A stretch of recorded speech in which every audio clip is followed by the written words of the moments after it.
This was an ancient weathered bone die. Its edges had been worn smooth, to crumble into dust within the river of time scattered by the wind that was its destined end. Yet from the very first moment I laid eyes upon it, I carefully retrieved it and cleaned it diligently every month. Everyone believed I had lost my mind, but they did not know that by rolling this die, one could obtain peerless cultivation. However, I had been rolling it for 11 long years. Each day, the result was either trading a lifetime of solitude for a mere 100 years of longevity, or obtaining the most inferior, mortal spiritual roots. Just as I was sinking into despair, I rolled the die once more. It refreshed 4 types of peak-tier innate luck.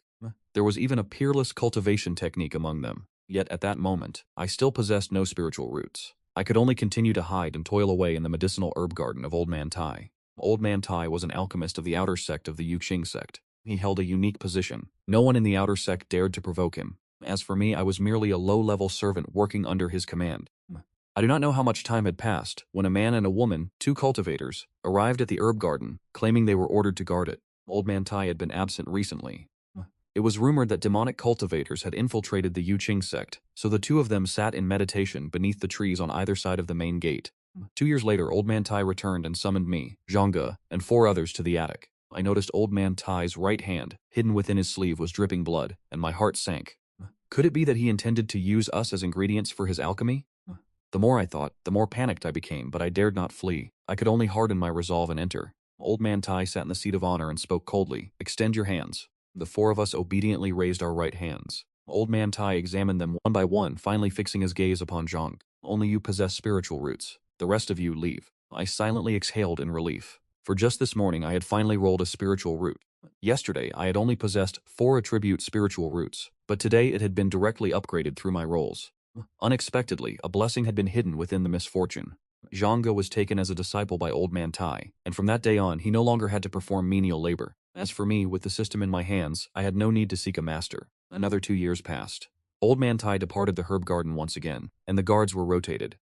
Zhangge had already achieved a breakthrough to the first level of qi refining. I remained a lowly servant sweeping the floors, yet every day I secretly rolled the die, searching for spiritual roots. Early that morning, the die finally manifested its result, a peak grade 6 element spiritual root. I drew a deep breath and did not immediately press confirm.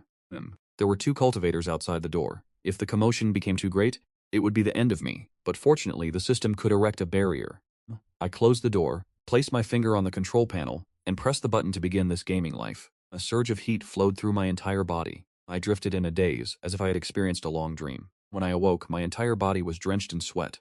The control panel had refreshed into a list of attributes. I scanned the relationship network. 1 star of hatred for the old man. "If you cultivate, I will surely kill you." Brother Zhang has no feelings.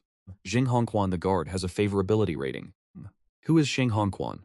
I instinctively turned my head. That female cultivator was staring straight at me, a smile upon her face. I quickly turned away. This is troublesome. My peak level charm stat has attracted unwanted attention. I am merely immortal. What if she intends to use me as a cultivation cauldron? At night, after the other 5 servants had fallen into a deep sleep, I opened the barrier and began the inheritance of the 6 paths reincarnation technique. A massive influx of memories flooded my brain.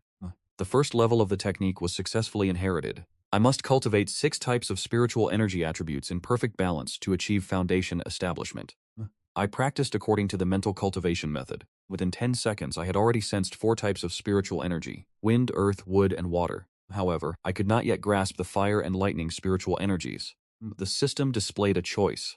First, arrogant, peerless genius, receive a spirit refining artifact. Second, humble cultivation, unlock the ability to conceal my cultivation base and spiritual roots. I chose the second option. In the blink of an eye, I turned 18. I was already at the 7th level of qi refining, the same as Xing Hongquan. For these past 2 years, we haven't spoken a single word, yet her favorability towards me has increased to 2 stars. Moreover, she is always staring at me, making me feel utterly uneasy. That day, I was working in the herb garden. Xing Hongquan suddenly stood up and walked toward me, leaving the other servants staring in bewilderment. "Follow me," she said, and I dared not refuse. I followed her into a desolate forest, my heart thumping with anxiety. Xing Hongquan turned to look at me and smiled. "Little brother, there's no need to be tense. I will not make things difficult for you. I must ask you, are you content to remain a servant for the rest of your life?" She leaned toward my ear and used a sound transmission technique to speak. "Help me acquire the pill manual belonging to Elder Tai, and I shall take you away from the Yuqing sect to the demonic cult. If your cultivation achieves success, we may become Dao companions specializing in sound techniques. This girl is a demonic cultivator. Elder Tai is not here, and as this is merely the outer sect, I could scream until my throat is raw and no one would come. I quickly weighed my options. We are both at the 7th level of Qi refining, but I possess no techniques and no magical artifacts, so a direct confrontation would be unwinnable. I must appease her for now. I feigned fear, claiming I did not know where the pill manual was kept, and furthermore, Zhang Ge was still a threat. Kongquan smiled with satisfaction. It is no matter, I can wait. She produced a medicinal pill, saying, "This pill can help you awaken your spiritual roots. Consume it now as a token of our first meeting." I knew at a glance that this was an offering I could not refuse, but the moment I swallowed it, I used my spiritual energy to envelope the pill, preventing it from dissolving, before opening my mouth to show her. "Many thanks, Fairy, I shall certainly do my utmost." Qing Hongquan reached out and caressed my face. "From now on I shall groom you to be my husband." I was toyed with for a long time before I managed to escape her presence. Upon returning to the herb garden, the system presented me with a choice. Option 1. Steal the pill manual to gain the favor of Qing Hongquan, while simultaneously earning 5 stars of hatred from the Yuqing sect. Option 2. Refuse to comply. By waiting for Qing Hongquan to leave, one may obtain the Peerless Divine Sword technique. I chose option 2. I would not comply. That night I regurgitated the pill to store it away, and continued to cultivate in secrecy. Half a year later I achieved a breakthrough to the 8th level of Qi refining and developed my divine sense. Late that night, the sound transmission of Qing Hongquan suddenly echoed in my mind. I am preparing to lure Zhang Ge away. Enter the attic now and retrieve the pill manual. I sensed her leading Zhang Ge as they flew over the rooftops. The male cultivator at the door had already collapsed beneath a tree, unaware that I had entered the attic. I began to feign a search. Half an hour later, Qing Hongquan returned, her entire body stained with blood. "Did you find it?" I did not. I tore the place apart, but it was nowhere to be found. I stepped back, and in my haste I accidentally knocked over a vase. The vase shattered, revealing an alchemy manual hidden among the shards. I stood stunned for a moment, then feigned shock, before concealing the manual back within the debris. That old man certainly knew how to hide things. Hongquan lunged forward and grabbed my arm, exclaiming, "As expected of you, you are truly my lucky charm." The system notified me that Qing Hongquan's favorability had increased by 3 stars. She stepped past me, picked up the alchemy manual, and began to flip through its pages. At that exact moment, a chilling gust of wind surged in through the main entrance. I was sent flying by an immense force, slamming hard against the wall. Once I regained my senses, I saw that it was Elder Tai. I tilted my head, let my legs go limp, and immediately feigned unconsciousness. Elder Tai's palm, affixed with a talisman, struck Qing Hongquan, sending her to the ground as he seized the manual back. Panic-stricken, Qing Hongquan fled the scene. Both of them rushed out of the attic. I remained on the floor, not moving a muscle. An hour later, Elder Tai returned, standing before me and staring in silence. I crawled up, rubbing my head and feigning bewilderment. "Elder T, you have finally returned. Where is that demonic woman?" Elder Tai remained expressionless. "What did she say to you?" I gave him a completely honest account. Elder Tai gripped my wrist, carefully sensing for any sign of power. The boy possessed neither spiritual roots nor cultivation. Had he been overly cautious? He irritably tossed my arm aside. "Get out of here and go to sleep." Relieved of my burden, I returned to my room to open the system interface. The system notified me. "Because you did not assist Qing Hongquan in stealing the alchemy manual, you have obtained the Peerless Divine Sword technique. Use your fingers as a blade. Spiritual energy manifests as sword chi. It relies entirely on one's innate supreme aptitude for the sword Tao." That very night, I heard by the next morning that Zhang Ge had met a tragic end. The male cultivator at the entrance had also departed early. The system suddenly displayed a notification that Qing Hongquan's favorability had increased to 3.5 stars? What exactly is wrong with this woman? Half a month later, Elder Tai departed once again. It is said that his great tribulation is approaching, and he is scouring the land for medicinal herbs to extend his life. I only hope that old man dies while he is away. After all, his hatred for me has been steadily climbing. 2 years later, at the age of 20, my 4 spiritual roots have all reached the 9th level of Qi condensation. However, the lightning and fire spiritual energy around the herb garden remained elusive and impossible to grasp. It is time for me to depart. I withdrew 1,000 top-grade spirit stones from my system and headed straight for the entrance of the Jade Pure sect. "Halt and present your sect token," 4 disciples at the 5th level of Qi condensation demanded, blocking my path. I deactivated my concealment ability, cupped my hands and said, "I am Hanzhou, a rogue cultivator at the 9th level of Qi condensation, seeking to join the Jade Pure sect." The attitude of the 4 disciples shifted instantly. The outer sect deacon Yang Luo came personally to receive me. He politely verified my identity. To facilitate matters, I performed a display of the absolute divine sword technique. A single strand of sword chi pierced straight through the cliff face. Yang Luo decided on the spot, "There is no problem at all. Come, from this day forward, you are a disciple of the Jade Pure sect's outer sect." On the way, I asked him if there was any place within the sect suitable for cultivating lightning and fair spiritual energy. Yang Luo was stunned, so I raised my right hand, and a bolt of lightning surged from my palm. Yang Luo's pupils contracted as the system notified me that his favorability toward me had increased by 1 star. He immediately promised to introduce me to the elders of the hall. He led me to the registration office to complete the procedures for receiving my sect token, along with my sect robes, a storage bag, 100 low-grade spirit stones, and a bottle of chi gathering pills. I locked my door. Finally, I could cultivate in peace. Just as I prepared to meditate, the system suddenly displayed a notification I had never seen before. It stated that, to my surprise, I could sense fire spiritual energy in this very place. I decided to prioritize cultivating my fire spiritual root to the 9th level of chi condensation. Typically, cultivators choose only one type of technique to practice, as most techniques possess a single elemental attribute. Few people cultivate 6 attributes simultaneously like I do, but such is the absurdity of a top-tier aptitude. I feel no fatigue whatsoever. I truly relish the sensation of growing stronger, or more accurately, the feeling of my lifespan extending. My constitution dictates that I have no need to risk my life seeking fortuitous encounters. I shall cultivate diligently and never court trouble. This is the path of immortality for me, Hanjua. Half a year passed in the blink of an eye, and my fire spiritual root had reached the 4th level of chi condensation. The great elder of the outer sect finally returned. Yang Luo came personally to inform me. On the way, Yang Luo smiled and said, "A diligent cultivator like you will surely be highly regarded by the great elder." For half a year I had not once stepped outside. If not for the faint fluctuations of spiritual energy leaking from within, others would have surely mistaken this for an empty room. I replied with a smile. "My gratitude, Brother Yang. Should I come into possession of more chi-gathering pills in the future, I will certainly offer one to you at the Elder Hall." The Grand Elder observed me, satisfied, and remarked, "Your talent is not lacking. You are on par with our inner disciples, and perhaps even nearing the level of the elite disciples." I answered modestly, "This disciple does not dare to compare himself to the elite disciples." The Grand Elder chuckled. "Come then, follow me to the inner sect. To join the inner sect, you must be accepted by a master. The inner sect consists of 18 peaks, each presided over by an elder of discipline. If one of them takes a liking to you, you may become an inner disciple immediately. If not, you have no choice but to participate in the sect's grand tournament, striving to reach the foundation establishment stage as soon as possible before the teleportation array." This was my first time utilizing such a formation, and while my heart was filled with trepidation, I dared not show it, fearing it would be a loss of face. The Grand Elder spoke. "What path of cultivation do you wish to pursue?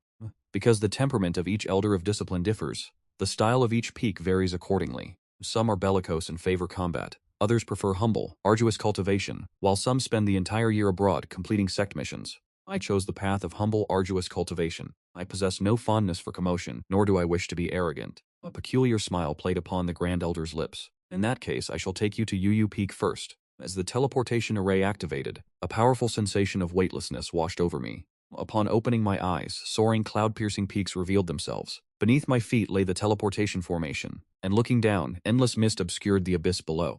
From time to time, cultivators flew overhead on swords, and one could even glimpse various fierce birds and beasts. This was the heart of the Yuqing sect's inner sect, where missions were fulfilled, stipends were collected, and trade was conducted. The Grand Elder began his introduction, his voice brimming with pride. I felt my body being pulled by some invisible force, and nearly lost my footing. Looking down, I realized a massive gourd had appeared beneath our feet.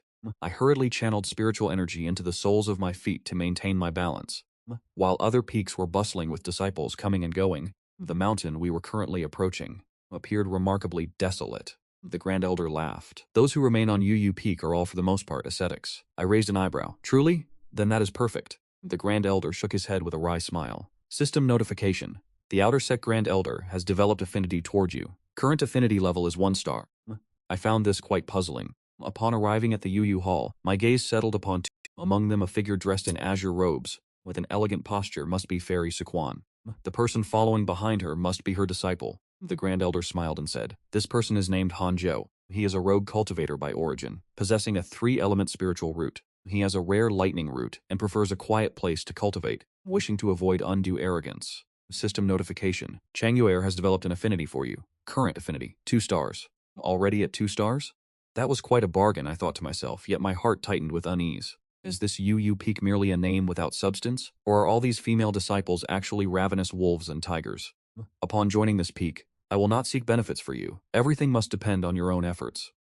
Regarding your cultivation, I shall not be remiss, but should you prove lazy, I will cast you out of this sect.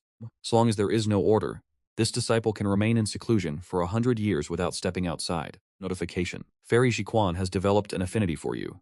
Current affinity, 1 star. Chang'er's affinity for you has decreased. Current affinity, 1 star. I glanced at Chang Yuer.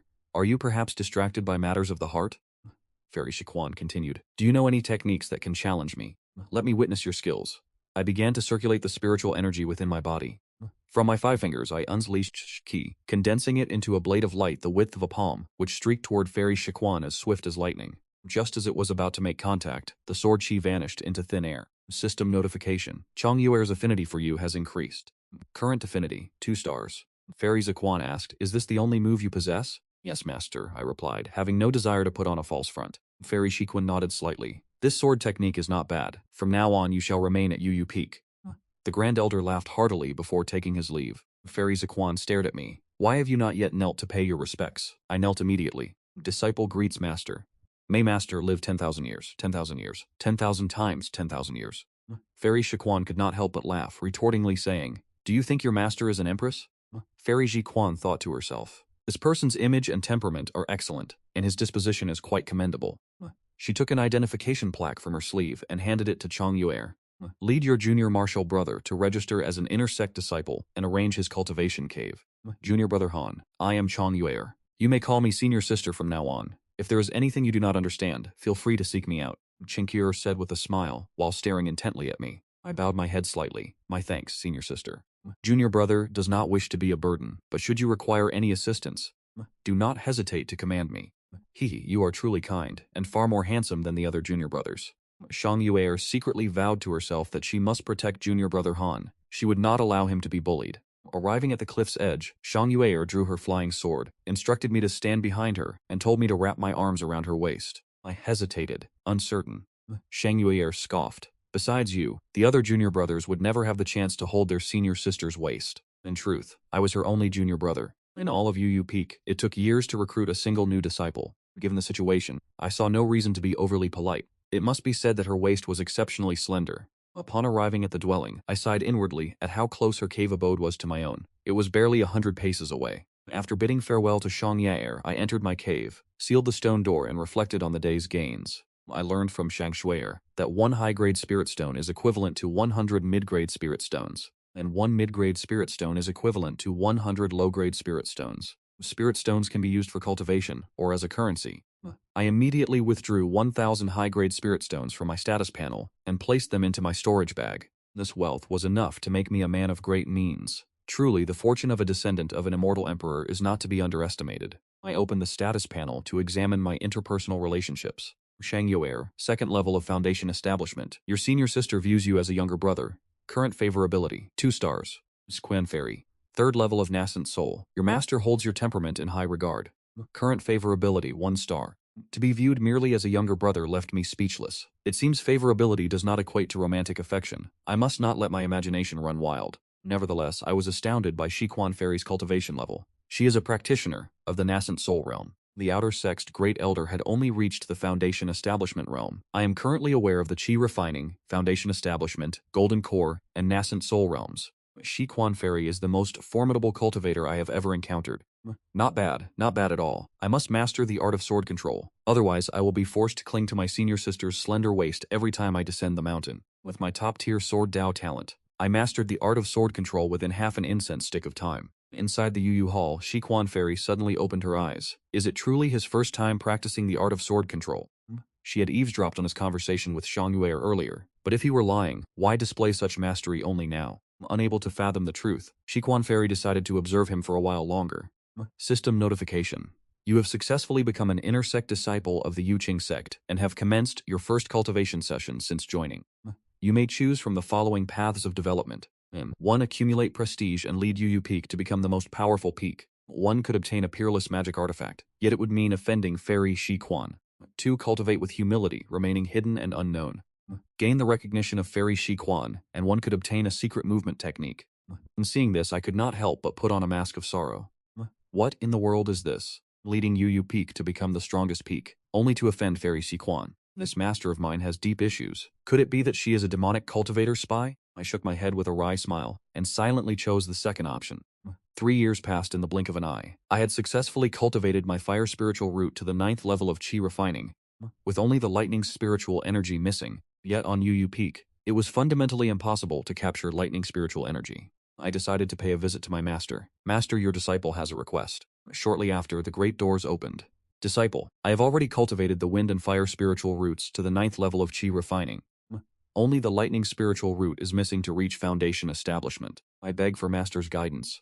Where can one cultivate lightning spiritual energy? Fairy Shikwan frowned. You wish to cultivate 3 types of spiritual energy?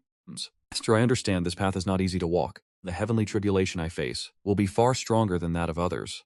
Perhaps I should cultivate one type first, and wait until I have reached the great perfection of the golden core stage to cultivate the others.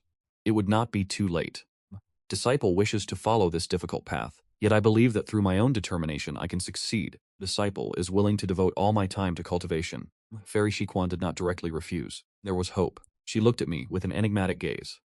The inner sect has a teleportation array to the lightning spirit pool. Staying at the lightning spirit pool for 1 day requires 10 medium-grade spirit stones. Many thanks for your guidance, Master. I shall depart at once.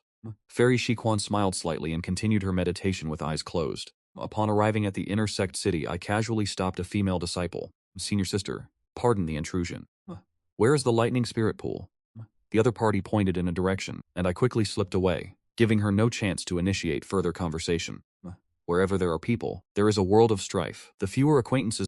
Finding the mezzanine of the lightning spirit pond, I immediately took out 100 top-grade spirit stones to rent the space for 3 years. Within the lightning spirit pond, the mist was thick and heat shimmered in the air, with thunderclouds hanging so low it felt as if one could reach out and touch them. Not far away, a cold snort came from behind a cultivator, warning that one must not wander aimlessly within the lightning spirit pond. One can only cultivate along the banks of the lake. Should you be struck dead by lightning, you have only yourself to blame. I turned my head to look. The one who spoke was actually a demonic tree. The cultivator nodded and moved to the side to sit in meditation. I was astonished to discover that the lightning spirit chi here was exceptionally dense. The speed of cultivation was far greater than that of other elemental energies. Within a single year, my lightning spirit root had successfully reached the 9th level of the chi refining stage. Yet I did not leave, preparing instead to attempt a direct foundation establishment. Prior to this, my spiritual power of all elements had reached perfection. To achieve foundation establishment with 6-element perfection would typically require a foundation establishment pill. However, that applies only to ordinary cultivators. The first layer of the 6 paths reincarnation technique contains records of a secret method to avoid tribulation. It is incredibly tyrannical, absorbing heavenly lightning and refining it into lightning spirit power, which in turn bolsters my cultivation. 1 month later, I began my foundation establishment. The lightning within the lightning spirit pond began to converge toward me frantically. The cultivator not far away increased his distance as streaks of lightning, tangled like dragons and snakes, coiled above my head. Strangely, these bolts of lightning vanished the moment they touched me, causing no harm whatsoever. Both the demonic tree and the cultivator furrowed their brows. What kind of cultivation technique is this brat practicing that he can neutralize lightning so easily?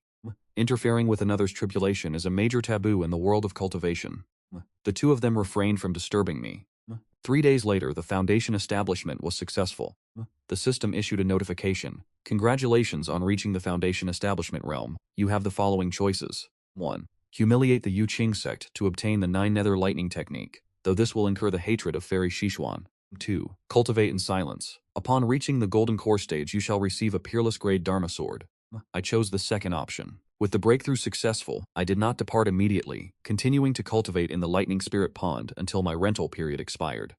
The cultivator thought to himself, this man has remarkable composure. Even after a successful foundation establishment, he does not go out to celebrate, but instead continues to cultivate. The system notified me. Mofukyu has gained favor with you. Current favor is at 1 star. I nodded politely at him, and he nodded back. Neither of us spoke another word. 2 years later, Hanjo's lifespan is 27 / cultivation. Foundation establishment, 3rd level, technique. 6 paths reincarnation technique. Spells, peerless divine sword. Talent spirit root. 6 paths spirit body, containing the lightning spirit root potential. Fire, water, earth, and wood elemental affinities at the pinnacle, innate destiny. Peerless celestial talent, maximum charm. Sword fanatic destiny. Sword cultivation aptitude at the pinnacle. Maximum comprehension. Transcendent movement technique. Movement technique aptitude at the pinnacle.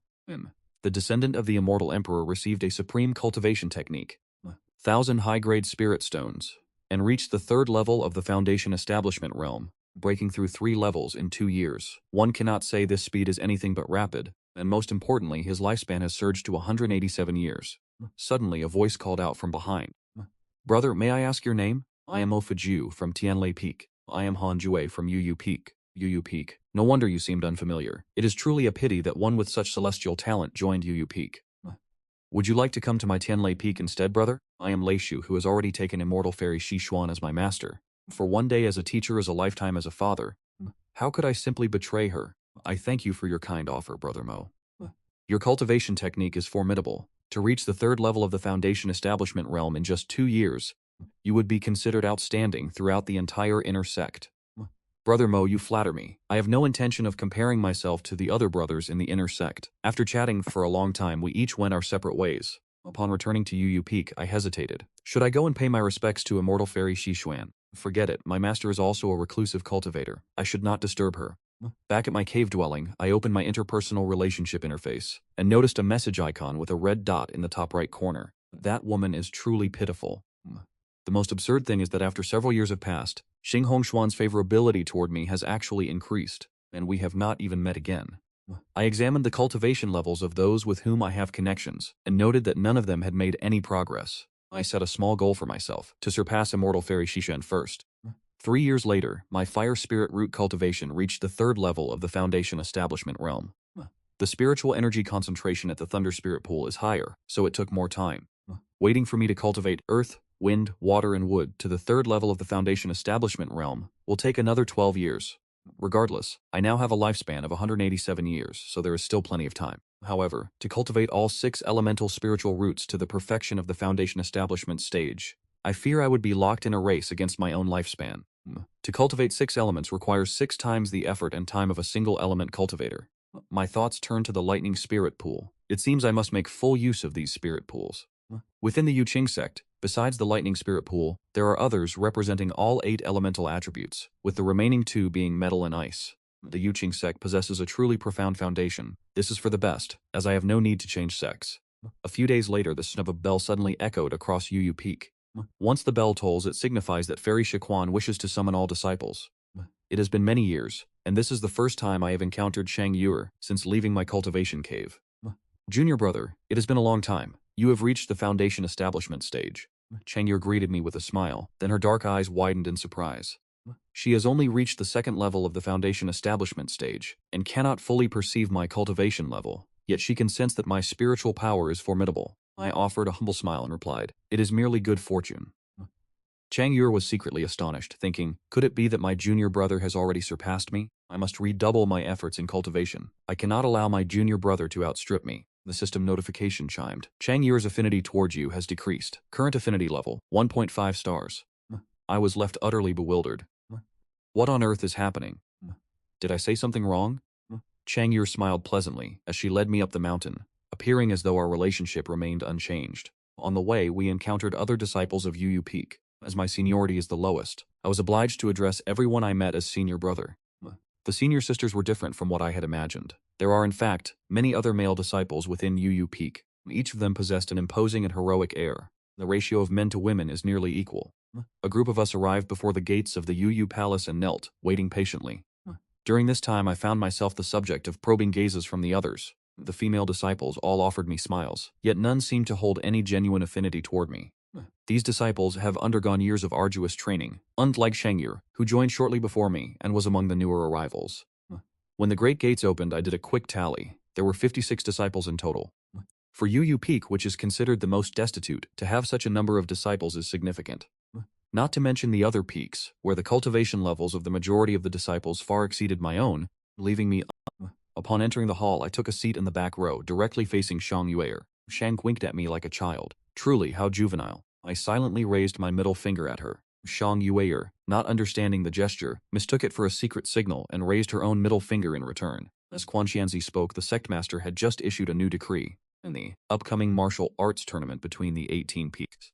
The 3 peaks ranked at the bottom would each be required to select 10 disciples to confront the Qingming demonic sect. In recent years, the Qingming demonic sect has infiltrated the Yuqing sect with spies to orchestrate their downfall. The sect master is now preparing a counter-offensive.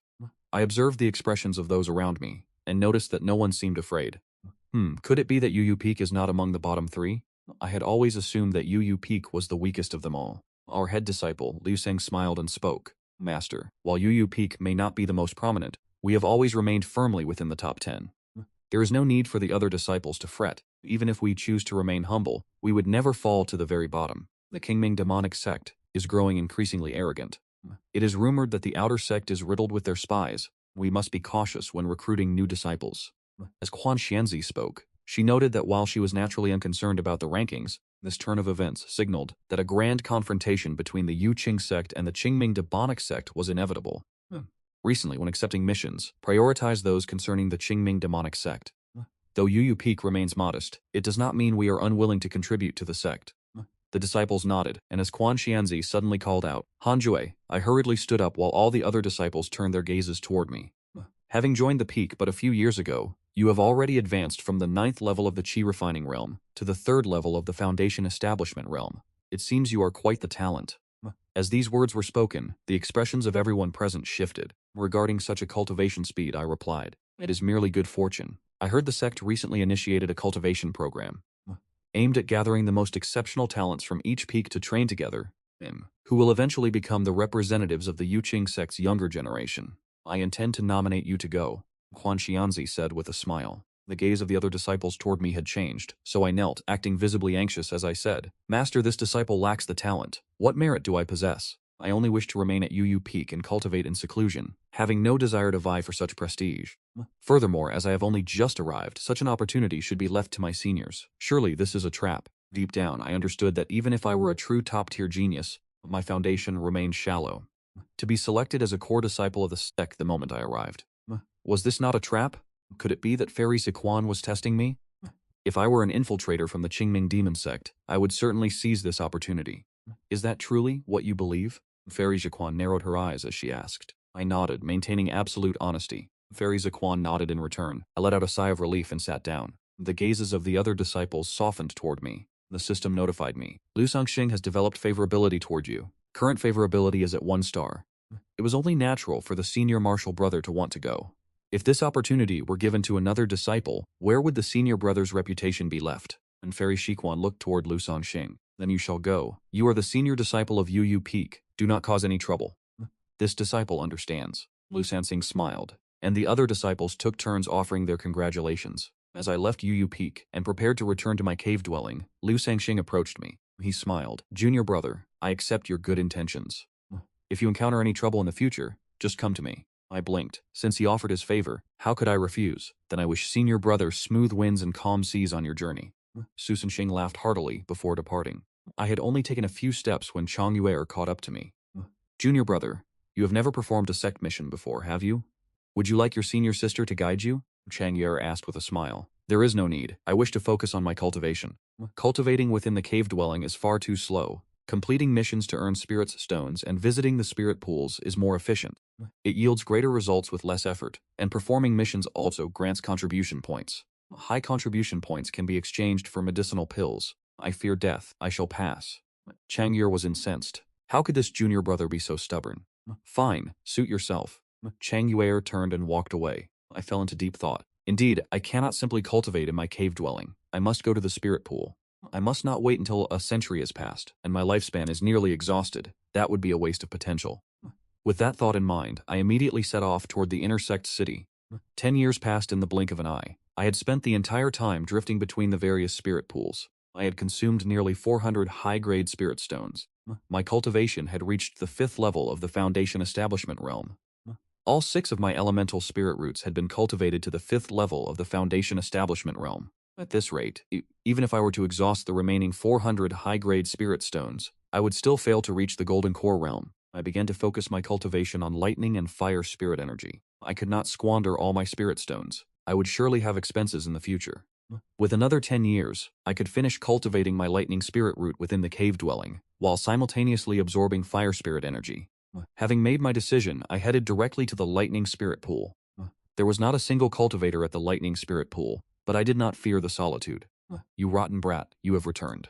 I once thought you were a genius, yet after so many years you are still only at the 3rd level of foundation establishment. The demon tree could not help but tease me. I simply shrugged and replied, it is precisely because my aptitude is mediocre that I must be this diligent. That is true. After saying this, the demon tree closed its eyes. As I was a regular, it required no further instruction. Very quickly, I entered a state of cultivation. Time flowed by, year after year. By the following year, my lightning spirit root cultivation had reached the 7th level of the foundation establishment realm. Then Mo Fuchio returned, bringing a female disciple with him. This female disciple was remarkably beautiful, her demeanor exuding the elegance of a refined young lady. "Brother, you are here as well?" Mo Fuchio exclaimed in surprise. I opened my eyes and replied with a smile. "Brother Mo, you have arrived as well." Mo Fuku was an absolute genius. Through my observations, I noted he had already reached the 9th level of the foundation establishment realm. Although nearly 20 years had passed, to have broken through 2 levels in the foundation establishment realm, and to be nearing the golden core realm. If he is not a genius, then what is? Allow me to introduce her. This is our junior sister from the Heavenly Thunder Peak, and also my cousin, Moju, Mo Fuchio said with a smile. I cupped my hands and replied, "I am Hanjue from the Jade Tranquility Abode." Mozu nodded and studied me carefully before asking, "Why are you still only at the 3rd level of foundation establishment?" I said, "I prefer to advance steadily. You too should." Having said that, I immediately sat down. Mo Fuchu was skeptical of my cultivation level, yet he did not press for answers. Both of them quickly entered a state of meditation. Before long, they were astounded to discover that my rate of spiritual energy absorption far surpassed their own. What kind of cultivation manual is he practicing, after all? No, it must be his spiritual root aptitude. Mo Fuku felt a tremor of shock in his heart. Mozu also stared at me in astonishment. I paid no heed to their reactions. I had to make the most of my time. Every passing minute was worth spirit stones. 3 years later, Mo Fu and Mo Zhu prepared to depart. Mo Fuchio looked at me, intending to speak, but seeing my absolute focus, he felt it would be wrong to disturb me. The 2 siblings left the Thunder Spirit Pool. "Big brother, why has his realm not increased?" Mo Zhu asked, filled with doubt. With his speed of absorbing spiritual energy, he should have achieved a breakthrough long ago. Mo Fuku's expression was complex. This person surely possessed methods to suppress his cultivation. I fear his cultivation level has already caught up to mine. At stage of the foundation establishment realm, Mo Zhu's beautiful eyes widened in shock. Didn't you say that 20 years ago he was only at the 9th stage of the Qi condensation realm? How could it be so fast? Mo Fuchio took a deep breath. Yu Yu Peak was filled with ascetic cultivators, yet he never expected such a genius to emerge there. "Let us go, we must work just as diligently as he does." Mo Zhu nodded, and at that very moment, 2 system notification lines appeared before me. Mo Fuku's favorability toward you has increased. Current favorability is 2 stars. Mo Zhu has developed favorability toward you. Current favorability is 2 stars. I remained unmoved. I had reached the 9th stage of the foundation establishment realm, and was now pushing toward the perfection of the realm. Half a year later, I finally cultivated my thunder spiritual energy to the point of perfection. No further cultivation could increase it. I stood up, preparing to leave. "Boy, it seems you possess a method to suppress your cultivation. That is no simple feat." The demon tree spoke with a laugh, its tone no longer carrying the mockery it once held.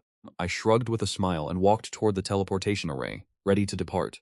"I have a fortuitous encounter here. Would you like to participate?" the demon tree asked. I raised an eyebrow, refusing. The demon tree was stunned, as there were countless spirit stones, sect contribution points, and even the chance to obtain magical artifacts. Heavenly treasures and earthly gems. Are you truly certain you will not participate despite the risks? If one desires profound destiny, one must naturally be willing to brave the danger. Then forget it. I fear death.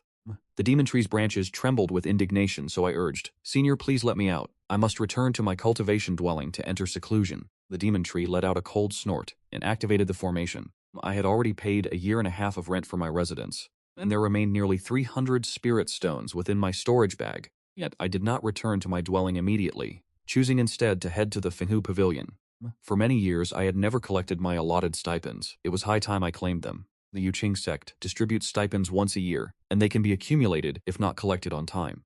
Fenghu Pavilion is one of the busiest halls within the Yuqing sect, bustling with so many disciples that one must wait in line to receive their share. My presence drew the gazes of more than a few female cultivators. The male cultivators soon noticed me as well, as my cultivation base continued to rise. My peerless, charming temperament was fully revealed. While the system could conceal my cultivation level, it could not hide my natural charisma. Who is this person? He is truly handsome. How does our Yuqing sect possess such a man? I have seen him before. He seems to be a disciple of Yu Yu Peak, as if he stepped directly out of a painting. The disciples of Yu Yu Peak are all blessed with striking appearances. Do any of you know his name? Facing the surrounding whispers, I feigned indifference. After collecting my stipends, I quickly departed, leaving the female cultivators who wished to approach me filled with regret. No sooner had I stepped out of Fenghu Pavilion than I encountered Mo Zhu.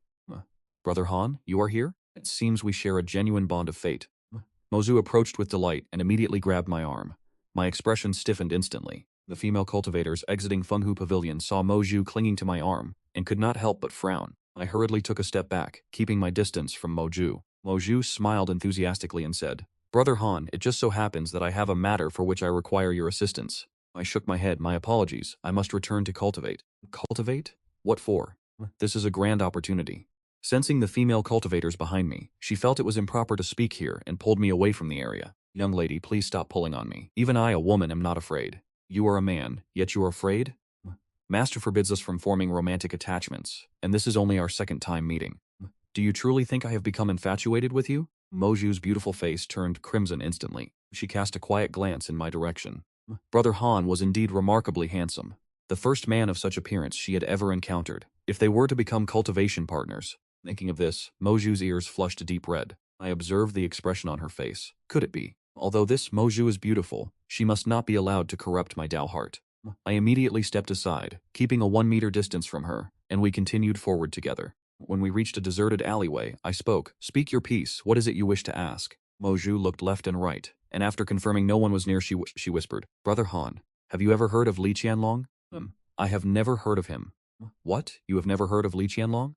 "Stick to the matter at hand," I said, displeased. Li Qianlong was a prodigy rarely seen in 100 years from the Yuqing sect. It is said he was on the verge of reaching the soul formation stage. His cultivation cave dwelling is located on a great mountain outside the Yuqing sect. He placed many restrictions within the dwelling, and it has remained hidden until now. I recently obtained information that his cave has appeared, but his spirit beast remains inside, standing guard. This spirit beast fears lightning, and since we are both lightning cultivators, we surely stand a chance. Mo Zhu grew increasingly excited as she spoke. I asked, "Where is your brother?" "After the inter-sect tournament ended last year, he was selected by the sect master for special training. I have been unable to find him." I furrowed my brows. "It is over. I became too absorbed in my cultivation and neglected such a significant matter. I hope the immortal fairy Shi Quan does not blame me. If what you say is true, why would the sect not take the cave for itself?" I countered. Mo Zhu shrugged. "His cave dwelling holds little appeal for the sect, but for cultivators at the foundation establishment stage like us, this is a profound opportunity." I asked, "How did you come by this information?" "A friend of mine told me. This information is not on the task board, so if it is a trap, I must absolutely not go." I refused immediately. "It is too dangerous. I am advising you not to participate, or you will meet a miserable end." Mo Zhu stomped her feet in fury, yet her favorable impression of me remained unchanged. She hesitated once more. If even a genius like him dared not go, could there truly be such great danger? Upon returning to Yu Peak, I went to the Yu Palace to pay my respects. The Intersect Grand Competition is a momentous event. If I were the only one from Yu Peak not to attend, it would be a grave oversight. Enter. "I have matters to discuss with you." Fairy Shishan's voice drifted toward me, and the doors swung open in response. Entering the palace, I discovered that Fairy Shishuan was not alone. Chang Yuer and an elderly man were also present. "Wait, this old man?" Elder Tai was stunned, yet he continued to move forward. The moment Elder Tai caught sight of me, his expression shifted to one of disbelief. "This brat is also a disciple of Yu Peak? How is that possible?" Elder Tai was astonished, unable to process the sight before him. "This is a newly initiated disciple of Yu Peak. From now on, you may address him as Junior Brother Tai," Fairy Shi Xuan remarked. I nodded and turned my gaze toward Elder Tai. "Junior Brother Tai, should you encounter any trouble in the future, feel free to seek me out." Elder Tai gritted his teeth. "Hanjue, you brat, you have actually become an inner-sect disciple." He was horrified to discover that he could not discern my cultivation level. In a mere 20-odd years, I had gone from a mortal to reaching a level of cultivation that far surpassed his own. Unaware of our past acquaintance, Fairy Shi Xuan asked, "Why is your cultivation still at the 3rd level of the Foundation Establishment realm?" 3rd level of Foundation Establishment. Elder Tai was even more bewildered. He had exhausted all his efforts just to achieve a basic Foundation establishment, yet Hanzhou had already reached the 3rd level. Fearing that Elder Tai might attempt some scheme, I decided to increase my perceived weight in Fairy Shishuan's eyes, so I ceased concealing my true cultivation level. "Master, your disciple has already reached the 9th level of the Foundation Establishment realm. I merely sought to remain modest, which is why I masked my aura." As these words left my lips, both Elder T and Chang Yuer widened their eyes in shock. "Junior brother, how have you broken through so rapidly?" Chang Yair exclaimed in disbelief. She had personally witnessed my meteoric rise from the 9th level of Qi refining to the Foundation Establishment realm. This was simply too extravagant to believe, so I claimed that I had been cultivating diligently in the Lightning Spirit Pond, daring not to slack off, which allowed for such progress. Fairy Shishuan smiled with satisfaction. "If everyone on Yu Peak were as diligent as you, Yu Peak, will undoubtedly become the most formidable mountain in the Yuqing sect. The system notifies you that due to your humble cultivation, you have successfully gained the recognition of Fairy Shi Quan, rewarding you with a secret movement technique manual. Congratulations on obtaining the 7-layer phantom step. I am secretly astonished and hastily respond. Master, these words are too heavy for your disciple. I simply enjoy the path of cultivation. Elder Tai struggles to compose himself, understanding that he can no longer suppress me, and that it would be best to let bygones be bygones. For if he were to speak of this to Fairy Shi Quan, it might very well incur her displeasure. He suddenly calms down, realizing that, with Han Jui's current cultivation, killing him would be effortless. He must resolve this enmity. Since you are so fond of cultivation, I shall arrange a mission for you. You are to guard the 10,000 demon realm of the Yuqing sect. Fairy Shi Quan suddenly smiles, her expression filled with deep meaning. The name 10,000 demon realm sounds formidable and perilous. I instinctively resist, but cautiously ask, Master, what manner of place is the 10,000 demon realm? Shang Yuer says excitedly, it is the very place where the Yuqing sect keeps its tamed spirit beasts. Master, I wish to accompany junior brother Han as well, so that he is not bullied. Fairy Shi Quan glares at her, causing her to become so frightened that she dares not speak another word. Every mountain must dispatch one disciple to guard the 10,000 demon realm. Because the 10,000 demon realm houses a vast variety of spirit beasts, it contains abundant spiritual energy and is highly suitable for cultivation, though it is not without its inherent dangers. Spirit beast rampages are a frequent occurrence.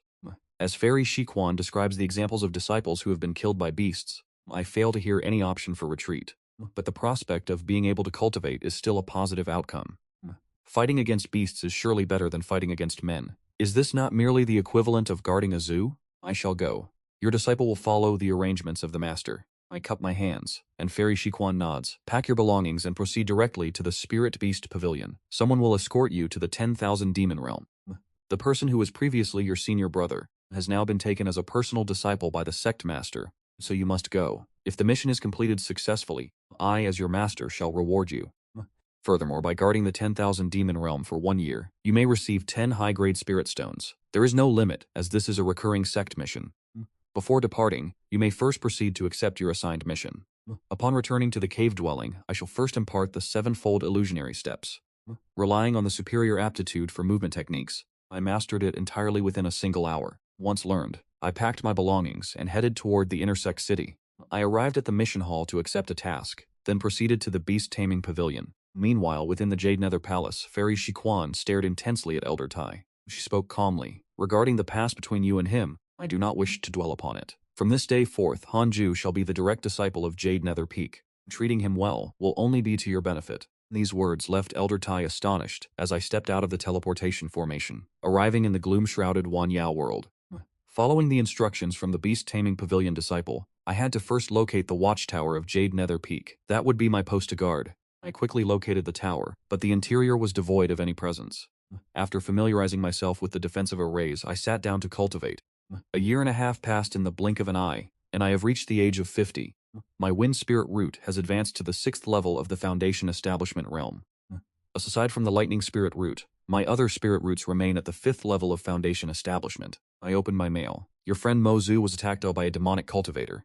She was nearly gravely injured. Your friend Mo Zhu was attacked by a disciple of the Jade Pure sect. Her life hung by a thread dangling in the balance. I was left speechless.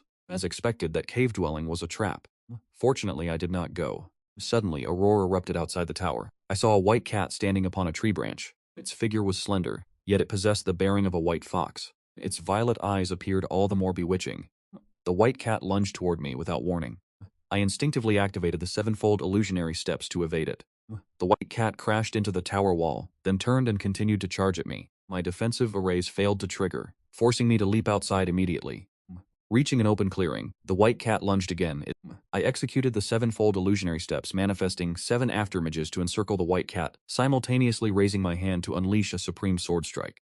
The white cat was struck, blood sprang forth. It let out a miserable shriek before darting into the forest and vanishing. I withdrew my hand and returned to the pavilion, exhaling a long sigh of relief. Fortunately, I had mastered the 7-fold illusionary steps beforehand. Otherwise, given the speed of that white cat, I would never have been its match.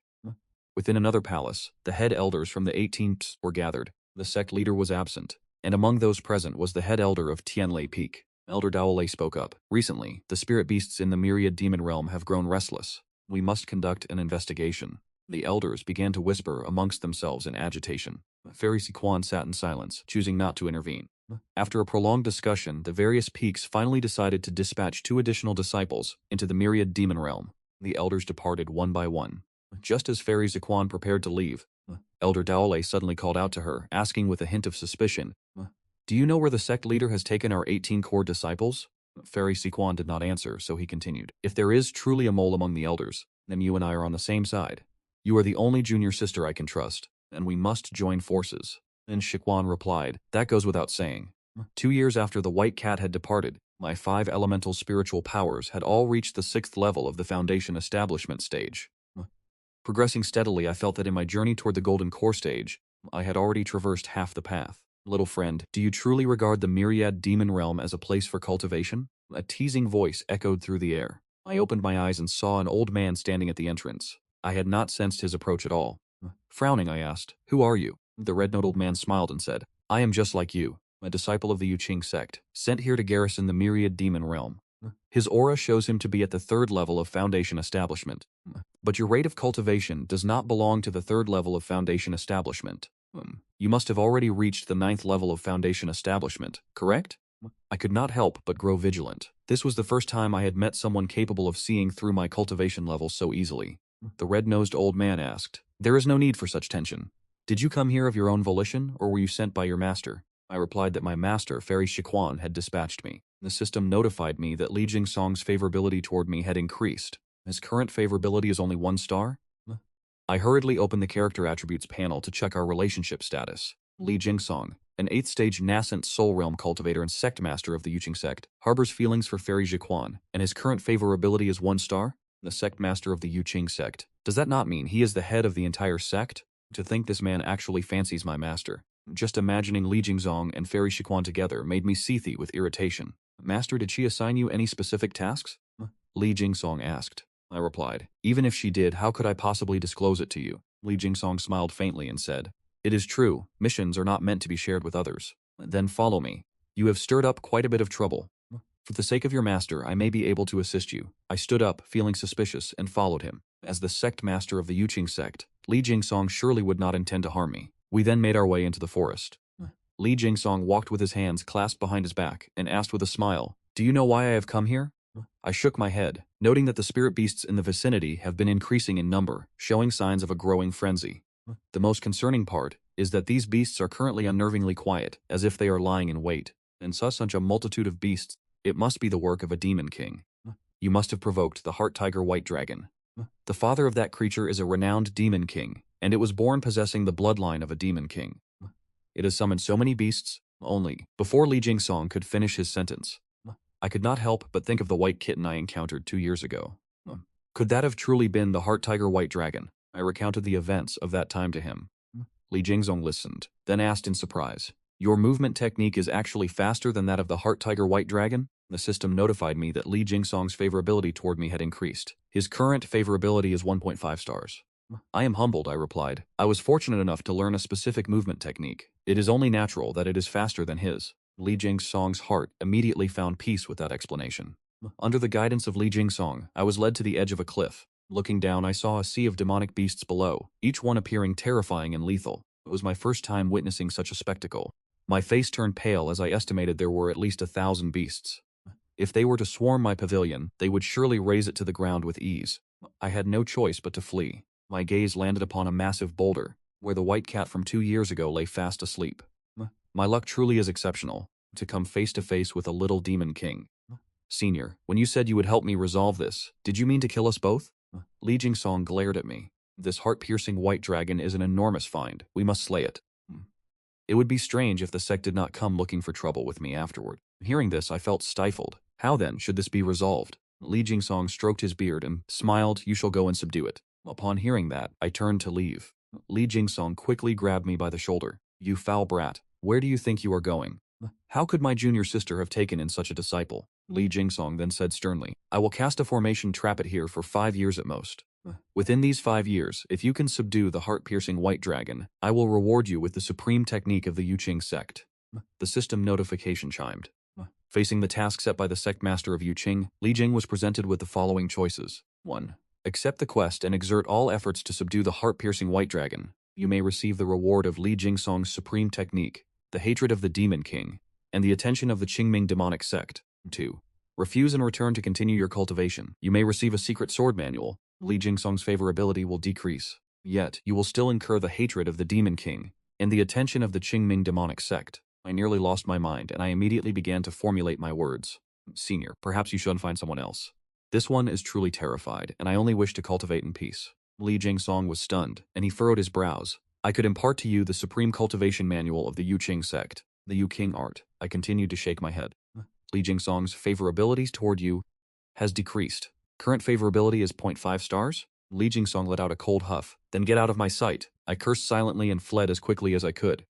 Li Jingsong let out a heavy sigh. Could it be that the person my junior sister arranged is not the one to return to guarding the pavilion? I chose the second option, and the system notified me that I had refused Li Jingsong's quest. Congratulations. You have obtained the Peerless Sword Technique, the threefold Absolute Shadow Sword. The Peerless Sword Technique has finally arrived. While the Absolute God Sword is not bad, its effective range is limited. It would be difficult to defend against a mass invasion of demonic beasts. Half an incense stick's time later, I began the inheritance of the sword technique. As I received the legacy of the threefold Absolute Shadow Sword, my body began to absorb the spiritual energy of heaven and earth. Before long, a violent gale surrounded the pavilion, and the surrounding trees swayed in response. This anomaly persisted for half an incense stick's time. The inheritance concluded, revealing supreme aptitude for the sword path. My enlightenment in the sword path ensured that I faced no difficulties whatsoever during the inheritance. I suddenly opened my eyes within the room, a chilling glint flashing within them. I raised my hand to form a hand seal, channeling the spiritual energy within my body. As I unleashed the threefold Absolute Shadow Sword, 3 sword silhouettes appeared behind me, each possessing a different hue. The lightning attribute sword silhouette crackled with electric light, while the fire attribute silhouette blazed like a raging inferno. The wind attribute sword silhouette was cyan in color, with blades swathed in powerful gale force winds. The technique was truly formidable. It is truly worthy of being called a peerless sword technique. I rose immediately and stepped out of the pavilion. The 3 sword silhouettes hovered behind me like shadows attached to a form. I pointed my finger toward the 3 sword silhouettes behind me, and they lunged forward, their speed even swifter than the white dragon of the tiger heart. As the sword light flashed, more than a dozen towering trees within 100 meters were severed into 3 segments by the silhouettes, the trunks flying upward as the leaves cascaded down. This is what one calls a masterpiece. It is incredibly powerful, and I have yet to exert my full strength. If I were to face a great army of demonic beasts, I could turn the battlefield into a mincing machine in an instant. Having mastered the threefold Absolute Shadow Sword, my confidence has increased significantly. My spiritual energy far surpasses that of cultivators at the same realm. After all, I am cultivating the 6 Paths reincarnation technique passed down by the immortal emperor. From this day forward, I am no longer the weakling. Brimming with pride, I returned to the pavilion to steady my mind, preparing to continue my cultivation. Cultivation base is, after all, of the utmost importance. The higher my cultivation level, the more devastating the effects of my techniques will be. Once I reach the nascent soul realm, unleashing the threefold Absolute Shadow Sword will surely bring about cataclysmic destruction. It is a prospect truly worth anticipating. A few days later, Yu Yu Peak dispatched 2 more disciples. One was Chong Yuer, and the other was senior brother Meng Ke, and is the 7th senior brother of Yu Yu Peak, and his cultivation has reached the 9th level of the Foundation Establishment realm. Your strength is truly extraordinary, but why has the forest outside been completely leveled? What transpired here? Meng Ke asked, filled with suspicion. I replied, a demonic beast attempted to attack me earlier. It was fortunate that a senior stepped in, Chong Yuer observed. Turning to me, junior brother, are you unharmed? As she spoke, he reached out toward me, and I hastily retreated a step. Chang Yuer instantly bristled, shouting, are you serious with that retreating motion? I gave a light cough. Master has instructed that disciples of Yu Yu Peak must not. You think too highly of yourself. Senior sister was merely concerned for you. Ke looked on, shaking his head with a laugh. He did not find this strange. Though I am humble, news of my appearance has already spread. Many intersect female cultivators are whispering about a male disciple of Yu Yu Peak with peerless features. Once Meng Ke heard this, he knew exactly who they meant. It is no exaggeration to say that within the entire inner sect, one would be hard-pressed to find a male disciple more handsome than I. Chang Yuer is certainly not plain, but compared to the top beauties within the sect, there remains a noticeable gap. I am the junior brother. I have no shortage of potential Dao companions. Master feared there might be danger, so she dispatched them to assist. It is rumored that the Qingming demonic sect may have infiltrated the 10,000 demon realm. We must exercise greater caution. Meng Ke cautioned. It is no wonder. that if I were to subdue the White Tiger Heart Dragon, it would draw the attention of the Qingming demonic sect. So the 10,000 demon realm has already been infiltrated by the Qingming demonic sect. Perhaps this is the very reason Li Jingsong came to the 10,000 demon realm. I suddenly felt an urge to depart from the 10,000 demon realm. Junior sister, rest for now. I, your senior brother, shall go outside to investigate. After speaking, Monke stepped out of the pavilion. I moved to the side and sat down to continue my cultivation, leaving Chang Yue no opportunity to strike up a conversation. Chang Yue pouted, then began to cultivate as well. Ever since she learned I had reached the 9th layer of the foundation establishment stage, she has been deeply motivated, spending most of her days in closed-door cultivation. However, regarding my cultivation level, the Huan Immortal had warned her not to spread the news, so the other disciples of Yu Peak remain unaware of my true strength. 2 days later, Monke returned. He appeared somewhat disheveled. Chang Yue stood up hurriedly to meet him, wiped the blood from the corner of his mouth, still trembling with fear as he spoke. I encountered a great demon equivalent to the Golden Core stage. I nearly lost my life. Seeing this, I asked, are there many demonic beasts in the vicinity? There is a pack of demons outside the forest, but it is unclear who has trapped them there using a formation. There is no cause for concern. The great demon I encountered is quite far away and poses no immediate threat to us here, Monke replied, then sat down to circulate his inner energy. Before long, he coughed up a mouthful of blood. The blood was a terrifying jet black color. Could he have been poisoned? It is fortunate that I did not wander off. Truly, one should not act recklessly. I pondered this while continuing my cultivation. Shang Yue was also deeply worried. Only 2 days after arriving, the 7th senior brother was already wounded. This myriad demon realm is truly perilous. Why is it that junior brother Han has remained safe here for several years? Shang Yue looked at me with suspicion. Could he truly be more capable than the 7th senior brother? After Monk was injured, he dared not venture outside. I was occupied with my cultivation and did not step out either. Naturally, Shang Yue did not dare to venture out alone. A year passed in the blink of an eye, and on that day I was in the midst of cultivation. Monka suddenly spoke. The demonic aura in the vicinity is growing denser by the day, and it is moving rapidly. Their target is undoubtedly us. As these words left his lips, Shang Yue opened her eyes. I spoke up. Then why have we not yet fled? Shang Yue frowned. But this location falls under the jurisdiction of Jade Nether Peak. Would it not be an unauthorized abandonment of our post? If you wish to stay here and await your death, be my guest. I will be sure to recount your heroic sacrifice to the master. Having said that, I rose to my feet, and Shang Yue scrambled up to follow me. Seeing this, Monk remarked, Junior Brother Han is correct. All 18 peaks have their own designated areas of responsibility. It is certain that we are not the only ones being besieged by demonic beasts. Surely there must be others who have also chosen to retreat. Ever since he was attacked by the great demon, he had lost the bravado he possessed upon arrival, adopting the mindset that as long as the green hills remain, one need not fear for firewood. Let us move, I said, before darting out of the pavilion. Shang Yue and Monke followed closely behind. The three of us mounted our swords and took to the sky. As we looked down, our suspicions were confirmed. Centered on our pavilion, an endless tide of demonic beasts. Have I grown so accustomed to breaking into a cold sweat? It seems my vigilance is still lacking. If not for Mukai's warning, we would surely have been in a panic by now. The sound of whistling wind approaches from ahead. The three of us turned to look, only to see a black eagle with a wingspan of 3 zhang diving toward us, its feathers sharp as metallic arrows. Look out. Minka acted instantly, drawing a talisman from her sleeve. She chanted a quick incantation and 3 fireballs erupted from the talisman, surging toward the black eagle. The black eagle dodged with agility, circled widely in the air, and continued its assault upon us. At the same time, more demonic birds descended to attack. I swept my gaze across them. There were 7 in total, all moving at a blistering speed. Shang Ye's face paled with terror, her hands trembling as she clutched her Dharma artifact, and even Monke was shaken, shouting loudly, "We must split up and run." In truth, splitting up was merely a pretext for her to escape alone. Monke turned and fled, manifesting a gust of wind with her magic, moving with great haste. Shang Ye was at a loss. This was her first time encountering such a dire situation. Seeing 7 demonic birds diving toward us, I immediately unleashed the 3 Purities Absolute Shadow Sword. 3 sword silhouettes condensed rapidly and shot outward. Shang Yue only saw a flash of sword light, and the 7 birds were hewn into pieces, dying on the spot. Her eyes widened, and she stared at me in utter disbelief. My long hair danced in the wind, my gaze cold, exuding an aura that commanded reverence. System notification: Shang Yue's favorability toward you has increased. Current favorability: 4 stars? That is done. I turned my head to see Shang Yue gazing at me with shining eyes, while Monke had already vanished without a trace. Shang Yue exclaimed excitedly, "Junior brother Hang, I never knew you were so formidable," I replied with a solemn expression. "Senior sister, this matter must not be spoken of to others. I wish to continue my cultivation in humility. If my true strength were exposed, there is a chance I would be recruited as a core disciple. By then, it would be difficult for you to see me, even if you wished to. Upon hearing this, Shangyer nodded hurriedly. Finishing my sentence, I lunged downward. Shangyer hurriedly gave chase. Junior brother, what are you intending to do? I replied that the spirit beast's remains held many valuable materials, and the previous exchange had made me realize that these beasts were not as formidable as I had imagined. As this thought took hold, I felt an immediate sense of relief, and my body surged with newfound confidence. Ah, that is right, junior brother. I once studied the anatomy of spirit beasts. Let me assist you as a gesture of gratitude. Shang Yuer spoke with enthusiasm, and after a moment of consideration, I nodded in agreement. With two of us working, the task proceeded with greater haste.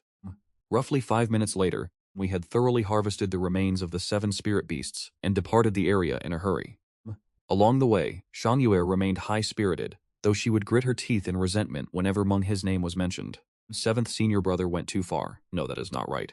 He does not deserve to be called our 7th senior brother. When I return, I shall certainly report his actions to Master. I only hope he perishes in the jaws of the spirit beasts. Junior brother, where shall we head next? I was quite hesitant, as the situation remained far too perilous. Let us return. The worst that can happen is that I kneel and beg for the Master's forgiveness. I spoke with gravity. While ordinary spirit beasts cannot harm me, what if a spirit king or the Qingming demonic sect were to appear? With that, the two of us proceeded toward the teleportation array. Before long, we located the teleportation array meant for our departure. More than 10 cultivators had gathered before the array. Meng He was among them. Upon seeing me and Shang Yuer, Meng He froze, then hurriedly forced a look of feigned surprise, saying, "Junior brother, junior sister, you are both still alive. This is wonderful news." Shang Yuer was so incensed she gritted her teeth, but as she moved to berate Meng He, I raised my hand to signal her to remain silent. Suddenly, I noticed Mo Fuhan and asked, "Brother, why are you here?" Mo Fuqiu laughed and asked, "Did Master arrange for your arrival?" "Indeed, your younger sister, Mo Zhu, encountered your sister heading toward Li Qianlong's immortal cave in search of treasures. Even though I urged her not to go, she insisted regardless." I began to speak. Having said my piece, Shang Yuer and I stepped toward the teleportation array. We retrieved our spirit stones to activate the array and departed. Upon returning to the inner sect, Shang Yuer and I headed out to sell the beast materials. The inner sect possesses a dedicated facility for the acquisition and sale of materials harvested from demonic beasts. To my surprise, these materials fetched a total of 497 high-grade spirit stones. I had not expected that hunting demonic beasts could be so lucrative. I spoke with excitement, suddenly tempted to return and continue the slaughter. Chang Yuer hurriedly restrained me, speaking in a low voice. "Junior brother, do not think on it further. The 10,000 Demon Realm is a minor world specifically maintained by the sect for cultivation purposes. The demonic beasts within all possess significant value. Under normal circumstances, disciples are strictly forbidden from massacring the beasts inside. While this instance was exceptional, and we may escape investigation, doing so again would surely lead to grave trouble. It seemed my hopes were misplaced. It would be wiser to obediently enter seclusion and focus on my cultivation." Afterwards, we returned to Jade Tranquility Peak to pay our respects to Fairy Siquan. As the great doors opened, we stepped into the hall to offer our greetings. "Why have you both returned?" Fairy Siquan asked with a furrowed brow, and I replied. "Disciple discovered that the 10,000 Demon Realm is extremely perilous. There are demon kings and demonic cultists. We were previously besieged by demonic beasts, and I even offended the son of a demon king. It was truly impossible to remain there any longer. Master, feel free to punish me. I am willing to spend 100 years in solitary confinement to reflect upon my failures." Fairy Siquan was rendered speechless. Chang Yuer looked at me with a peculiar expression. 100 years? That is too harsh. What if you are unable to progress in your cultivation during that time? Fairy Siquan asked, causing my expression to instantly stiffen. Chang Yuer seized the opportunity to speak. "Master, we were attacked by beasts, and the 7th senior brother, Meng He, abandoned us to save himself." At the mention of this, her indignation was clear. However, Fairy Siquan did not show the slightest anger. Instead, she said calmly, "Your 7th senior brother merely chose not to save you. Ultimately, it is because you are both too weak. You cannot expect your 7th senior brother to stay behind and await death alongside you." Chang Yuer opened her mouth to retort, but remained silent. Though cold-blooded, the truth of the statement could not be denied. Meng He did not intend us harm. He simply prioritized his own survival. Fairy Sequin spoke. Shengxier cast a glance at me, performed a ritual salute, and took her leave. Once the great hall was left with only myself and Fairy Xishuan, a somber atmosphere descended upon the room. My heart trembled. "Hanju, for what purpose do you cultivate?" When Fairy Xishuan spoke, her voice was frigid and detached. "If you seek only immortality, constantly secluded in bitter cultivation, you will never truly achieve eternity. The phrase man can conquer nature refers to the struggle for destiny and opportunities. This disciple understands, but I wish to elevate my cultivation first. Only once I possess sufficient strength will I contend for the fortunes of the world. Contending for fortune is merely a necessity for those who lack sufficient natural talent. Fairy Shishuan continued, I had originally arranged an opportunity for you. Had you performed meritorious service in the 10,000 demon realm this time, you would have inevitably become a core disciple in the future. The rewards you would have enjoyed would have far surpassed what you have now. It is a pity you have cast it aside. I thank you, Master. I can only blame myself for lacking the fortune to accept it. The technique you cultivate is profound and unpredictable. I truly have nothing left to teach you. Very well then, do you wish to possess an immortal cave not inferior to that of Lei Lingji? Within it, beyond the presence of lightning attribute spiritual energy, there exists an abundance of other elemental energies. Hearing this, I suddenly raised my head and asked in surprise, where is it? Fairy Shishuan replied with an expressionless face. The Jade Pure sect has recently discovered 3 more innate immortal caves. These are not caves excavated by cultivators, but are manifestations formed by the heavens and earth themselves. Located near the Jade Pure sect, to obtain one must participate in the inner disciple examination held once every 10 years. Any disciple below the core level may participate. Those who secure the top 3 spots shall be granted an innate immortal cave, chosen according to their ranking. I furrowed my brow and remained silent. Fairy Shishuan glared at me and said with annoyance, do you fear even a friendly spar? It poses no threat to your life. I hesitated for a moment before asking, Master, do cultivators at the Golden Core realm typically participate? Do you think Golden Core cultivators are as common as cabbage? Any disciple who reaches the Golden Core realm either becomes a core disciple, an elder, or a deacon. In other words, those participating in the inner disciple examination are all cultivators at the Foundation Establishment realm. I thank you for your guidance, Master. This disciple will certainly give his all to bring honor to the Jade Serene Peak. Fairy Shishuan finally offered a faint smile, her eyes gazing at me with a playful glint. You brat, I knew you could not remain unmoved. The system notifies me. The favorability of Fairy Shishuan toward me has increased. Her current favorability rating is 2.5 stars. After bidding farewell to Fairy Shishuan, I did not return to my cave dwelling, but headed instead to the intersect spiritual pond to prepare for the intersect examination. If I am to participate, I must secure one of the top 3 positions. With an innate cave dwelling, I would no longer have to worry about spiritual energy and could truly seclude myself from the outside world. Before that, I must raise my cultivation level as much as possible. There are still 8 years remaining until the next intersect examination. I arrive at the Fire Spiritual Pond, purchasing 1 year of access. There are quite a few disciples in the Fire Spiritual Pond, perhaps 20 or 30. I find a secluded corner and begin to meditate. My appearance draws glances from several female disciples. He looks so handsome. Could he be that mysterious, dashing disciple from Yu Peak? Perhaps, aside from him, I have never seen anyone who looks so refined. I truly wish to make his acquaintance. I hear their faint whispers. I pretend not to hear them. My heart is clear, for a man without women in his thoughts cultivates with natural speed. 1 year later, my fire spiritual root has reached the 8th level of the Foundation Establishment stage. Perhaps because my lightning spiritual root has already reached the 9th level of the Foundation Establishment stage, my cultivation of other spiritual energies is faster than before. Without rest, I head to the water spiritual pond. Just like that, 4 years pass, and all my other spiritual roots reach the 8th level of the Foundation Establishment stage. With 3 years still remaining, I continue to cultivate, striving to reach a specific goal before the intersect examination. I intend to bring all 6 spiritual roots to the 9th level of the Foundation Establishment stage. Today, as I arrive at the Wind Spiritual Pond, I see a crowd of disciples gathered. Chufan, did you not boast that you would surpass me in the upcoming intersect examination? How is it that your cultivation is still merely at the 1st level of the Foundation Establishment stage? Ha ha ha. With his mediocre spiritual root aptitude, how could he ever hope to surpass us? If you kneel and kowtow to us today, we shall make things easy for you. Senior brother, this brat has always relied on junior sister Lu. Now that junior sister Lu is preparing to become Tao companions with the senior disciple of Sword Peak, she will surely cut ties with him in the future. We can deal with him now, and perhaps junior sister Lu would even be pleased. Listening to the words of these disciples, I shake my head and find a corner to begin my meditation. Conflicts like these are not uncommon within the Yuqing sect. Although the Yuqing sect is an orthodox sect of high standing, wherever there are people, there is a martial world. I have witnessed incidents of this nature more than once in the past. You bunch of trash, you dare to lay a hand on me here? Do you not fear the retribution of the enforcement hall? The demonic sect has been stirring of late, yet you continue to indulge in infighting. I have reason to suspect, and have informed the elders, that you are all spies for the demonic sect. A cold snort rang out, brimming with stubborn defiance. I opened my eyes to see that the speaker was none other than Chu Pham, who was currently surrounded. The system notification chimed, announcing the detection of an individual with innate destiny. Do you wish to view the background of this individual? Suddenly, a line of text appeared before my eyes, leaving me stunned. You possess innate destiny. I immediately chose to inspect it. A reincarnated Mahayana cultivator was born in a mortal town alongside his childhood sweetheart, who was discovered to have spiritual roots during an inspection by the Yuching sect. Deep within his soul lies a sealed spiritual treasure, which was severely damaged while protecting him. Currently, to facilitate its own recovery, the spiritual treasure has been unconsciously absorbing the spiritual energy that Chu Pham cultivates, causing his cultivation speed to be agonizingly slow. Now, this spiritual treasure is on the verge of a full recovery. A strange expression crossed my face. Such a background is truly formidable. Even in a novel, he would be worthy of being the protagonist. I narrowed my eyes to observe Chu Pham, who remained calm while surrounded. Despite being shoved by others, he showed no signs of anger.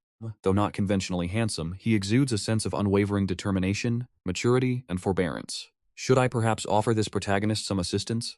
Assist him? I simply closed my eyes. No matter how extraordinary Chu Pham's background may be, it has nothing to do with me. On the contrary, with someone possessing innate destiny nearby, I am even more compelled to seize every moment to cultivate. My goal is immortality and unrivaled power. Once I reach the pinnacle and become invincible, I shall do as I please. For now, if I can avoid trouble, I shall do my utmost to keep it that way. The group of disciples berated Chu Pham for a while, only to be intimidated by him in the end. They dared not strike. Everyone here has paid a high price. Further delay would only result in a loss for them. The funneling pool descended into silence, and 1 year later, my funneling route reached the 9th level of the Foundation establishment stage. I rose to my feet and departed for the pavilion of the Fengling pool. By mere coincidence, I encountered Chu Pham once more. Chu Pham was in conversation with a young woman in green, whose appearance was striking. I noticed that Chu Pham's hands, hidden within his sleeves, were clenched into tight fists. It was clear he was struggling to restrain his emotions. The young woman in green wore a composed expression and turned to leave shortly after. Chu Pham remained where he stood, his shoulders trembling. I could easily deduce what had transpired. I continued walking. Chu Pham was still simmering with anger. Catching sight of me, he could not help but knit his brows. Halt. Chu Pham barked the command, and as these words left his lips, the disciples walking nearby all came to a standstill. Yet I did not stop, swiftly striding out of the pavilion, intending to head toward the other spirit pools. Chu Pham suddenly intercepted my path. I furrowed my brow and asked, "Does this brother have further business with me? Are you Han Jue?" "Indeed, I am Chu Pham. I often hear Senior Brother Mo mention you, saying that you will undoubtedly become a great cultivator of the Jade Pure sect in the future." I felt a sense of embarrassment. I had not expected Mo Fuchu to boast about me so openly. I asked politely, "What business do you have with me?" Chu Pham's expression turned troubled. He drew a deep breath and spoke. "I have heard that you are highly favored by the women here. Even junior sister Mozu loses her composure when she mentions you. I wish to ask, how does one pursue the person of their dreams?" I was filled with confusion. What on earth was this? I had fully expected him to challenge me to a duel of techniques. I said with gravity, "I am a cultivator. How could I allow myself to be ensnared by trivial romantic entanglements? What worth are women? If one attains the great Tao, the world itself will bow before you. Whatever it is you desire, you shall naturally come to possess. Look at me. Have I ever once sought the company of a woman?" Leave those words behind. I bypassed Chu Pham and departed with haste. "Fool, your appearance cannot hope to compare with mine," I grumbled to myself inwardly. Chu Pham's pupils contracted as he gazed in astonishment at my departing silhouette. His movement technique is truly swift. This man is formidable indeed. Chu Pham pondered to himself, and soon after he began to reflect upon my words. Mo Fuchu had once remarked that my determination for cultivation was surely the most profound he had ever witnessed in his life. System notification. Chu Pham has developed a favorable impression of you. Your current affinity level is 1 star. Seeing this message, I felt a sense of bewilderment. I could perceive that Chu Pham was watching me, but I paid it no mind. For the following year, I remained in the fire spirit pool, elevating my cultivation of my spirit roots to the 9th level of the Foundation establishment realm. Chu Pham has been gone for 2 months. Upon his departure, he appeared deeply unwilling to accept his circumstances. I suspect he's run out of spirit stones, wealth, companions, techniques, and land. This man possesses no such assets. I set out for the wood spirit pool, spending a full year to cultivate my wood spirit root to the 9th level of the Foundation establishment realm. At this stage, only my water and earth spirit roots remain at the 8th level of Foundation establishment. I am quite satisfied with the steady progress of my cultivation. As the intersect assessment assembly drew near, I returned to my cave abode. Less than half a month after my return, the bells of Jade Serenity Peak began to chime. All disciples gathered before the gates of the Jade Serenity Palace. A massive wooden board hung upon the main gate, detailing the match times and locations for each disciple. On the first day, every disciple was required to participate in the martial trials. My first match was scheduled to take place at Heaven Pillar Peak. Heaven Pillar Peak is ranked among the top 3 within the Jade Pure sect, possessing formidable strength. The match is set for noon tomorrow. Having committed this to memory, I quickly returned to my cave abode. Upon arriving at my entrance, I suddenly spotted a familiar figure. It was Xing Hongshuan, whom I hadn't seen in decades. She wore the Taoist robes of the Jade Pure sect, her temperament even more refined than in years past. "Husband!" Xing Hongshuan suddenly called out, quickly approaching me. I was left speechless and took a step back, protesting that she could not address me so recklessly. Hongshuan covered her mouth and giggled, asking, "Did we not agree upon this back in the outer sect?" Helpless, I spoke truthfully. At that time I was merely acting according to the situation. Had I refused you then, I feared what might happen. Well, I took it to be the truth, she replied. When I met the headmaster, I worried whether you would betray me, yet you gave me the chance to confess of my own accord. Because of that, I had the opportunity to rejoin the Jade Pure sect and attain the status I hold today. Xing Hongshuan smiled and produced a jade bottle from her sleeve. This is a Jade Pure pill, highly suitable for Foundation Establishment cultivators to bolster their power. I have yet to reach Foundation Establishment, so you should use it first. I'm currently training under Perfected Jing Si and receive these medicinal pills periodically. Xing Hongshuan pressed the bottle into my hands and said, "Do your best in the Inner Sect Assessment Assembly." Initially, I did not expect my husband to be such a genius. My own talent is mediocre, but I will work hard. If my husband achieves great things in the future, surely you won't treat me poorly, will you? She smiled sweetly and innocently, showing no trace of the demonic cultivator she once was. I stood there, conflicted, unsure whether I should refuse her or not. Hongshuan suddenly turned and departed, performing a sword kinesis technique to swiftly vanish into the mist, giving me absolutely no opportunity to refuse. I returned to my cave abode and opened the medicinal bottle, discovering 7 Jade Pure pills inside. I consumed one first, only to find the spiritual key contained within a single pill to be immense.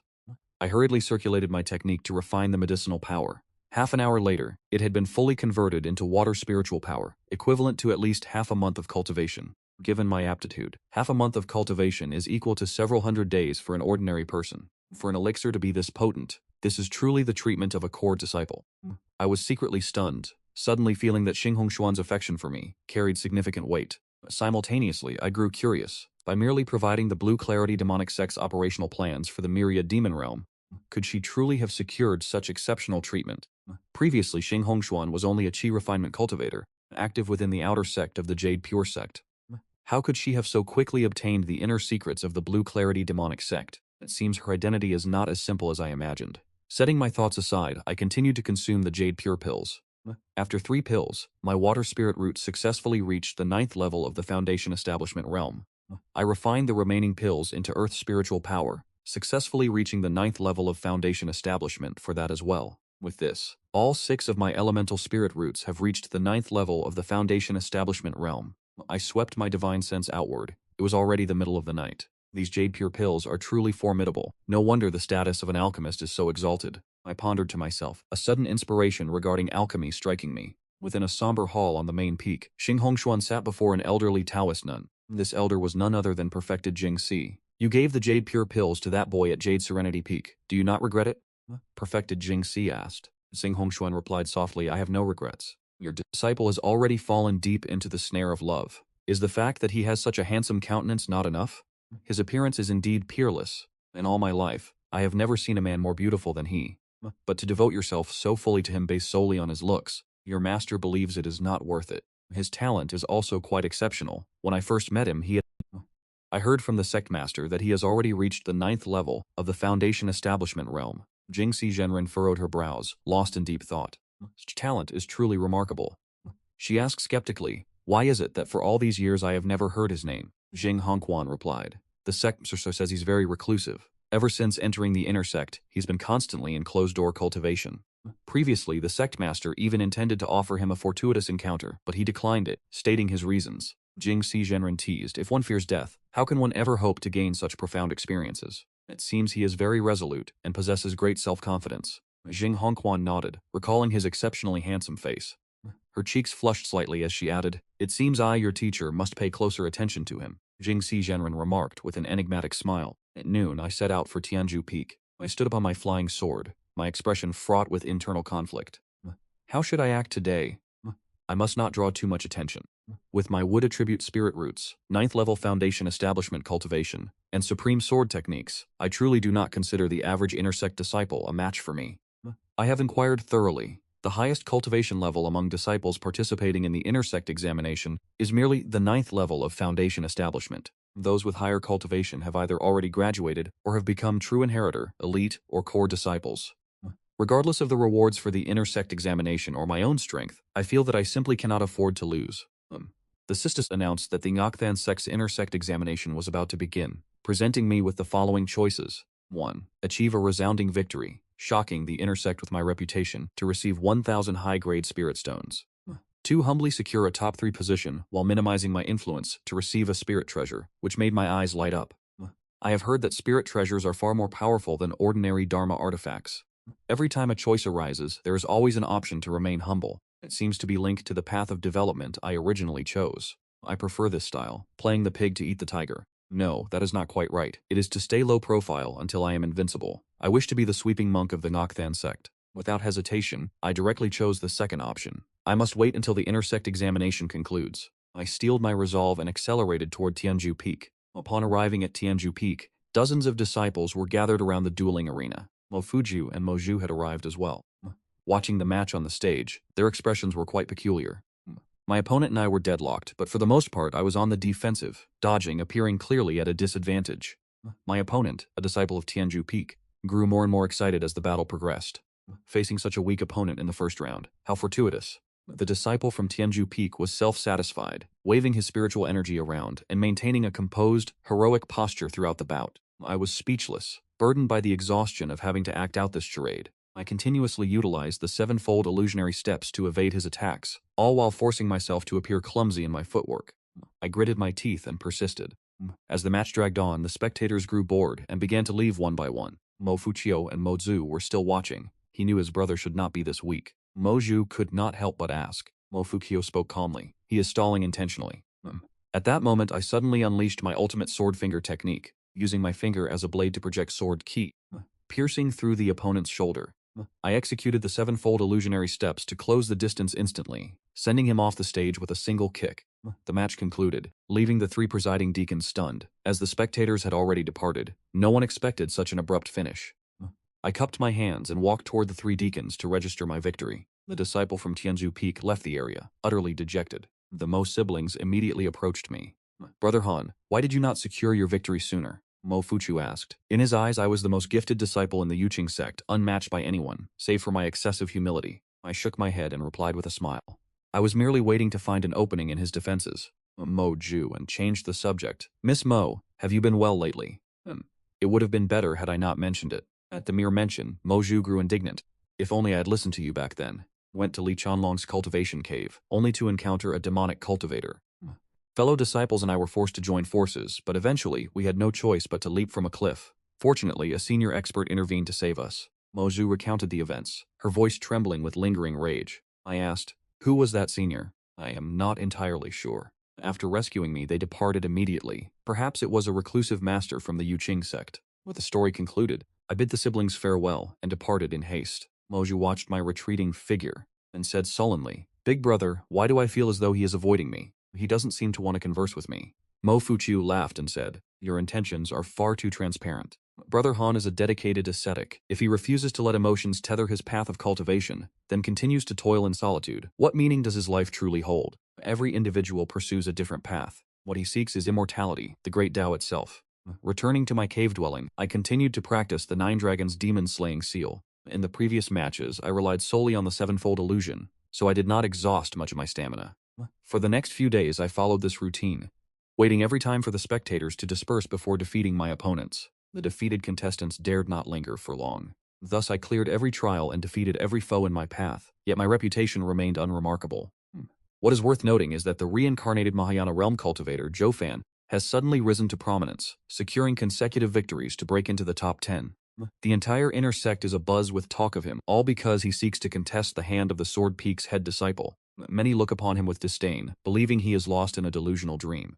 However, the head disciple of Sword Peak is not participating in the inner sect assessment. He has publicly declared that if Zhou Fan can break into the top 3, he will agree to the condition regarding his Tao companion.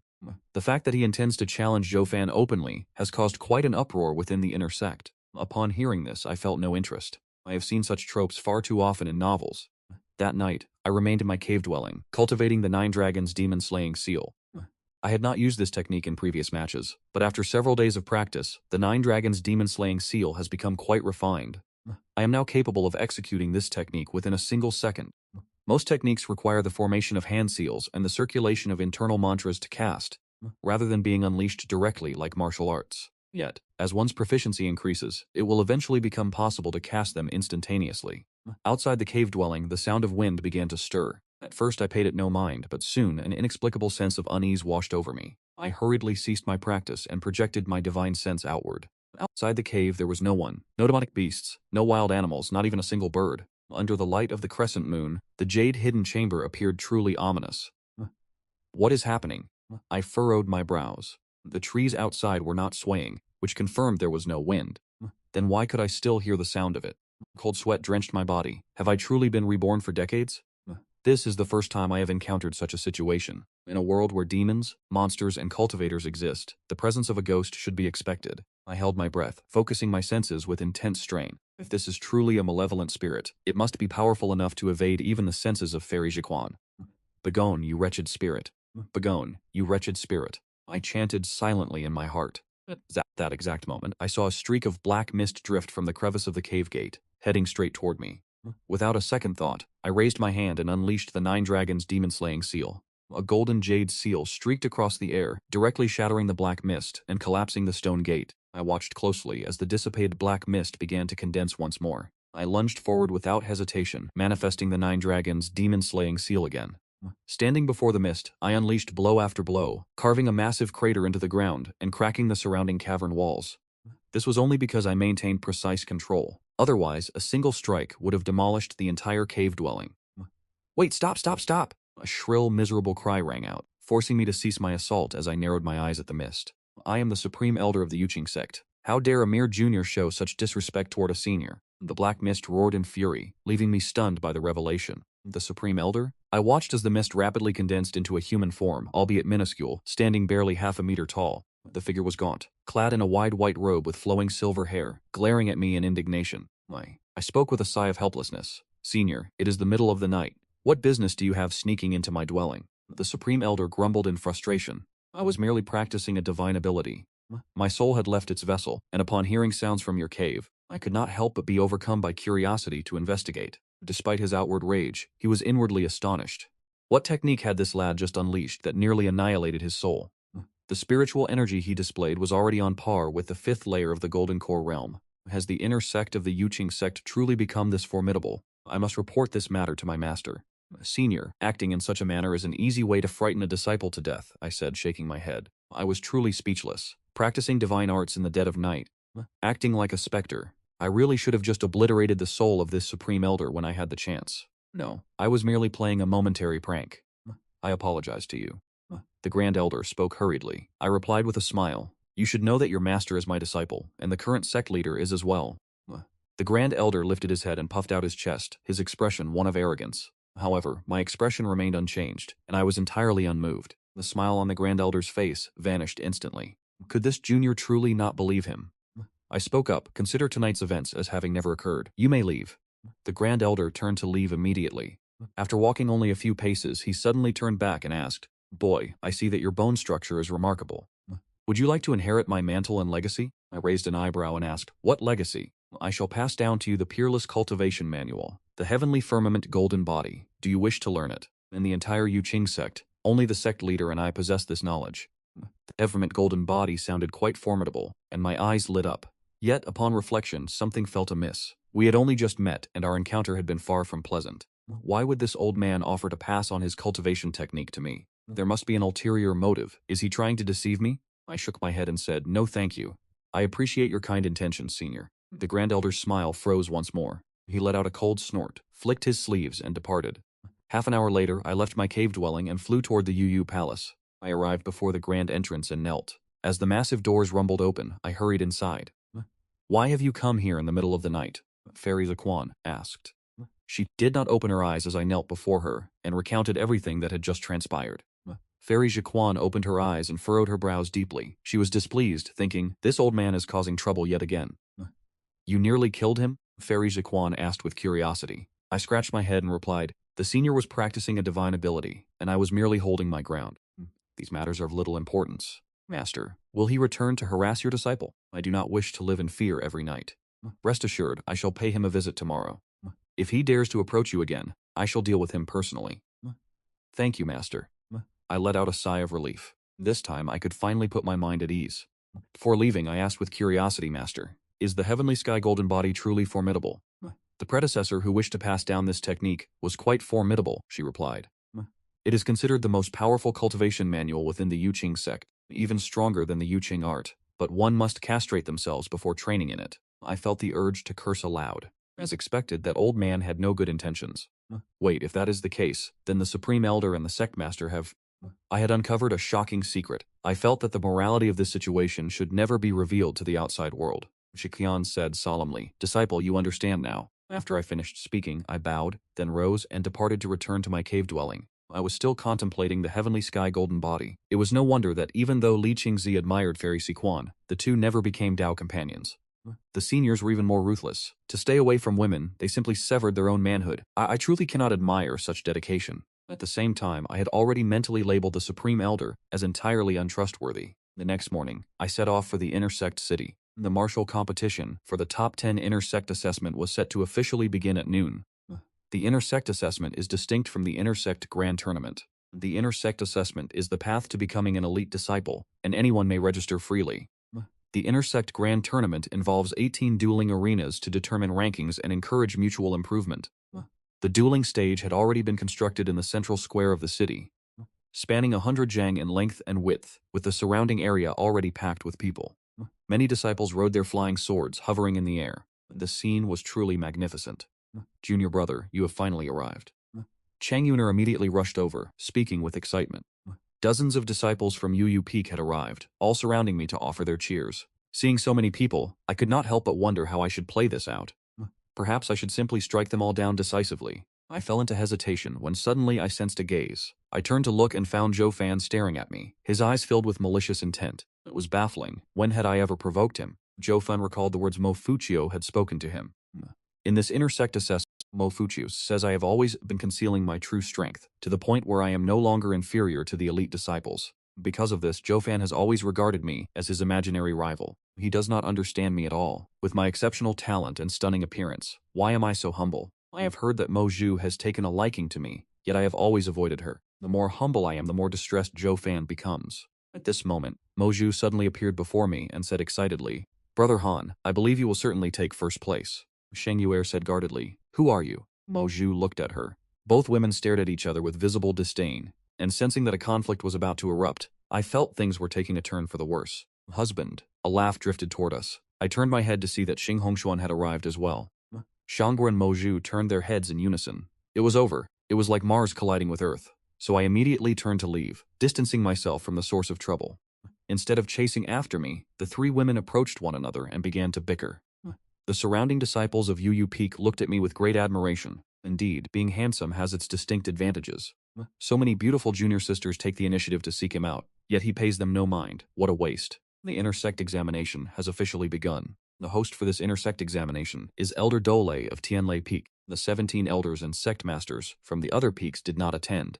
Only the ordinary elders arrived, along with the deacons, hall masters, and an audience of over 2,000 Intersect disciples and mortal servants. Although the number of Intersect disciples is not vast, there are quite a few mortal servants within the Intersect city. I was the first to be called for the duels. Hearing my name, I immediately stepped onto the stage. Yu Peak's Han Joe versus Tianli Peak's Zhou Fan. As soon as Zhou Fan's name was announced, the entire auditorium erupted in excitement. Recently, Zhou Fan has become the most famous disciple in the Intersect, regarded as a piece of trash who achieved a miraculous turnaround. It is said that he possesses a Dharma treasure that strikes down anyone in his path, making him undefeated in combat with immense power. Zhou Fan clasped his hands and smiled. Brother Han, you must give it your all this time. He then raised his right hand, and a small black bell appeared in his palm. From a nearby pavilion, the elders and deacons all furrowed their brows. They had already heard that Zhou Fan possessed a formidable Dharma treasure. It is rumored that this treasure is actually Zhou Fan's natal Dharma treasure. What is a natal Dharma treasure? It is an artifact born together with the cultivator. Generally speaking, natal dharma treasures are legacies from one's ancestors. Such individuals, even if their innate talent is lacking, are blessed by the fortune of their ancestors, and their future achievements will never be low. Upon laying eyes on this dharma treasure today, they all sensed its extraordinary nature. Perhaps Zhou Fan truly will secure the first rank in this intersect assessment. Seeing Zhou Fan so confident, I decided to strike immediately, defeating him before he could display his full might. This way, the impact would be minimized. Otherwise, if Zhou Fan were to unleash his power, and I then defeated him, maintaining a low profile would be impossible. With so many spectators present, I cannot afford to delay until everyone has dispersed. Regardless, I stepped forward toward Zhou Fan. Mo Ju spoke with a grave expression. Zhou Fan's innate dharma treasure is potent. Because of it, the master has made an exception to accept him as a direct disciple. Qing Yuer spoke with disdain. Compared to my junior brother Han, he is nothing, and remained silent afterward. Her beautiful eyes were fixed intently upon me. Zhou Fan smiled with a confident expression, but as he saw me walking straight toward him, he felt a sense of alarm. Because he had often heard Mo Fuku lavish praise upon me, over time he had begun to believe that I was truly powerful. Today, I will defeat you and ascend to greatness. Watch closely. I will make you regret this and realize that you have misjudged me. Zhou Fan thought to himself, and at the mere memory of that flower-like, beautiful face, he became incensed. He raised the small black bell, preparing to display his prowess. He laughed with a manic expression. So what if you are a heaven's pride? Today I, Zhou Fan, will defeat a heaven's pride with my own strength. A flash of sword light erupted, forcing Zhou Fan to close his eyes by reflex. Zhou Fan was sent flying backward, blood spraying like a snapped axe as he was launched straight off the dueling platform. The entire arena fell into silence. Everyone was stunned. They had not yet recovered their senses. The duel had only just begun, and already the duel was over. Even Dao Lei, the elder presiding over this intersect assessment, could not help but widen his eyes. I withdrew my hand, and the sword shadows behind me vanished as quickly as they had appeared, manifesting for less than 2 seconds. I turned toward Elder Dao Lei, bowing with my hands cupped in salute. Elder Dao Lei regained his composure and declared that I of Yu Peak had won. The entire audience erupted in an uproar. The male disciples were all whispering amongst themselves. The eyes of the female disciples shone with brilliance as they looked at me. I quickly descended from the platform and disappeared into the sea of people. Because the dueling platform remained intact, the second match began in short order. Zhou Fan was helped away by a group of disciples from Tianlei Peak. Stains of blood remained at the corners of his mouth, and his face was deathly pale. His eyes were vacant, his entire being utterly hollow and defeated. The blow to his pride was too great. He did not even understand how he had lost. However, in that fleeting moment, he had been struck by the Sanqing Jueying sword. He caught the scent of death. A mere second ago, he was overflowing with confidence. A second later, he had been sent tumbling off the combat stage. Zhou Fan simply wished for a hole to crawl into. He knew he was about to become the laughingstock of the sect. Shang Yu, Xing Hongshuan, and Mo Ju searched for me, but I remained hidden among the crowd, quietly observing. An hour later, the 5 strongest disciples emerged, and they were tasked with drawing lots to determine who would receive a bye. The individual granted this exemption would advance directly to the top 3. The disciples raised no objections. At this stage, the disparity in strength between everyone was minimal. Any one of them could feasibly enter the top 3. Luck has always been an indispensable component on the path of cultivation. If I were granted a bye and reached the top 3, would I be able to simply forfeit? After all, reaching the top 3 is enough to earn the right to choose a cave dwelling in Heaven's Peak. If that were possible, my presence and influence would be reduced to a bare minimum. I offered a silent prayer.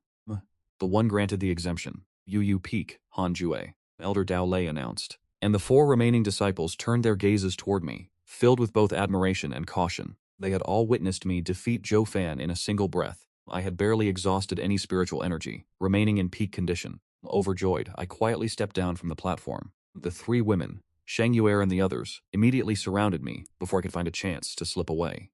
Junior brother, you have a very strong chance of taking first place this time, Shang Yuer said with great excitement. Mo Jun Xing Hongshuan were equally thrilled.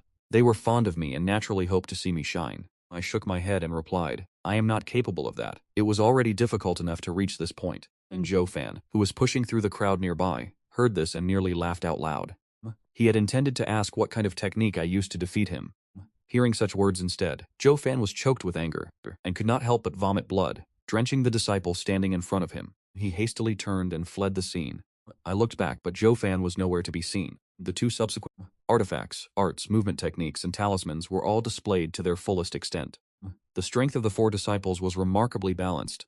One could say they were evenly matched, and regardless of who won or lost, each provided a spectacular performance. The 3 strongest competitors take the stage. Each fights 2 matches, and whoever remains undefeated takes first place. 1 win and 1 loss results in second place, while 2 losses results in third. Elder Dao Lei suddenly raised my hand. Elder, I concede.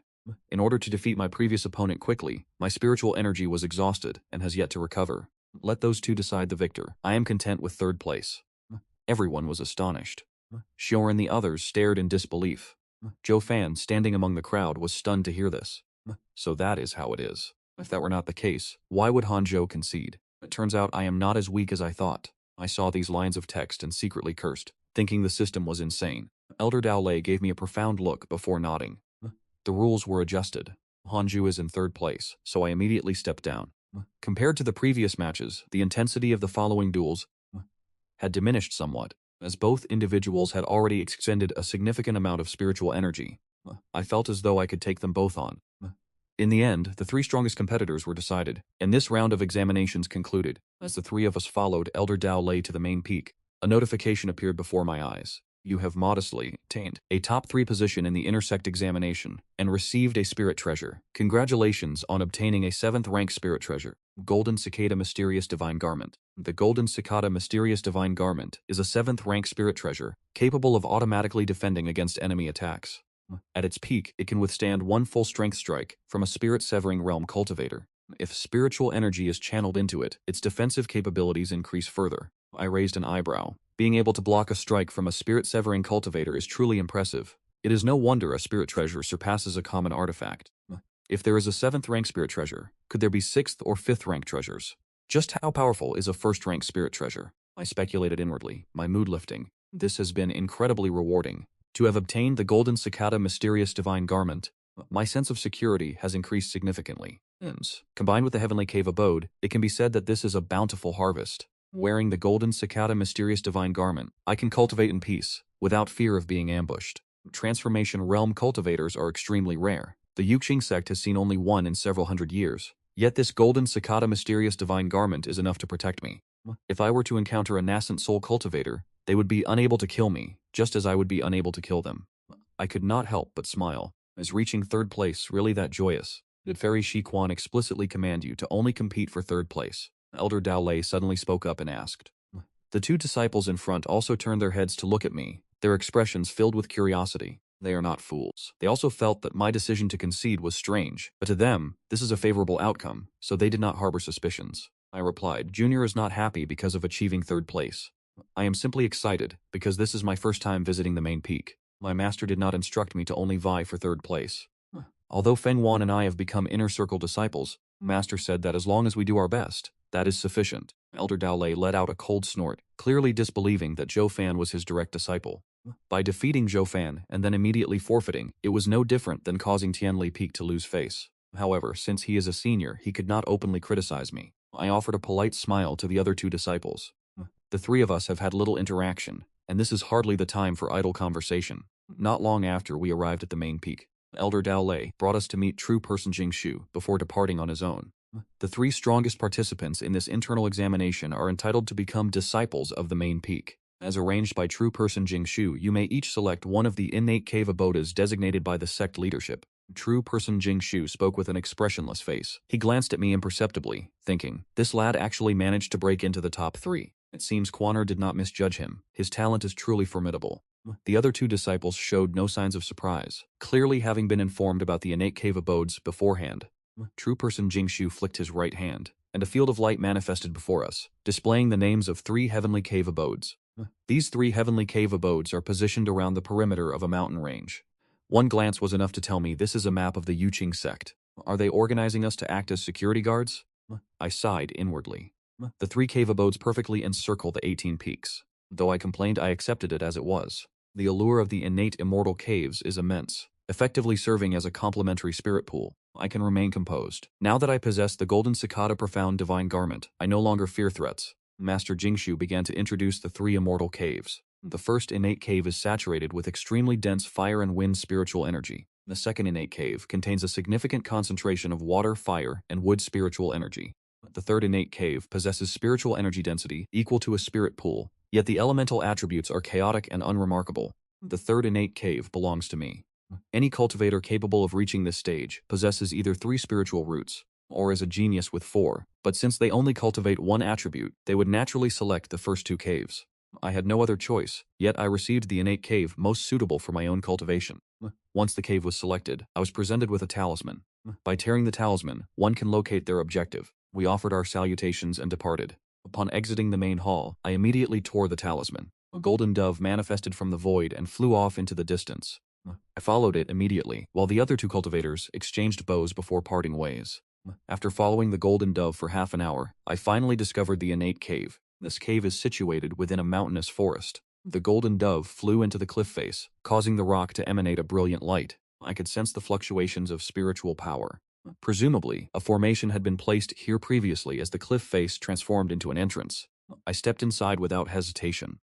The passageway within the cave is wide enough to accommodate 3 people abreast. After walking 50 paces, I reached the stone chamber. The chamber is quite vast, with damp walls, and a fissure at the ceiling, from which a cold breeze drifts in. In the center of the chamber lies a pool of water emitting steam, surrounded by an abundance of moss. I sensed the dense spiritual energy. It truly does not fall short of the inner sect's spirit pool, and is perhaps even slightly more concentrated. With all 6 spiritual attributes present, I am exceptionally satisfied. I retrieved the golden cicada profound divine garment, donned it, and layered my jade pure sect robes over it. The moment I wore this spiritual treasure, I felt my entire presence shift. The sense of security was overwhelming. He returned to the entrance of the cave and looked up. Surely, a cave dwelling that belonged solely to him deserved a name. Using his finger as a sword, he carved characters onto the cave entrance. "Patience brings a wider sky," he muttered, nodding in satisfaction. The calligraphy was not bad. It was bold and powerful, reflecting the formidable sword intent he possessed. Once the name was inscribed, he cut down nearby trees, intending to craft a table, chairs, and a bed from the dark jade wood. Fairy Shiquan remained expressionless. Shang Yuaning was recounting the internal sect examination before her, hearing how he had reached the top 3 and then immediately conceded. The corners of her mouth twitched involuntarily. This boy truly lacked any ambition. While Fairy Shiquan admired his heart for the Tao, she could not comprehend why he was so afraid of standing out. He was incredibly cowardly, and what was more, his appearance was exceptionally striking. It would be difficult for him not to attract attention, even if he wished otherwise. "Master, was junior brother Han perhaps harmed when he was young?" Shang Yuning asked. Fairy Shiquan appeared pensive. It seemed she would have to ask Elder Tai. Could it be that Elder Tai had mistreated him? Thinking of this, Fairy Shiquan's gaze turned cold. She had never liked Elder Tai, and if not for the fact that he had rendered great service to the outer sect, and because his cultivation had stalled at the Foundation establishment stage, there would be no one in the inner sect willing to accept him, due to his mediocre aptitude. After the internal sect examination concluded, he did not stir up much of a reaction. The disciples only chuckled when they mentioned him, and he stopped going to the inner sect city, remaining instead in his Xiantian cave dwelling to cultivate. He prepared to forge his golden core as soon as possible. His 6-element spiritual energy had already reached the 9th layer of the Foundation establishment stage. Once he reached perfection, he could achieve the golden core stage. His fighting spirit surged at the prospect of reaching the golden core realm, where he could finally unleash the divine abilities of the 6 Paths Reincarnation Manual. The 6 Paths Reincarnation Manual contained innate divine abilities, but they required a certain level of cultivation to manifest. The golden core stage granted him access to one such divine ability. Half a month later, someone came to visit Mo Fuchio and Zhou Fan. The two stared at the words carved into the cave entrance, falling into an immediate heavy silence. "Patience brings a wider sky" truly suited his personality well. "Brother Han Mo Fuchio has come to pay a visit." Mo Fuchio cupped his hands and called out. A few seconds later, the cave entrance swung open. The 2 men stepped inside and immediately locked eyes with me. They caught sight of him sitting in deep meditation by the pond. I opened my eyes and asked, "What brings you 2 brothers to my dwelling?" Zhou Fan looked at him with a complex expression. Mo Fuchu smiled and said, "The friction between the Qingming demonic sect and our Yuqing sect has been intensifying lately. It is only a matter of time before full-scale war erupts. We wish to invite you on a mission to eliminate a subsect of the Qingming demonic sect. It is said that this branch holds a vast treasury of medicinal elixirs that could greatly aid your cultivation." Before arriving, Mo Fuchu had resolved that the only way to persuade me was by appealing to the allure of cultivation resources. I shook my head and replied, "I appreciate your kind intentions, but I have no desire to leave for the time being. I must remain in seclusion to break through." Seclusion to break through. Both men were stunned. Zhou Fan could not help but ask, "Do you intend to reach the golden core stage?" I nodded in affirmation. The golden core stage is not easily attained. The heavenly tribulation one must face is far more terrifying than that of the Foundation establishment stage. You will require specific tribulation transcending elixirs to mitigate the might of the heavenly lightning and stabilize your Tao heart. Mofuchu offered this reminder, and Zhou Fan added, "This mission is of great importance. If we perform well, we will undoubtedly be rewarded for our contributions. Our status within the Yuqing sect will surely rise accordingly. You would also establish a formidable reputation within the cultivation world. You have received an invitation from your fellow disciples. Faced with the lure of fame and fortune, you are presented with the following choices. 1. Accept their offer, achieve merit together, and receive a low-grade spirit stone. 2. Decline their offer and continue your humble cultivation, gaining a magical artifact." 3 lines of text suddenly manifested before my eyes. Was this even a question worth pondering? I spoke with solemnity. "My apologies, but I have no interest in fame or gain. I only wish to pursue my cultivation with a sincere heart.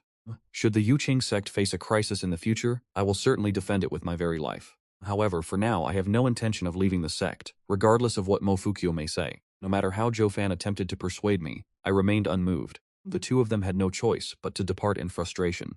After leaving the cave dwelling, they flew a short distance away. Zhou Fan could not help but remark, "He may be formidable, but he is perhaps far too timid." It sounded eloquent, but in Zhou Fan's eyes, this was merely a rumor he had gathered from the disciples of the Yuqing Peak, that I am excellent in all respects yet hindered by excessive cowardice. This time Mofukyu did not defend me, sighing instead. "One cannot spend an entire life of cultivation strictly in seclusion. You and I are mortals who must fight for every opportunity. Wait and see. Sooner or later he will come to his senses." Zhou Fan nodded. He suddenly found himself anticipating this upcoming mission. Once he acquires those spirit elixirs and medicinal herbs, he might finally surpass me. At this thought, Zhou Fan's heart burned with intensity. Having been directly defeated by me during the inner sect assessment, he had suffered a profound psychological blow.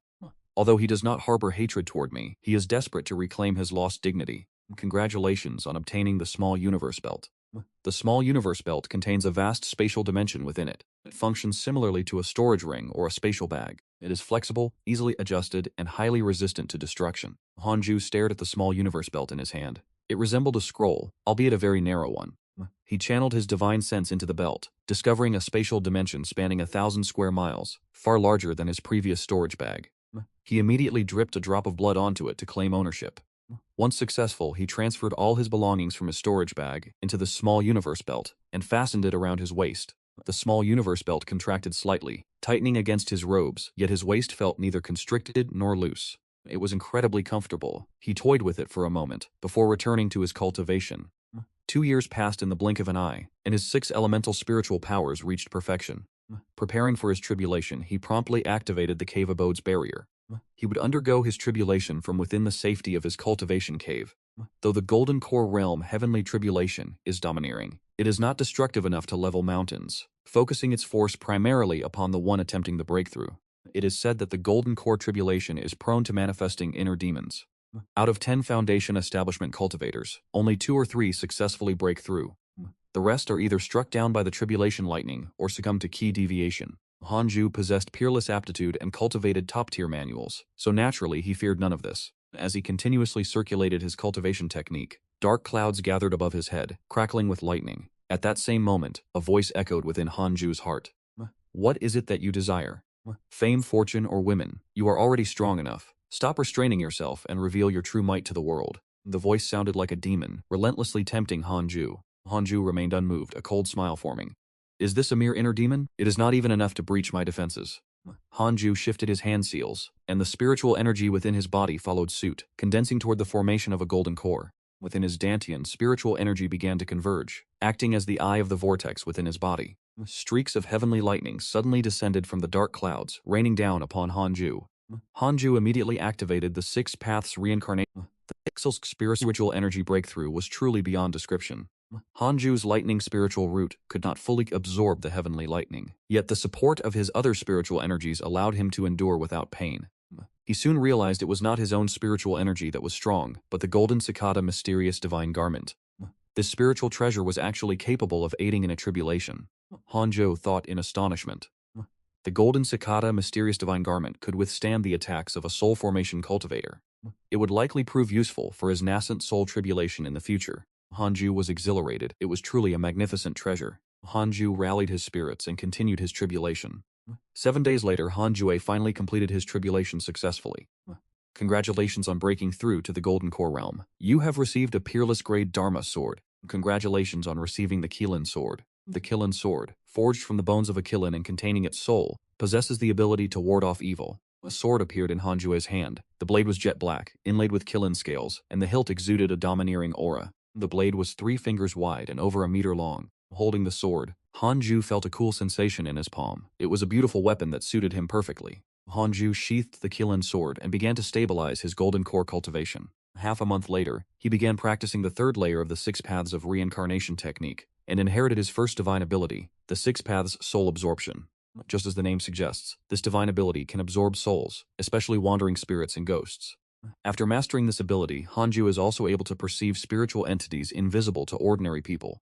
Once Hanjue learned the mental cultivation method, he began to practice this divine ability. His top-tier 6-element spiritual root aptitude allowed him to master it in 10 days. A divine ability is indeed a divine ability. It is far more profound than standard spells, and its power is naturally far greater. Hanju greatly desired to find wandering spirits to test it, but as he was within the Yuqing sect, he opened his attribute panel instead. Name, 499 years. Race, mortal.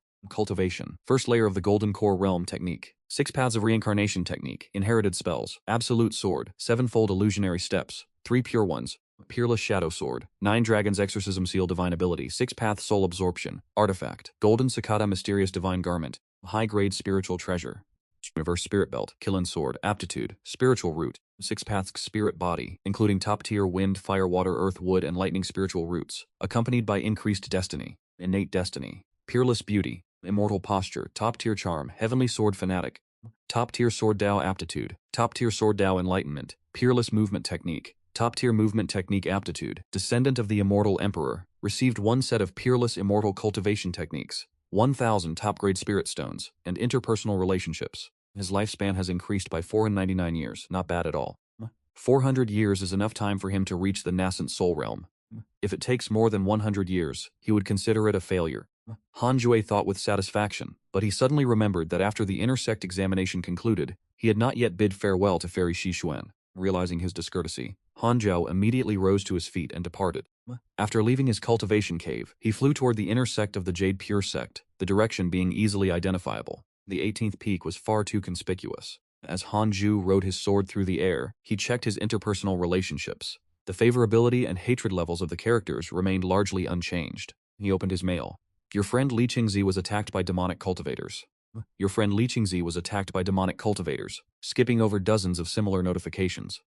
Your friend Li Qingzi was attacked by demonic cultivators, sustained heavy injuries, but narrowly managed to escape. Hanju was stunned. It seemed the elder who cared for him so dearly had suffered a miserable fate. Hanju could not help but worry. Could it be that the Qingming demonic sect was on the verge of assaulting the Jade Pure sect? Lost in thought, Hanju arrived at Jade Mystery Peak. He quickly reached the front of the Jade Mystery Hall and knelt. The massive doors swung open, and he stood to enter the hall. Junior brother Han, you have finally decided to return. Chang Yue remarked with a tone of grievance. Hanju furrowed his brows. Could this young girl truly be related to Fairy Xishuan? Why is it that every time he arrives he encounters her? Chang Yuer's cultivation had reached the 5th level of the Foundation Establishment realm. This speed of progress was truly rapid compared to ordinary cultivators, but it could not compare to Hanjuo. It was entirely incomparable. Hanju knelt before Fairy Xishuan and said, Disciple pays his respects to master. After the intersect examination ended, this disciple was caught in a rush and forgot to come pay his respects. Fairy Xishuan blinked and asked, You still remember the way back? I truly thought you had betrayed your master. Hanju broke into a cold sweat. Just as he was about to offer an explanation, Fairy Xishuan continued. The Jade Pure sect is about to face a disaster the likes of which it has never seen before. I give you one opportunity. You may leave the Jade Pure sect immediately, she said. Hanjue's first reaction was that Fairy Xishuan must be joking. At this moment, 3 lines of text suddenly appeared before his eyes. The sect master of the Jade Pure sect is in danger. His life and death are uncertain. You have the following choices. 1. Leave the Jade Pure sect and wander the cultivation world. You may receive a bottle of chi-gathering pills. 2. Remain in the Jade Pure sect until the sect is annihilated or the Qingming demonic sect abandons its pursuit of the Jade Pure sect. You may receive a piece of Dharma artifact and a tome of magical techniques. Hanju frowned. His instincts urged him to choose the first option to avoid danger, but upon reflection, he thought, I am wearing the golden cicada mysterious divine raiment. What do I have to fear? Hanju asked. And what of you, master? Fairy Xishuan replied with a calm expression. And the Jade Pure sect share the same fate. We live and die together. Chang Yue hesitated. Hanju said solemnly, Then this disciple shall stand with master through life and death. completing my mission while conveniently increasing our affinity. Fairy Shishu's affinity toward you has increased. Current affinity is 3 stars. 3 stars already. If it increases by 1 more, could it develop into a romantic relationship? Such a thought flashed through Hanzhou's mind. I am overthinking. One who pursues the Tao should not be swayed by worldly desires. Fairy Shishuan's expression remained unchanged as she asked, is that true? Are you not afraid of death? Everyone must die. One death may be as light as a feather, while another is as heavy as Mount Tai. You pursue immortality, yet you do not wish to abandon your master and flee? I have taught you nothing of this. Though you have not taught me this, your kindness is profound. Master has repeatedly secured opportunities for me, and has even helped me resolve potential troubles. This disciple remembers it all. He spoke from the heart. Reborn in this life and having lived for over 60 years, Fairy Shishuan was the person who had treated him with the most sincerity. Although Xing Hongshuan had the highest affinity for him, she had once threatened him. Since the day he joined Fairy Shishuan's sect, she had never once made things difficult for him. Even when he did not follow her instructions, she never reprimanded him. With such a virtuous master, Hanzhou truly did not want to see her perish. However, if he were to encounter an insurmountable foe, Hanzhou would still have to prioritize his own survival. The primary mission of one's life cannot be neglected. Longevity. Longevity. Upon hearing Hanzhou's heartfelt words, Fairy Shishuan smiled, her heart brimming with joy, as expected of a disciple of my Jade Gloom Peak. However, the situation is not yet dire enough for the sect to dissolve. The sect master has gone missing, but the foundation of the Jade Pure sect remains. I only saw that you are usually very afraid of death, so I suggested you leave first, Fairy Shishuan said with a chuckle. Hanzhou nodded and asked, where did the sect master go missing? He went to investigate the Qingming demonic sect. So that is how it is. Hanzhou felt an immediate sense of relief. If he were to be captured right within the Jade Pure sect, what would become of his reputation? That would be troublesome indeed. The Qingming demonic sect has besieged Li Qingzi dozens of times. Yet they have only ever... It seems there are no soul formation stage cultivators here. With that settled, Hanzhou no longer needs to be anxious. A nascent soul expert cannot kill him. Are you encountering any difficulties in your cultivation lately? Fairy Shishuan asked, her eyes softening as she spoke. She had yet to truly instruct a disciple like him. And Jianzhu shook his head and replied, no, thank you for your concern, master. If he were to cultivate alongside Fairy Shishuan, wouldn't his golden core stage cultivation be exposed? By then, if word reached the sect elders, they would undoubtedly force him into grueling labor. Upon hearing this, Fairy Shishuan immediately let out a huff and said, then follow your master's orders. And Zhu departed. No sooner had he stepped out of the hall, than Fairy Shishuan produced a storage bag and handed it to Chang Yuer, saying, do as I said, and go assist your junior brother. Chang Yuer nodded and stood up, filled with excitement. Just as Hanzhou flew away from Jade Serenity Peak, he heard the whistling of wind from behind. He turned his head to see Chang Yuer riding her sword in pursuit. Junior brother Han, wait for your senior sister. Chang Yuer waved her hand, her face bright with a joyful smile. Hanzhou frowned, then came to a halt, and Yuer arrived at his side, held up the storage bag in her hand, and said, inside are a set of formation arrays and various spirit herb seeds. Master ordered me to help you arrange these arrays and plant the spirit herbs to enhance the spiritual energy within your cave dwelling. Hearing this, Hanzhou's brows immediately smoothed and he bowed, saying, thank you, senior sister. Chang Yuer's smile grew even more radiant. The two continued their flight toward the innate cave dwelling. Upon arriving at the entrance of the cave, Chang Yuer looked at the inscription on the stone, her expression turning curious as she muttered, boundless sky and sea. Hanzhou remained expressionless at this name and walked into the cave first. Chang Yuer followed closely behind. She stopped at the edge of the passage, took out the formation tools from the storage bag, and began to set up the array. Hanzhou turned around, stood behind her and observed intently, learning how to arrange formations. It would surely be beneficial for the future. Chang Yuer noticed him standing behind her and could not help but become even more focused. It took nearly an hour for Chang Yuer to complete the formation. The control mechanism was embedded into the cave wall, so a small jade stone that would activate once spiritual power was infused into it.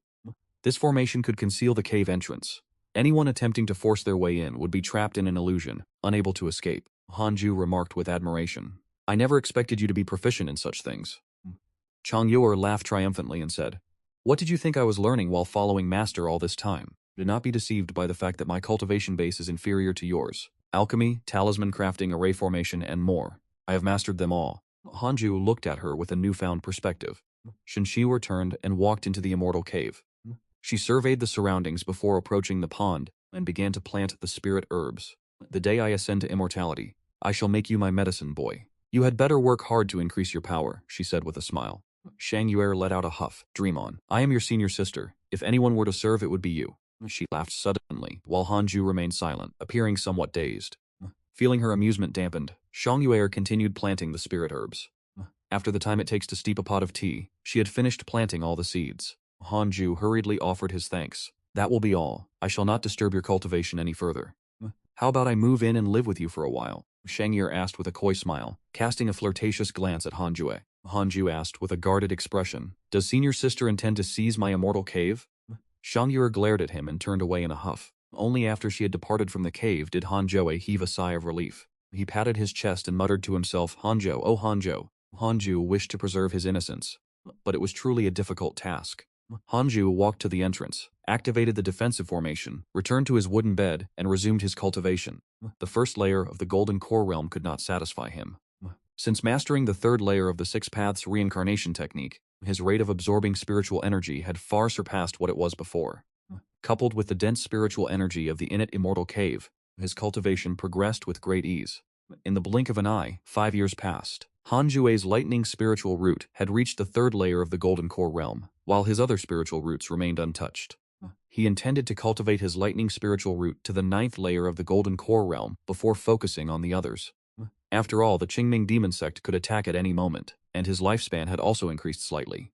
The path of cultivation offers many ways to extend one's lifespan, such as elixirs, heavenly treasures, and unique techniques. The lifespan limit Hanjo currently faced was merely his most basic natural limit. Even if his cultivation base could not break through, he could still utilize other methods to extend his years. Throughout this year, the Jade Pure sect remained peaceful and safe. However, the sect leader, Li Qingzi, was frequently hunted by demonic cultivators and was often left severely injured. The vengeful Chu Fan was also frequently targeted by attacks from the demonic cultivators. It appeared they were having quite the extraordinary adventure. Whenever he saw them being besieged by demonic cultivators, Hanjue felt a sense of fortune, grateful that he had not accompanied them. As Hanjue continued his cultivation, a line of text suddenly appeared before his eyes. An individual with innate destiny has arrived. Do you wish to view their origins? An individual with innate destiny? Hanju frowned. Could there be someone outside his cultivation cave? He hurriedly checked the individual's history. Chen Sanqian, born with a demonic womb, possessed an extreme affinity for demonic cultivation techniques. He wandered the lands with his parents during his youth. After his parents were slaughtered by bandits, he unexpectedly awakened his demonic womb, slaying hundreds of those bandits at the mere age of 7. Once his bloodlust was unleashed, it became impossible to restrain. He actually joined the Qingming demonic sect, where he thrived, and he now served as a core head disciple of the sect. As expected, he was an agent of the Qingming demonic sect. Being a core head disciple meant he had not yet reached the rank of an elder. According to Hanjue's understanding, the strength of the Qingming demonic sect and the Yuqing sect were not significantly different. At best, Chen Sanqian would only possess the cultivation of the 9th level of the Golden Core Realm. What was this man doing at the Yuqing sect? Was he alone or was a hidden army lurking nearby? Hanju stood up and carefully approached the entrance of the cave. Gazing outward, he spotted a man in black robes emerging from the nearby forest, moving with a clandestine air. Hanjo could not sense the man's aura. Had he not seen him with his own eyes, he might never have detected Chen Sanqian at all. Apart from Chen Sanqian, no one else was in sight as the man walked toward the entrance of the cave. His eyes fell upon a line of text inscribed on the cliff face. Endure for a moment, and the seas will be calm. How ridiculous. The people of the Yuqing sect truly are nothing but spineless cowards. Chen Sanqian could not help but sneer in mockery. Hanju, still inside the cave, felt insulted. Are you looking to die? Hanju channeled the 3 pure Shaso swords. 3 sword phantoms hovered behind him, ready to strike down Chen Sanqian at a moment's notice. Because of the protective formation, Chen Sanqian could neither see Hanjue nor sense his presence. The two were separated by less than 10 paces. After observing for a moment, Chen Sanqian noticed something was amiss. Could this be a cultivation cave? Chen Sanqian narrowed his eyes. He flipped his hand, drew a sword, and gently thrust it toward the cliff face. A flash of sword light erupted, startling Chen Sanqian, who instinctively leaped backward. Like streaks of lightning, the 3 sword phantoms pierced directly through Chen Sanqian's body, causing blood to spray into the air. A discarded sack, Chen Sanqian was flung more than 10 meters away, crashing into a massive tree, and the pain was unbearable. Tran Tam Thien gritted his teeth and looked up. 3 sword shadows hovered above his head, ready to descend at any moment, nearly scaring him out of his wits. What is this? He shouted in a panic. Senior, please, hold your hand. Hanju stood at the entrance of the cave and shook his head, so weak. You could not even withstand a single strike. Could it be that my 3 pure absolute shadow sword is too powerful? Hanju stroked his chin in thought. After being struck by the 3 pure absolute shadow sword, Tran Tam Thien's spiritual aura was revealed. Hanwei made a quick comparison. Tran Tam Thien's spiritual energy was not as potent as his own, Yet he could not discern Trantamthien's cultivation realm. In other words, Trantamthien's realm was higher than his, but the intensity of his spiritual energy was inferior. The overbearing effectiveness of the Six Paths reincarnation technique finally revealed itself, putting Hanjo in a very good mood. He opened his mouth to ask, "Why have you come to the Yuqing sect?" Trantamthien replied, "I was merely passing through. I had no intention of entering the Yuqing sect." A blatant lie. And with that, the three sword shadows descended once more. Trantamthien's expression changed, and he scrambled to the side, but his right leg was still pierced by a sword shadow. Pinning him firmly to the ground, he collapsed, looking like a starving dog lunging for food. Trantamthien was incensed to the point of madness. He was the core head disciple of the Qingming demonic sect, yet he had been subdued by his opponent before he could even strike a blow. The three sword shadows were like specters, moving with an unbelievable speed. They remained pinned to his leg, continuously draining the spiritual energy from his body. What kind of cultivation technique was this? Tamthien was deeply unsettled, for he had already investigated the Yuqing sect. The Yuqing sect was not a sect purely dedicated to the sword, and none among the elders were known to possess such formidable sword techniques. Could it be the mysterious Supreme Elder? Trantamthien, possessor of the innate demonic womb, and head disciple of the Qingming demonic sect. If I were to hand you over to the Yuqing sect, what fate do you think would await you? Hanju's voice echoed once more. Tranthien's expression shifted drastically, his heart surging with terror. How could his opponent know his true background so clearly?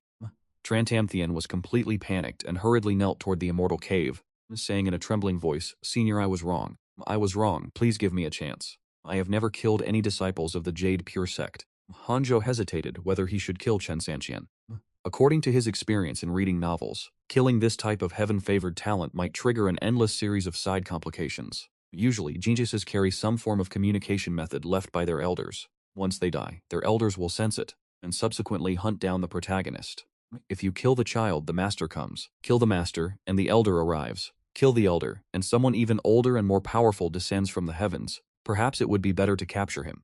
If the sect master is ever captured in the future, he could be used as leverage to negotiate with the Qingming demon sect. Hanju mused to himself, feeling this was a viable plan. After all, he was currently wearing the golden cicada mysterious divine garment, and Chen Sanqian could not inflict any injury upon him. Hanju waved his right hand and the three sword shadows vanished into thin air. Chen Sanqian did not dare to flee. He could only kneel on the spot, trembling violently. He had already been wounded. Given the strength Hanju had displayed, even if he exerted his full effort to escape, he would not be able to get away. Enter. Hanju's voice drifted out, and the entrance to the cave appeared. As the stone door opened, Chen Sanqian beheld Hanjue. What a handsome man, and so young. He had assumed Hanjue was merely a disciple of some senior expert. Gritting his teeth, he stood up and entered the cave, after which Hanjuo activated the formation and sealed the entrance. As Hanjue turned and walked deeper into the cave, Chen Sanqian suddenly lunged at him, pressing his sword against Hanjue's throat. He shouted in a low voice, "Senior, let me go, or I will kill your disciple." The cave fell into a stifling silence. Chen Sanqian was anxious and restless, his eyes darting about. Hanju's calmly, "I have no disciples." Upon hearing this, Chen Sanqian's body stiffened. His sword fell to the ground, and he slumped into a kneeling position, laughing awkwardly. "Senior, I apologize. I have been foolish." He tried to perceive Hanjue's cultivation realm. It couldn't possibly be the 9th level of the Foundation Establishment realm. It must be a concealment technique. To be able to suppress him so effortlessly, and to accurately discern his origins, he must surely be an expert of immense standing. Han-Ju walked deeper into the cave, leaving behind a single command, "Follow me," and Chen Sanqian hurriedly followed. Han-Ju approached his wooden bed and sat down. Chen Sanqian knelt before him, appearing extremely respectful. This individual is the core senior disciple of the Qingming demon sect.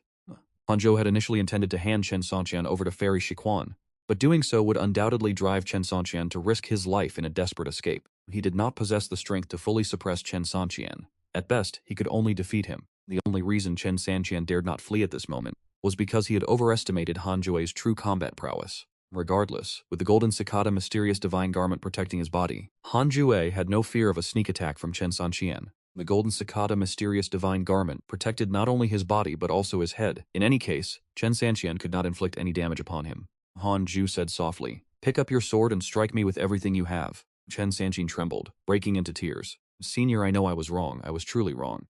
Try it. Just try once, and you will never again harbor thoughts of a sneak attack. I will not hold it against you. Just strike. Senior, I beg you, let me kowtow to you instead." On the verge of tears, Chen Sanqian hurriedly kowtowed to Hanjue. He suspected that Hanju was laying a trap, searching for a pretext to execute him. He knew that if he were to actually strike, the outcome would be dire. Hanjue was left speechless. Am I truly that terrifying? Having previously examined Chen Sanqian's background, he had assumed this man was extraordinarily ruthless, a figure who would prefer death over submission, yet he turned out to be quite the opposite. From today onward you shall remain here. You will assist me in tending to the spirit herbs and sweeping the grounds. You may also cultivate here. Hanzhou, I understand. Then when will I be allowed to leave? I misspoke. He had tripped over his own words. Chen Sanqian's integration into his daily routine did not alter Hanzhou's way of life. He remained focused on his cultivation every day, using his wooden bed as a focal point for his barrier.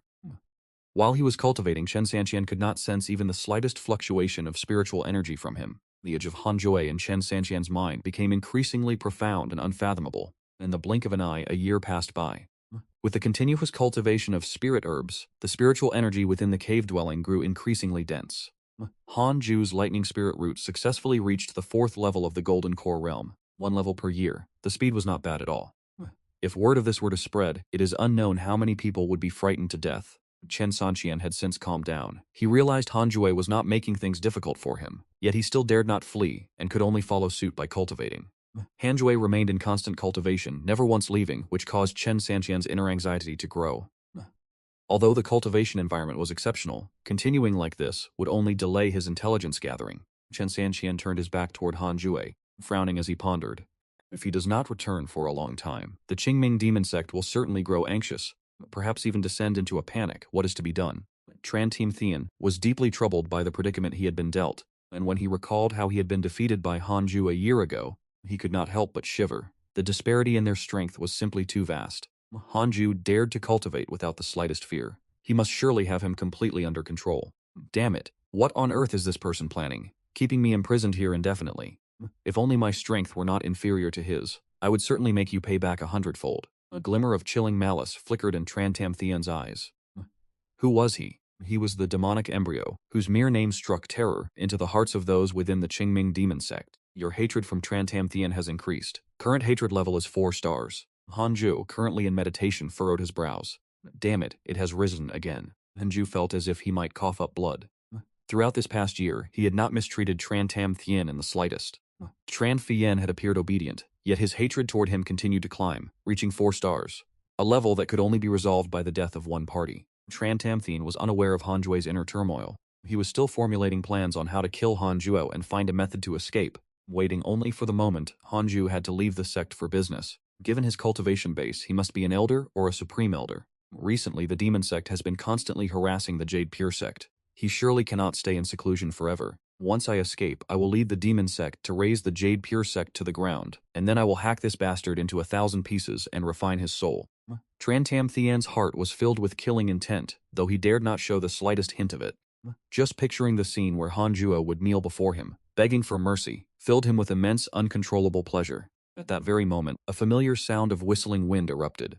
Before Trantam Thian could even react, 3 sword shadows pierced through his chest, spraying blood across the ground. Trantam Thian's eyes widened, bloodshot and frantic. He turned his head in disbelief to look back at Hanzhou, who stood with an expressionless face, and with a flick of his right hand, the 3 pure shadow swords began to spin, blasting his head into a mist of blood. The innately gifted demonic embryo, Trantam Thian, was dead. The execution was far more decisive than a year ago, leaving him no time to evade. Until the very moment of his death, Hanzhou still did not know the full extent of his strength.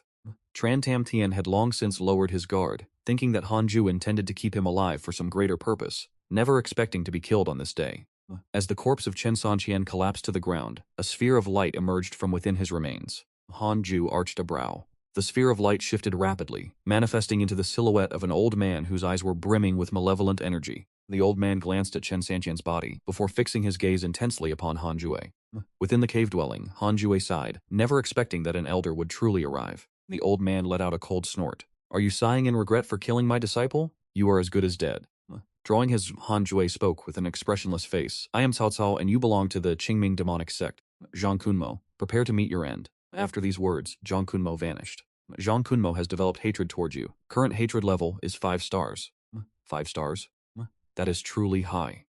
Hanzhou felt a flicker of panic. He hastily checked the character relationship status, only to breathe a sigh of relief afterward. Only the 8th level of the nascent soul realm. Given his tone, that was all he amounted to. Hanzhou had mistakenly assumed he was a powerful spirit-severing expert. He was nothing more than this. Hanzhou stood up and began searching for the storage items. Chen Sanqian's storage ring. Upon a cultivator's death, the imprint on their storage ring and bags will naturally dissipate. This young man was quite wealthy. There were spirit stones, countless medicinal elixirs, and a vast quantity of paper talismans. However, there were very few magical artifacts, and not a single manual of secret techniques to be found. He traveled with nothing but money. Hanju transferred all the items into his own small universe belt, and with a wave of his right hand, his fire attribute spiritual energy transformed into a raging blaze, enveloping Chen Sanqian's corpse and reducing it to ash. Hanju returned to his bed to continue his cultivation. Time slipped away, and 8 years passed in the blink of an eye. Hanju had finally reached the 9th level of the Golden Core realm. Aside from his lightning spirit root, his other 5 spirit roots remained at the 1st level of the Golden Core realm. If such a breakthrough speed were to become public, no one would dare believe it. Hanju began cultivating his wind spirit root, as it would enhance his flight speed, perfect for fleeing. Half a month later, someone arrived to visit Xing Hongshuan. "Husband, are you there?" The corner of Hanjuo's mouth twitched. Many years had passed, and Xing Hongshuan's cultivation had reached the 3rd level of the Foundation Establishment realm. It seems that true Master Jingzhu treats her very well. Previously, she was only at the 10th level of the Qi refining realm. Her breakthrough speed should not be this rapid. Hanzhou pondered for a moment, then waved his hand to deactivate the protective array at the entrance of the cave. As the stone gate rumbled open, Xing Hongshuan quickly stepped inside. The moment she laid eyes on Hanzhou, her face lit up with a radiant smile. She first surveyed the situation within the cave dwelling, then walked over to sit beside Hanzhou, leaning her body against his. Hanzhou furrowed his brows and said, "Miss Xing, please show some self-respect. I have not yet agreed to become your husband." Xing Hongshuan pouted and retorted, "Back in the outer sect, weren't you quite stirred up by my presence?" Hanzhou felt inwardly awkward, yet his expression remained unmoved, maintaining an aura of cold, arrogant indifference. Xing Hongshuan waved her right hand toward the ground, and 10 bottles appeared on the floor. These are all jade pure pills, accumulated over many years of effort. Xing Hongshuan spoke with a smile, her face filled with pride. "I do not believe you could remain unmoved by this." Hanju's expression softened slightly. "Take them back. I have no need for them." The smile on Xing Hongshuan's face stiffened, her eyebrows knitted together instantly, and her expression changed drastically as she trembled. "Could it be that you have already?" Hanju smiled, and as Xing Hongshuan attempted to throw herself at him, he blocked her with a surge of spiritual energy. "Miss Xing, if you truly wish to be my Tao companion, you must cultivate diligently. Otherwise, when hundreds of years have passed and I have attained the Tao to become an immortal, while you have withered into a pile of white bones, your deep feelings for me will be truly spoken of in earnest then." Upon hearing this, Xing Hongshuan could not help but calm down. His words were indeed logical. She immediately stood up and said, "You are right. I cannot hold you back. I will go and find medicinal pills to help you reach the Golden Core realm." Having said that, she collected the medicine bottles from the floor and headed toward the entrance. "Miss Xing, do not speak of my breakthrough to anyone outside," Hanju reminded her. His speed of cultivation was far too astonishing, and if word were to leak out, he would never find peace to cultivate. Xing Hongshuan turned her head and smiled. "Rest assured, I am more afraid of other talented beauties pestering you than anything else." She smiled as brightly as a flower, appearing incredibly charming. Hanju hurriedly suppressed the agitation in his heart. What a terrifying woman. He had nearly fallen into her trap. After Xing Hongshuan departed, Hanjue waved his hand to restart the array, sealing the stone gate once more to resume his cultivation. Xing Hongshuan and Fairy Shi Xuan both share the character Xuan in their names. Could there be some connection between them? As Hanju absorbed qi, he pondered to himself that the enmity between the Qingming demonic sect and the Jade Pure sect had persisted for several decades. This was merely Hanju's perspective. In reality, it had lasted far longer than that. The world of cultivation was not limited to their 2 sects alone, as many others existed. Their list of enemies was not confined to one another either. It was precisely for this reason that neither the Qingming demonic sect nor the Jade Pure sect dared. They feared a Pyrrhic victory, lest other sects should seize the opportunity to reap the rewards as the fishermen. Elsewhere, within a somber great hall, 8 figures sat in deep meditation. Zhu Kunmo was among them. At their head sat a man clad in blood-red robes. His hair was a mixture of black and white, his countenance cold, a horsetail whisk held firmly in his hand. He was the sect master of the Qingming demonic sect, Duan Tongxian. "Has Li Qingzi still not been captured after all this time?" Duan Tongxian asked in a low, heavy voice. The 7 elders remained silent. They had been hunting Li Qingzi for nearly 20 years, yet every time he managed to slip away with cunning evasion. Li Qingzi intentionally avoided returning to the Yuqing sect, constantly drawing the majority of the Qingming demonic sect's attention toward himself. Zhu Kunmo spoke up. "Stop concerning yourself with him. Launch a direct assault on the Yuqing sect. My disciple perished at the Yuqing sect. The demonic sect invested so much effort into him. How can you simply let this go?" At the mere thought of Hanju, he gnashed his teeth in fury. Though he had spoken aggressively in the past, years had passed, and he had yet to settle the score with Hanzhou. He could easily imagine how Hanzhou would mock him for his empty boasting. I agree with that sentiment. We must launch a direct assault on the Yuqing sect.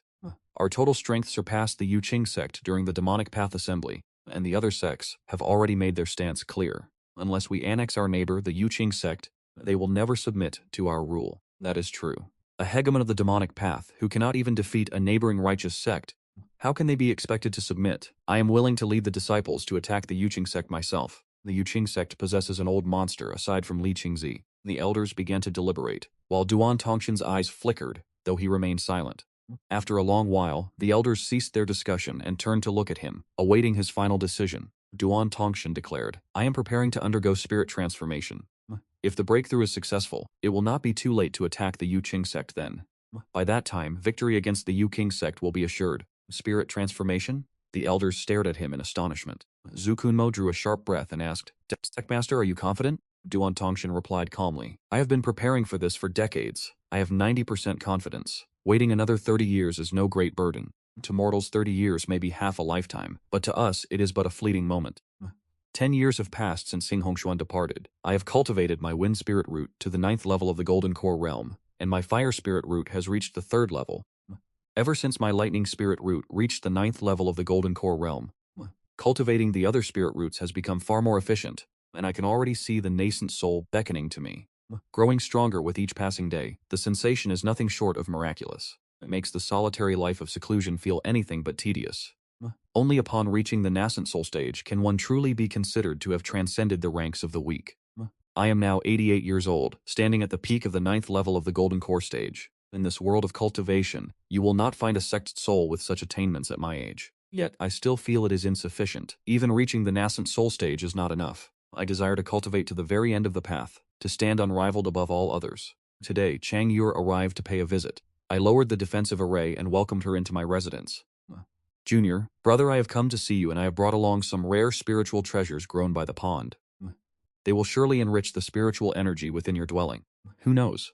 Perhaps in time this will become the residence with the most potent spiritual essence in the entire sect. Chang Yur of the Yuqing sect smiled as she walked to the pond and began to sow the seeds. I smiled in return. My thanks, senior sister. But do not thank me. These were rewards from master. You are merely helping with the labor. Chang Yur laughed, her thoughts drifting to the Shiquan Ferry, and I felt a surge of gratitude in my heart. Chang Yur continued, since you began your seclusion, the Yu Pavilion has welcomed several new disciples. Junior brother Tai, who stood behind you, reached his lifespan limit 2 years ago and passed away. I was struck motionless. I hurriedly opened my interpersonal interface, only to find that old Tai's avatar had vanished. He was truly gone. Reflecting on this junior brother Tai, his aptitude was mediocre at best. He was fated to perish back in the outer sect.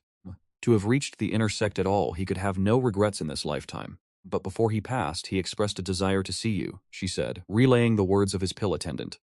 Why would he wish to see me? I asked, my expression complex. In the past, I held deep resentment toward old Tai, but reflecting on it now, he had never truly harmed me. One could even say he had helped nurture my early growth. The passing of old Tai caused my lingering spite to dissipate, replaced by a trace of sorrow.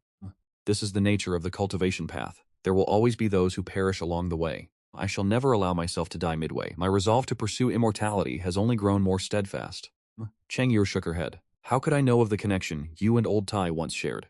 This matter was known to only a handful of people. It did not include Chang Yur, though whether she knew or not was no longer of any consequence. Senior sister, focus on your cultivation. Should you also perish, this junior brother would be deeply saddened. I spoke with gravity, and my words were entirely sincere. In this world, I do not know many people, and those with whom I share a bond are even fewer. Shangyer turned her head to look at me, smiling as she remarked, You stinking junior brother. I had begun to think I held no place in your heart. I shook my head with a smile, and we began to converse. For the most part, it was Shang Yuer who did the talking. She spoke of the events unfolding within the sect, of how Chu Fan had truly risen, becoming the most prominent figure in the inner sect. Using only his foundation establishment cultivation, he successfully challenged the head disciple of Sword Peak and claimed his Dao companion, sending shockwaves throughout the entire sect. Yet, the very day after the wedding, he abandoned that woman, igniting a whirlwind of rumors across the inner sect. Now both Chu Fan and Mo Fuqiu have become the faces of Tianlei Peak, as both are direct disciples. Mo Fuqiu is even a core disciple, while Xing Hongshuan remains on the main peak, practicing in obscurity. Very well, I must return to my cultivation now, striving to walk a longer path alongside you on this journey of immortality. Flashed a mischievous smile before rising to depart. I let out a long sigh. Though Shang Yer spoke in jest, her words struck me as a poignant truth. I am one who seeks eternal life, yet Shang Yer's aptitude is far inferior to my own. She will surely not live as long as I, yet I am no Chao, and I quickly steadied my state of mind. Perhaps if I possess the capability in the future, I can extend my aid to those close to me. For instance, Fairy Shiquan Shang Yer Xinghongshuan, does Moju count as well? I pondered silently.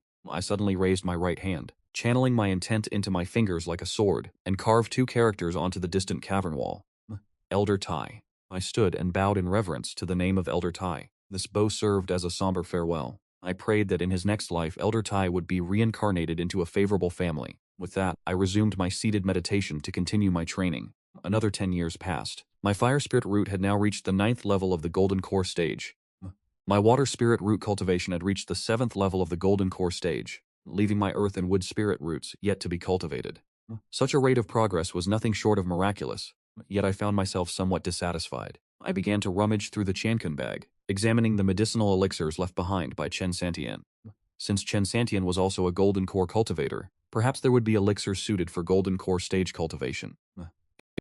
Most of these elixirs were nothing more than poisons, aphrodisiacs, and other base, degenerate concoctions.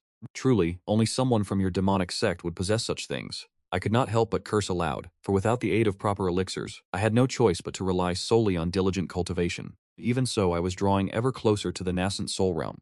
2 years later, my water spirit root finally reached the 9th level of the golden core realm. I began to cultivate my wood spirit root. Suddenly, a line of text appeared before my eyes. Congratulations on reaching your centenary. The combat simulation function has been unlocked. With the combat simulation, you may determine the cultivation level and strength of your opponent, conduct simulated battles, and detect all living beings within a radius of 100 miles, replicating their strength for the purpose of sparring. The results of these battles do not affect the physical body or mental state, and the number of uses is unlimited. The combat simulation can also scan for all living beings within a 100-mile radius. I was stunned, followed immediately by overwhelming joy. This was a divine ability, and I, who had never known the true extent of my own power, could finally put it to the test. I immediately activated the combat simulation. My eyes closed instinctively, and I found myself in a dark void-like space, where you can select individuals from your social connections to serve as the blueprint for your opponent's strength. I immediately chose Li Qingzi. I wanted to see exactly how vast the gap was between the sect leader and myself. Moments later, Li Qingzi manifested right before me. This manifestation of Li Qing's possessed a stoic, expressionless face, much like a lifelike puppet. The battle commenced, and Li Qingzi drew a golden ruler and charged toward me. I unsheathed the sword from my back and used the 7-fold illusionary steps to create distance between myself and Li Qingzi. I swiftly unleashed the 3 pure shadowless swords, and 3 sword images emerged from the void, surging toward Li Qingzi. Li Qingzi swung his ruler with haste, shattering the sword images before continuing his pursuit. I raised my hand to strike with the 9 Dragons demon-subduing seal, my spiritual energy shifting continuously between 6 different attributes. A torrent of 9 Dragons demon-subduing seals slammed into Li Qingzi. At first, Li Qingzi was able to deflect the seals, but he was soon sent reeling back by the sheer force of the onslaught. I raised an eyebrow. It seemed my 9 Dragons demon-subduing seal was indeed formidable, which explained why it was able to suppress the primordial spirit of the Grand Elder. Yet the seals failed to inflict any lasting injury upon Li Qingzi. As Li Qingzi charged once more, I remained composed, content to simply hold my ground against him. I was already satisfied with being able to contend with such a powerhouse. The battle lasted for 10 minutes before I was finally defeated. The heavenly stellar golden body of Li Qingzi was incredibly resilient, and my magical arts, when struck against him, failed to cause any substantial damage. However, I discovered that by using the Qilin sword to execute the Sanqing Absolute Shadow Sword, the damage output was significantly higher. It was capable of shattering Li Kantu's heavenly steel golden body on the spot, causing him to hemorrhage. Truly, it is worthy of being a masterpiece-grade artifact. Yet, it only managed to breach his defenses. It was not enough to defeat him. Afterward, I lowered Li Kantu's cultivation base.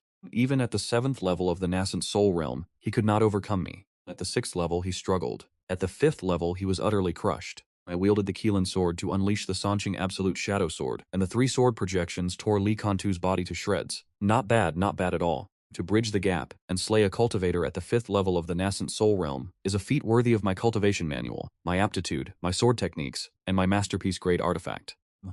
I thought to myself. Subsequently, I adjusted Li Kantu's cultivation down to the 9th level of the Golden Core realm, only to realize that my spiritual energy far surpassed his. The formidable power of the 6 Paths reincarnation technique was finally laid bare. By cultivating all 6 elemental spiritual roots, my reservoir of spiritual energy had become vast and inexhaustible.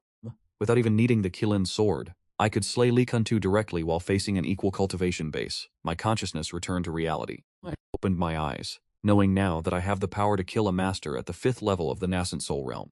If I can achieve a breakthrough to the nascent soul realm, would I not be able to contend with those at the soul formation stage? I pondered with excitement. Then I shook my head. The strength of a soul formation cultivator is undoubtedly far beyond that of the nascent soul realm. I must not be overly optimistic lest I face an avoidable disaster. I should assume that I definitely cannot defeat a soul formation master. Only by maintaining such caution can I ensure my survival, I silently told myself, conditioning my mindset. With only the wood and earth spiritual roots remaining, my fighting spirit soared. I sensed that within 10 years I could cultivate both remaining roots to the 9th level of the Golden Core realm. As the number of spiritual roots reaching the 9th level of the Golden Core realm increases, the cultivation speed of the remaining roots accelerates. 10 years is more than enough time for me to advance both roots to the 9th level of the Golden Core realm. 10 years passed in the blink of an eye. I did not step out of my cultivation cave once, dedicating myself entirely to my practice.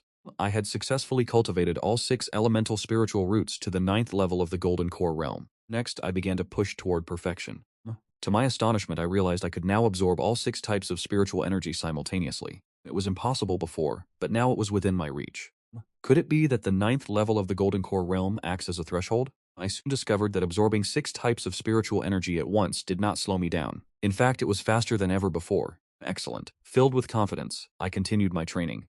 Half a year later, my 6 elemental spirit roots had all reached the pinnacle of the 9th layer of the Golden Core stage. It was finally time to cultivate the nascent soul. I did not dare to be negligent, and immediately began preparations for the tribulation.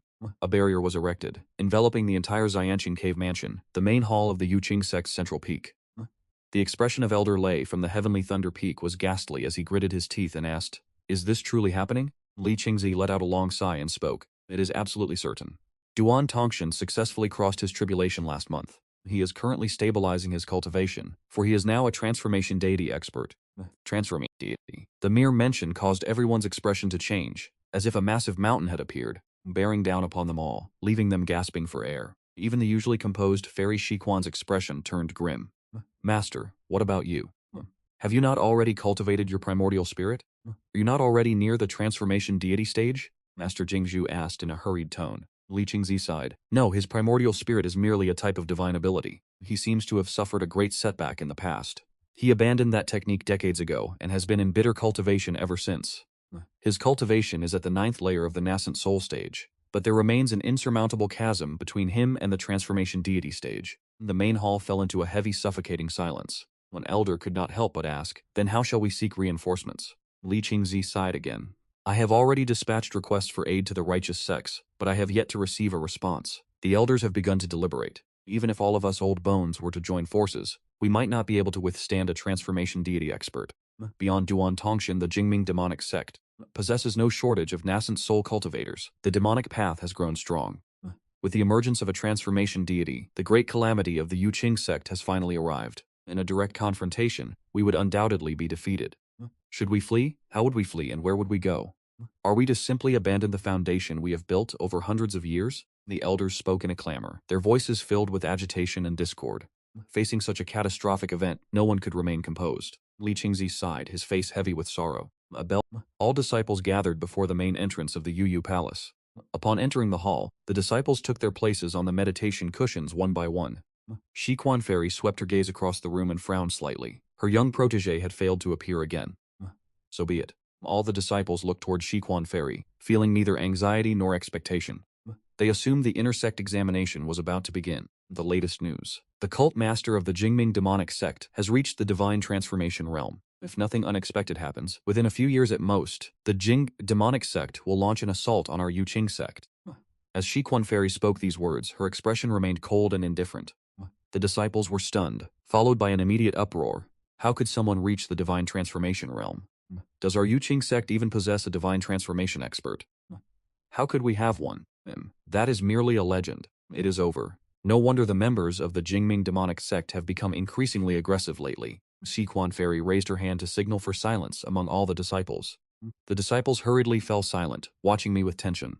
The appearance of a divine transformation expert in the demonic sect is, for the Yuqing sect, an absolute catastrophe that threatens our total destruction. Even though a divine transformation expert has emerged from the demonic sect, we must prepare to fight. The Yuqing sect has stood for hundreds of years. How could it be annihilated by the demonic sect? In normal times, your master does not demand you sacrifice yourselves for Yu Peak. But now that the Yuqing sect faces calamity, you must all prepare yourselves for battle. From this day forward, none of you are permitted to leave the Yuqing sect. Focus entirely on your cultivation, and prepare to face the Jingming demonic sect. Shiquan Fairy swept her gaze over everyone, enunciating every word, as her nascent soul aura erupted, covering the entire main hall with crushing pressure. The disciples shuddered inwardly. Despite their fear, they dared not show it on their faces. Things have reached this point, and there is no other path to take. 25,000 to 9 minutes, 59 seconds and 00 milliseconds. It has been greater than 10 degrees of heavenly lightning since I began my tribulation transcendence. Protected by the barrier, neither the sound nor the pressure of the heavenly lightning leaked to the outside. This heavenly tribulation is different from the ones I have encountered in the past. The lightning has transformed into dragons, possessing even greater destructive power, but unfortunately, it still cannot breach the defenses of my golden cicada profound deity robe. To prevent the flora in my cave dwelling from being destroyed, I used my spiritual energy to shield them. Fortunately, the heavenly lightning has been fixated entirely on me. Although the cave dwelling is not large, it is quite tall. The dark, ominous clouds just happened to cover the cave entrance above. During the tribulation process, I occasionally suffered from nightmares, all manner of nightmares. I saw my friends and master meet tragic ends. I saw myself return to Earth, only to wake in a panic, realizing it was all a dream. Fortunately, my resolve remained steadfast. These nightmares could not sway me, and as for heart demons, they had no hope of taking root. Nascent. I have broken through, I thought with excitement, as I continued to circulate my cultivation technique. The 6 streams of spiritual energy within my body swirled once more, gathering upon my golden core, taking on the faint semblance of an infant. I was on the verge of reaching the nascent soul stage. Outside the cave dwelling, the voice of Chang'er called out. I assumed I had misheard, as I had hallucinated her voice before, and chose not to dwell on it. Outside the dwelling, Chang'er called several times, but I did not respond. She could not help but frown, muttering, "The stubborn junior brother is still so obsessed with cultivation, even when the sect is on the brink of catastrophe." After a moment's thought, she decided to remain, moving to sit beneath a tree not far away. If the Jingming demonic sect were to breach the Yuqing sect from this direction, she would surely be the first to suffer. She felt compelled to protect me. Naturally, with her level of strength, protecting me would be a daunting task. But should I emerge, she could immediately relay the news and help me retreat to the inner sect for shelter. 10 days later, I finally achieved the nascent soul stage. My spiritual energy erupted as the 6 elemental currents within me fused into a singular, immensely powerful force. 6 paths of spiritual energy. Suddenly, a line of text appeared before me. Congratulations on breaking through to the nascent soul stage. You have received a reward, a divine ability. You have chosen the path of the Sword Immortal. Congratulations on receiving a Sword Dao divine ability. Heavenly Boat Ghost God Sword. Heavenly Boat Ghost God Sword, how formidable. A true cultivator's art indeed. I thought with mounting excitement, immediately beginning the inheritance of this Sword Dao divine ability. Although it was a divine ability, it was rooted in the Sword Dao. For me, comprehension was not difficult. Divine abilities differ from standard spells. Once one attains enlightenment, it is mastered, requiring no tedious physical practice. Naturally, one may continue to refine it after enlightenment, increasing its purity and strength. Outside the cave dwelling, Chang'er was sitting in meditation, having grown accustomed to cultivating in this spot. She opened her eyes and gazed toward the Xiantian cave dwelling, muttering, "That stubborn junior brother still hasn't emerged. It is fortunate the demonic sect has not launched their attack at this moment." She had wanted to leave several times but feared missing the exact moment I emerged from seclusion. Chang'er let out a sigh and closed her eyes once more. After all, who could blame her? She was fond of me. I decided to wait a little longer. The next day, I successfully mastered the heaven-severing Ghost God Sword. I opened my status window to view my cultivation at the first level of the nascent soul realm. My cultivation manual, the 6 Paths Reincarnation Art, allowed me to inherit the absolute techniques, the Godly Sword 7-fold Illusion Step, and the 3 Pure Shadows. My divine abilities included the Peerless Sword 9 Dragon Demon Slaying Seal, and the 6 Path Soul-Absorbing Heaven-Severing Ghost. My artifacts and treasures were the Golden Cicada Mysterious Divine Robe, the 7th Grade Spirit Treasure Small Universe Waist Belt, and the Kilin Sword, all paired with my 6 Paths Spirit Body. My innate talent contained top-tier fire, water, earth, wood, and lightning spiritual roots, which significantly enhanced my fortuitous destiny, my lifespan to 988 years. This was only the first level of the nascent soul realm. By the time I reach the 9th level, I will surely surpass a millennium in age. I smiled with satisfaction, choosing not to leave the cultivation cave, and instead intended to continue my practice. Suddenly, I discovered that Chang Yuer was still sitting in meditation outside the cave. I had heard her voice earlier, but as I was in the middle of a breakthrough, I had assumed it was merely an illusion. I hesitated about whether or not to leave the cave, but seeing her meditating, it seemed there was no urgent matter at hand. This girl was clearly trying to siphon the spiritual energy from my cave. Considering that the spiritual herbs planted within the cave were all provided by her, I tacitly allowed her to stay while I resumed my cultivation. A year later, Chang Yuer suddenly stood up, staring in horror toward the horizon, where storm clouds began to gather over the 18 peaks of the Yuqing sect. They rolled in violently, blotting out the sky and covering the earth. From the west of the Yuqing sect, countless demonic cultivators erupted from their hiding places, flying on their swords and rushing toward the sect. With aggressive momentum, their demonic energy gathered like a black sea. The demonic sect was attacking. Qingyuer was immediately gripped by fear and instinctively wanted to call out to me, but she realized the attack was coming from a different direction. My cave happened to be shielded from the path of the attack. To disturb me now and pull me toward the inner sect would surely be courting disaster. Gritting her teeth, Chang Yuer leaped up, flying on her sword toward Yu Peak. Within the cave where I was practicing, a notification suddenly appeared before my eyes. Your sect, the Yuqing sect, is currently under attack by the Jingming demonic sect. I was stunned and hurriedly projected my divine sense outward. I witnessed the scene of the Jingming demonic sect launching their assault on the Yuqing sect. Why had they suddenly started a war? As a powerful expert of the nascent soul realm, my strength far exceeded what it once was, so I was naturally unfazed. However, I felt it was still best to remain cautious. Rather than immediately rushing to provide reinforcements, I activated the trial simulation function. I scanned every individual within the Ngok sect. I commanded the system to identify the strongest among them. Duan Tongshan, a first-level transformation spirit stage expert and leader of the Jingming demonic sect. I immediately wondered, am I truly that powerful? My first instinct was to abandon the Ngok sect, certain that they could not withstand such a force. But then I calmed myself. I am no longer who I once was. If I can slay a nascent soul expert while at the golden core stage, then perhaps there is a chance. I decided to test my strength against Duan Tongshan first to see if the heavenly ghost god sword technique I had cultivated would be sufficient to contend with him. My consciousness immediately surged into the trial simulation space. The battle began.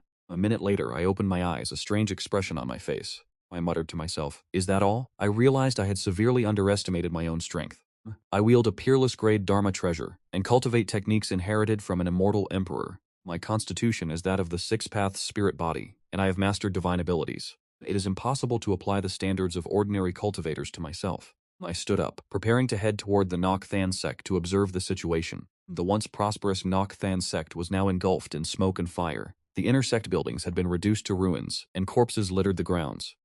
Looking into the distance, the 18 peaks were filled with the shadows of combat. Those who sought death had finally arrived to claim it. Chen Sanqian's master, Zhang Kunma, hovered in the sky, roaring with crimson eyes, consumed by absolute fury. Zhang Kunma was nearing a breaking point. He had been at the Ngok sect for so long, yet his target had still not appeared. Could he have already fled? He had endured for decades, waiting only for this day to avenge his beloved disciple. The fact that he could not find his enemy left him, filled with unbearable frustration. Zhang Kunma turned his head toward the main peak of the Ngok sect. The majestic main peak was now wreathed in raging flames, burning toward the heavens in a spectacular display of destruction. The sect master must be finished soon, thought Zhang Kunma. He could feel the auras of the Ngok sect elders rapidly fading away. Facing a transformation spirit expert, no one in the Ngok sect could stand against him. At the Ngok sect main peak, all 18 peak masters and elders had suffered grave injuries. Some were sitting in meditation to tend to their wounds, while others lay upon the ground, unable to rise. Every one of them stared toward the sky. Li Kantu and the Grand Elder were engaged in a fierce battle against Duan Tongshan. Duan Tongshan stood shrouded in black robes that billowed in the wind, with a colossal black mountain hovering behind his back. Lightning crackled across the black mountain, and its immense gravitational pull made every movement agonizing for Li Kantu and the Grand Elder. A violent gale shrieked across the mountain, uprooting countless trees and sending dust and sparks swirling into the chaotic air. Li Kantu and the Supreme Elder were both heavily wounded. Their robes were shredded, their hair disheveled, and their appearances wretched. Though they were exhausted, and at the end of their rope, they had no choice but to keep fighting. They understood all too well that if they were to fall, the Yuqing sect would truly be finished. Beneath their tattered Taoist robes, both men's skin had turned a brilliant golden hue, their muscles taut and radiating raw visual power. Had they not relied on the Tiangong golden body technique, they would have long since perished. Duan Tong looked down at them and sneered. Give up, you are fundamentally no match for me. If you kneel and beg for mercy, perhaps I might allow your Yuqing disciples to suffer a little less. This feud, which has lasted for several hundred years, should finally come to an end. Li Kantu spat out a mouthful of fresh blood. Gripping his golden chain, he cursed Duan Tongshan. The disciples of the Yuqing sect will never yield to the demonic path, even in death. He swung his chain with a furious roar, summoning a storm of wind and fire that surged toward Duan Tongshan. With a mere wave of his hand, Duan Tongshan commanded the black mountain behind him to absorb the incoming gale and flames entirely. The Supreme Elder cursed under his breath. That mountain is a piece of innate black magnetite. Any spiritual power it absorbs is neutralized instantly. This demon doesn't even need to cast spells. He can rely on that magnetite to wear us down until we perish. Duan Tongshan had not yet used his full strength, purposefully toying with them. He toyed with like this. What are we to do? Li Kantu clenched his fists, grinding his teeth in frustration. Not far away, the Supreme Elder remained silent, while Fairy Shishuan sighed. The Yuqing sect is finally at its end. Fairy Shishuan could not help but think of Han Zhou. That young man was surely still in seclusion. She felt both furious and helpless, her heart filled with bitterness. Thinking of the other disciples, she felt even more self-reproach. Your master, I have failed to protect you. I can only go ahead of you into the afterlife. Fairy Shishuan rose to her feet, her body swaying as if she might collapse, yet her gaze remained filled with resolve. Even if she were to die, she would die for the sake of the Yuqing sect. Near the cliff edge, Moju found herself cornered by two demonic cultivators. Little beauty, if you agree to serve my brother and me and keep us entertained, perhaps you won't have to die. One of them spoke with a bizarre, twisted laugh, his eyes brimming with greed as he looked at Mozu. Mose glanced behind them, but her companion was being pinned down by a golden core stage cultivator from the Qingming demonic sect, making it impossible for him to break free and rescue her. Damnable bastards. Moju gritted her teeth, turned and threw herself off the cliff. She would rather die than suffer humiliation at the hands of demonic cultivators. She plummeted through the air, her body piercing through layers of thick clouds. She intended to fly by sword, but the spiritual energy within her body had been completely exhausted. She offered a bitter smile. This time she was truly going to die. She slowly closed her eyes, and a face appeared in her mind, an otherworldly visage more beautiful than any woman's. If I had possessed his willpower, a heart dedicated solely to cultivation, even in death, I could have taken a few more demonic cultivators with me. Hanjuo, will we meet again in the next life? No. My hope for your next life is that you have already attained the Tao and become an immortal. A single, transparent tear fell from the corner of Moju's eye. At that very moment, she suddenly felt herself being caught by someone. A familiar voice reached her ears. Miss Mo, why did you come down here? Hanju. Mozu was stunned. What did he mean by down here? Could it be that Hanzhou had died as well? Had they met in the underworld? Moju opened her eyes, and before her was the peerlessly handsome face of Hanjue. She was resting in his arms. Hanjue detected Mofuku's aura and immediately caught Moju flying back upward. One had to admit, this girl's figure was not bad at all. She was quite comfortable to hold. What kind of nonsense are you thinking? This must be the great Tao testing his resolve. Are we already dead?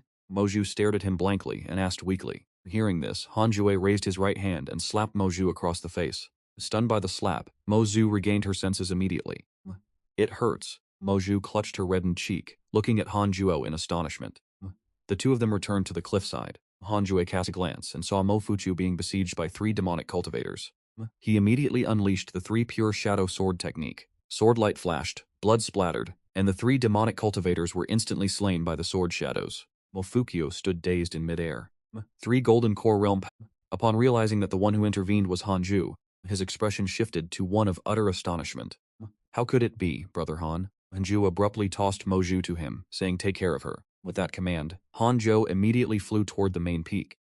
Moju's favorability toward you has increased. Current favorability is 5.5 stars. Hanju paid no heed to this notification. While in transit, he used his finger as a sword, continuously executing the peerless sword finger. Sword chi erupted, slaughtering every demonic cultivator in his path. The disciples of the Yuqing sect watched him in awe, whispering, "Who is that? Incredible. Could he be one of the sect's elders? Why have we never seen him before?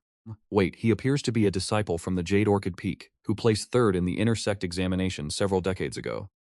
Could it be that he is a core disciple?"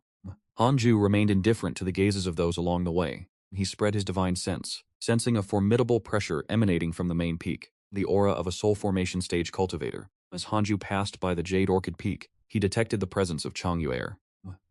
Jer and the other Jade Orchid Peak disciples were clustered in battle, but they were outnumbered 2 to 1 by the demonic cultivators. The situation was dire. Hanju waved his hand, and the 3 pure shadow swords surged forth. Three sword silhouettes of distinct colors moved with lightning speed, harvesting the lives of the demonic cultivators one by one. In an instant, the air was filled with constant, agonizing screams. Liu Songxing, Chang Yuer, and the others turned back by instinct, just in time to see Han Jue flying past in the distance. Junior brother Han. Chang Yuer exclaimed in shock. The surrounding demonic cultivators fled in terror, but the three pure shadow swords relentlessly hunted them down. By the time Han Jue vanished from their sight, the three pure shadow swords had already slain nearly 100 demonic cultivators. A life taken for every 10 steps, leaving no trace behind. It truly is junior brother Han. The head disciple Liu Sanxing stood frozen in disbelief. The strength Han Ju had displayed was so overwhelming that he initially assumed Han Jue was merely passing by, and that the one intervening was some other hidden expert. The main peak. Within the forest, Xing Hongshuan leaned against the trunk of a tree, flowed ceaselessly from her right arm, and crimson blossoms bloomed across her robes, leaving her looking profoundly tragic yet beautiful. Standing before her was a man in black robes, wielding a ring pommel saber, a sinister smile etched upon his face. I will give you one chance. Return with me and become my bride, and I shall spare your life. Otherwise, you shall die here. I will tear your soul from your body and refine it into a ghost slave. Facing the threats of the man in black, Xing Hongshuan gritted her teeth and retorted, I can never return to the Qingming demon sect again. Ever since Duan Tongtian drove my parents to their deaths, I have sworn to seek vengeance. As for marrying you, you are not worthy. A flicker of killing intent ignited in the eyes of the man in black. Facing death, she dared to mock him. She was truly courting death. Just as the man in black was about to speak, he suddenly looked up, sensing a figure emerging from the canopy above the forest. Xing Hongshuan cast her gaze upward, crying out in astonishment. Han Ju stood with a cold, detached expression and asked, Miss Xing, do you require assistance? You bastard, you dare harm my prospective Dao companion? Though Han Ju appeared indifferent on the surface, his heart surged with boundless killing intent. Upon hearing Han Jue's question, Xing Hongshuan instinctively nodded, but she suddenly remembered that this man in black was the second-ranked existence among the core disciples of the demon sect. Even if Han Jue had achieved a breakthrough to the Golden Core realm, he would surely only be at the early stage. How could he possibly hope to contend with the man in black? Xing Hongshuan opened her mouth to say, Husband, run quickly, but before she could finish, the man in black had already struck. In the perception of the man in black, Han Jue's cultivation was merely at the 9th level of the Foundation Establishment realm.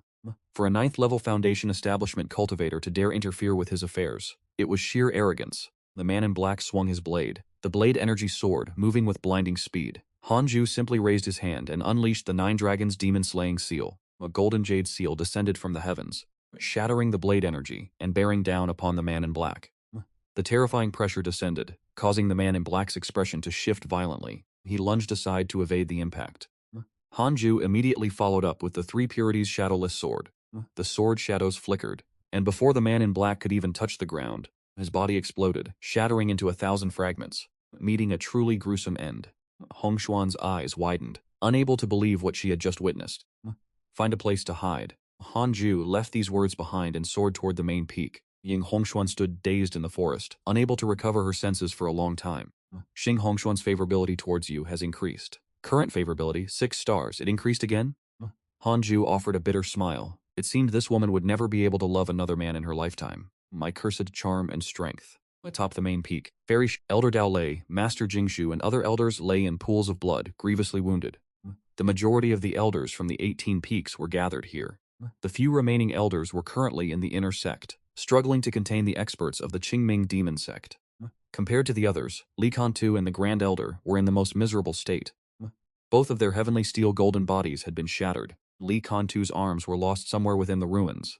The Grand Elder's face was drenched in blood as he sat in meditation to stabilize his injuries. This battle no longer held any suspense. Duan Tongtian stood upon the innate black chessboard, his expression filled with a mocking sneer. Do you still wish to resist? Can you guess how many people are left alive in the Yuqing sect? The elders remained silent. Many even closed their eyes, awaiting the end. Once Fairy Xishuan also closed her eyes, the Yuqing sect would be destroyed this very day. From this moment on, the cultivation world would know the Yuqing sect no more. Villains often die because they talk too much. You surely haven't heard that saying, have you? A voice drifted through the air, and as Duan Tongtian glanced over, he saw Han Ju leisurely flying toward them, standing atop his flying sword. Duan Tongtian, who was at the 9th stage of the Foundation Establishment realm, chuckled, while the elders of the Yuqing sect opened their eyes one by one to look at him.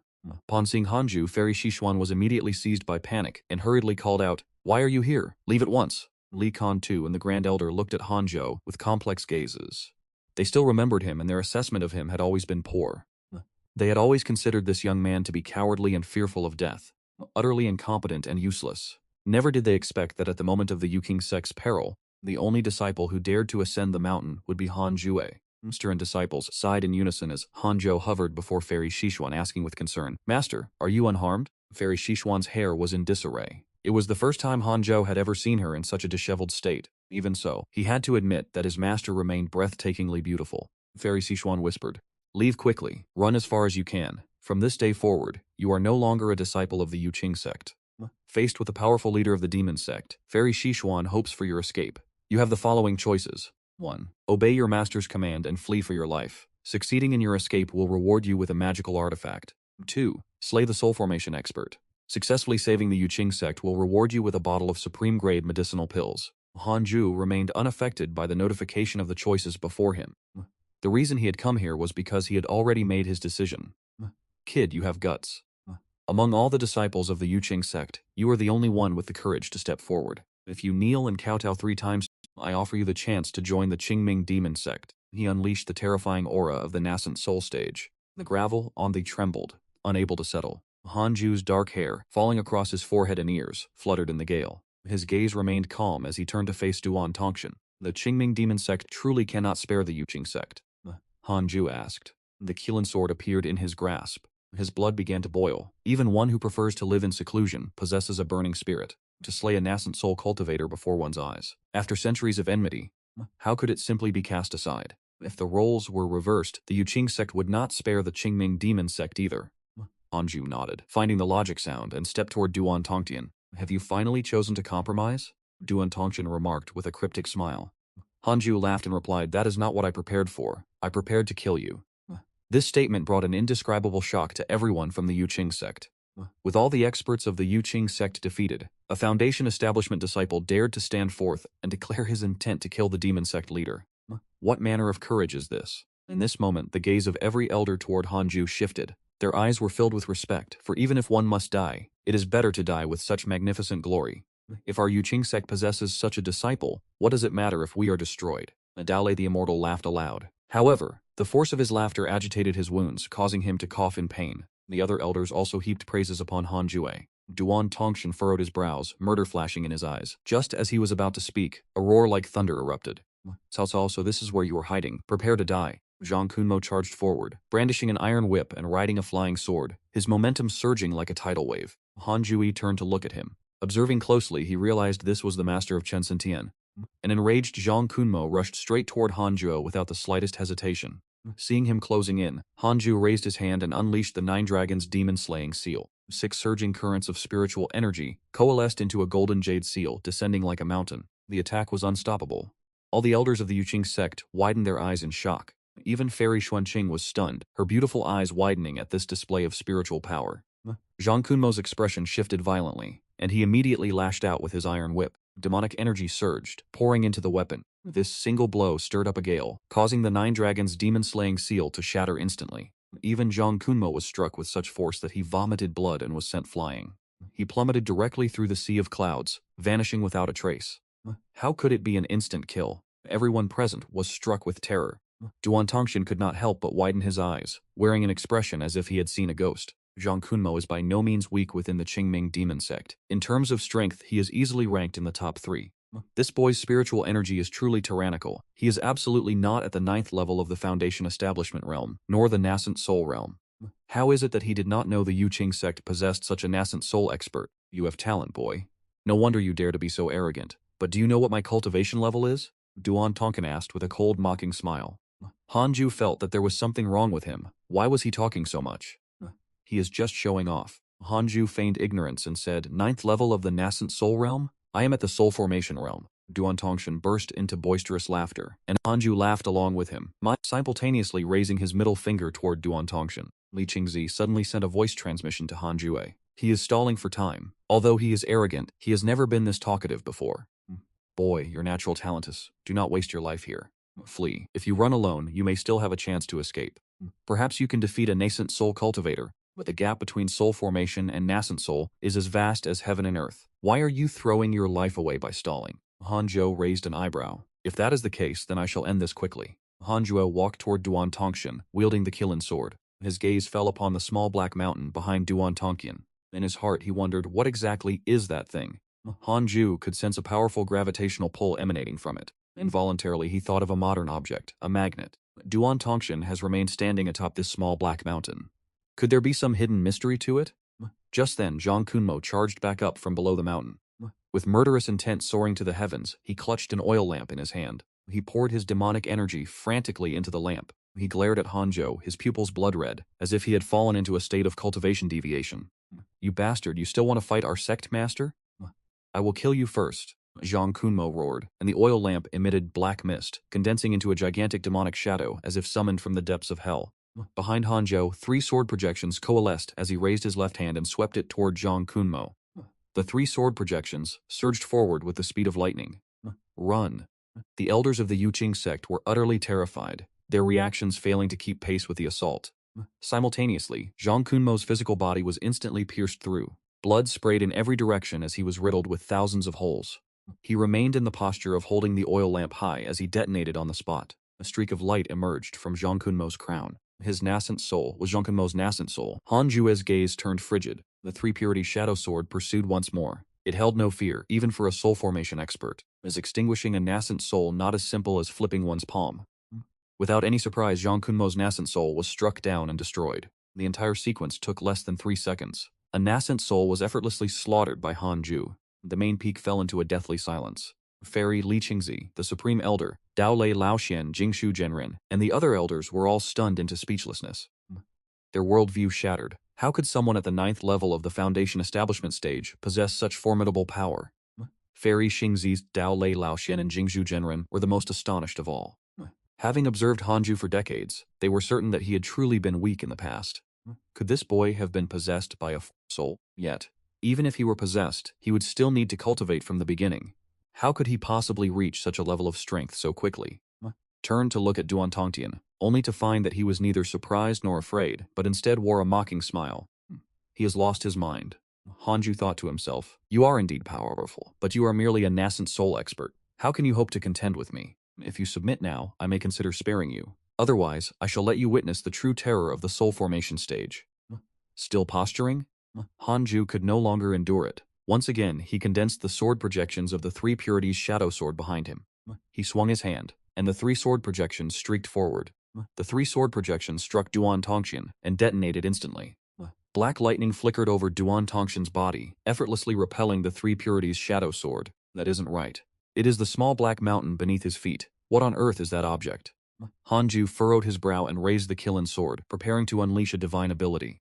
The object beneath my feet is the Heaven Black Mountain, Duan Tongxian declared. It can absorb spiritual power. Unless you're reserved otherwise, you are incapable of harming this seat. Duan Tongxian burst into thunderous laughter, while Hanju pointed at him and remarked, your words are flowery, yet I could end your life with a single strike. Do you not believe me? No sooner had the words left his lips than Duan Tongxian unleashed the terrifying pressure of the soul formation realm, engulfing the entire Jade Pure sect. In an instant, every disciple of the Jade Pure sect, as well as the disciples of the Qingming Demon sect engaged in battle, came to a sudden halt. They gazed toward the main peak in terror, struck by the sheer dread of his aura. Even the elders of the Jade Pure sect turned pale, their breathing ragged and shallow. Being in such proximity to Duan Tongxian, they felt the disparity most acutely. The gap between the nascent soul and soul formation realms was as vast as heaven and earth. Hanju remained unmoved. The soul formation realm was indeed formidable, but having already faced Duan Tongxian in the trial simulation, he was brimming with confidence. Having attained the soul formation realm, with my destiny guarded by the heavenly Tao, I am undoubtedly the foremost expert in this cultivation world. The Jade Pure sect of Great Yan shall be the first stepping stone I use to unify the cultivation world. Submit and live, oppose me and perish. Boy, if you truly believe you can kill this seat with one sword strike, then dare to make your move, and you shall surely die. I have already granted you your chance. Duan Tongxian raised both arms, laughing with manic intensity. The elders of the Jade Pure sect wore grim expressions. The momentum Duan Tongxian exuded was truly overwhelming, so powerful that it made the very thought of resistance seem impossible. Hanzhou wore a peculiar expression, muttering, this fellow speaks far too much. I reached the Golden Core realm at 100 years old and the Nascent Soul realm at 200. Such talent. Curse it all. I cannot stand this arrogance any longer. Before Duan Tongxian could finish his boast, Hanzhou swung his blade. In that moment, the world itself seemed to stand still. Not only on the main peak but throughout the entire Jade Pure sect, Everyone witnessed a stroke of black sword chi, sharp as a brushstroke of ink, flash across the sky. Hanging high above the heavens, it exuded a peerless shockwave, accompanied by the roar of a keelan echoing over the main peak. The heaven-destroying ghost god's sword. Duan Tongshan's eyes widened, unable to evade in time. Under the shocked gazes of Fairy Xishuan, Li Qingzi and the others, Duan Tongshan's physical body was sliced through by Han Jue's sword chi, leaving behind only a ghostly, illusory figure hovering above the black void. Duan Tongshan's primordial spirit remained, his face etched with absolute horror, unable to comprehend the events unfolding before him. His primordial spirit trembled as he stared at Hanzhou, stammering, Who exactly are you? Hanzhou stepped into the air as if ascending invisible stairs, advancing toward Duan Tongshan like Zhao Zilong of Mount Chang. Hanzhou did not reveal his true identity, lest there be even older enemies lurking should word of Duan Tongshan's death spread. He utilized the 7th layer Mirage Step and materialized directly before Duan Tongshan. Duan Tongshan reflexively turned to flee, but Han Jue's movements were swifter.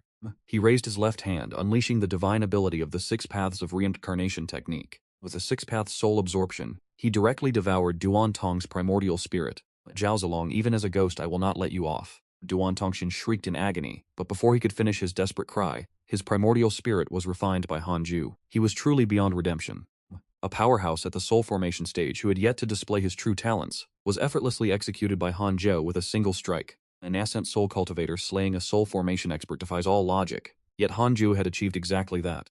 Hanzhou sheathed his sword and looked down at the innate black egg at his feet, while the disciples of the Jade Pure sect stood in utter shock, unable to regain their senses.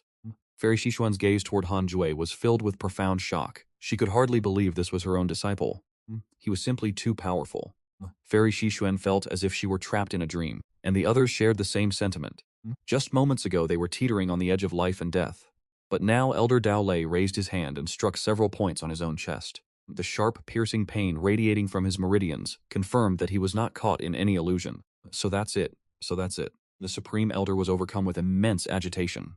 Years ago he had cultivated the primordial spirit divine ability, only to be nearly killed by Hanzhou, which caused him to doubt his own path and abandon that technique entirely. It was clear, it was not that his ability was inferior, but that this man was simply too formidable. Li Qingzi stared at Hanzhou with a complex expression, unable to help but recall their shared experiences in the 10,000 demon realm. He had never expected that he had misjudged him so completely. Ignoring the gazes fixed upon him, Hanzhou stared intently at the innate black egg. You have successfully executed a soul formation cultivator and received a bottle of premium medicinal pills. Congratulations on obtaining a bottle of divine consciousness pills. Xiao Yi has developed hatred for you. Current hatred level is 5 stars? Who is Xiao Yi? A 5-star hatred level right out of the gate? Hanzhou cursed silently, thinking the person was truly inhuman. Hanzhou hurriedly opened the social relationships menu to investigate. Xiao Yi, 2nd level of the void amalgamation realm. Because you executed his puppet, Duan Tongshan, he is filled with such hatred for you that he wishes to strip your bones and refine your soul. Current hatred level is 5 stars? 2nd level of the void amalgamation realm. Heavens, there is truly always someone stronger. Hanzhou went silent. Chi refining, foundation establishment, golden core, nascent soul, soul formation, void amalgamation, void integration, tribulation, transcendence, Mahayana. These were the stages of the cultivation world. The higher one climbed, the harder it became to break through. A soul formation expert was already enough to suppress the entire Jade Pure sect, let alone one at the void amalgamation realm. Once this matter concludes, I must immediately enter secluded meditation to reach the soul formation realm as soon as possible. Hanzhou thought to himself with satisfaction. At this moment, a figure appeared within the innate black magnet. This person was also in the form of a nascent soul.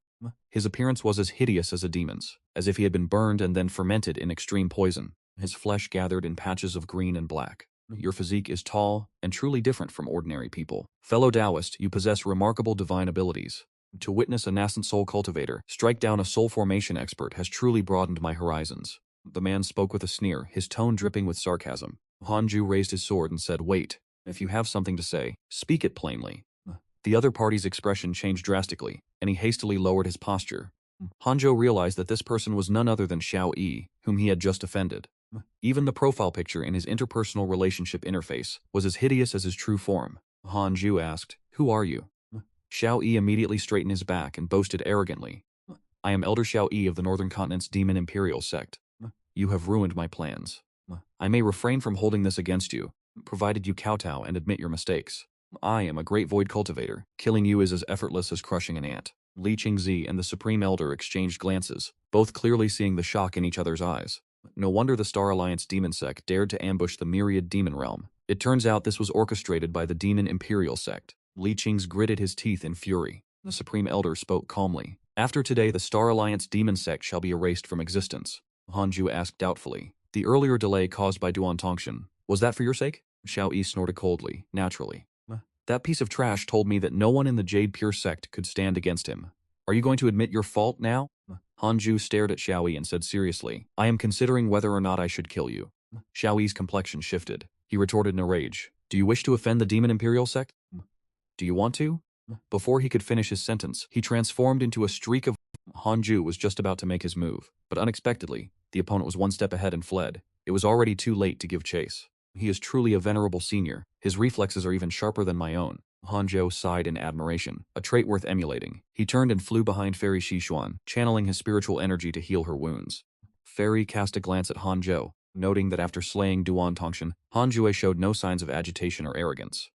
He remained as composed as ever, and suddenly she found she could no longer see through him. So, it was not that he was a coward, he simply possessed no desire for worldly troubles to hinder his path of cultivation. Junior Han, do not concern yourself with your master. Go forth and slay the enemy. Wipe out every single demonic cultivator of the Star Alliance. Li Qingzi urged him, but Hanzhou replied that will not do. Master safety is of the utmost importance. One must be joking. If he were to charge into the Star Alliance alone, wouldn't his reputation skyrocket to dangerous heights? A great reputation brings an abundance of enemies, and soon, countless challengers would be lining up at his doorstep. Hanzhou had no desire for such complications. Helping the Jade Pure sect survive this great tribulation was sufficient. The rest they would have to handle themselves.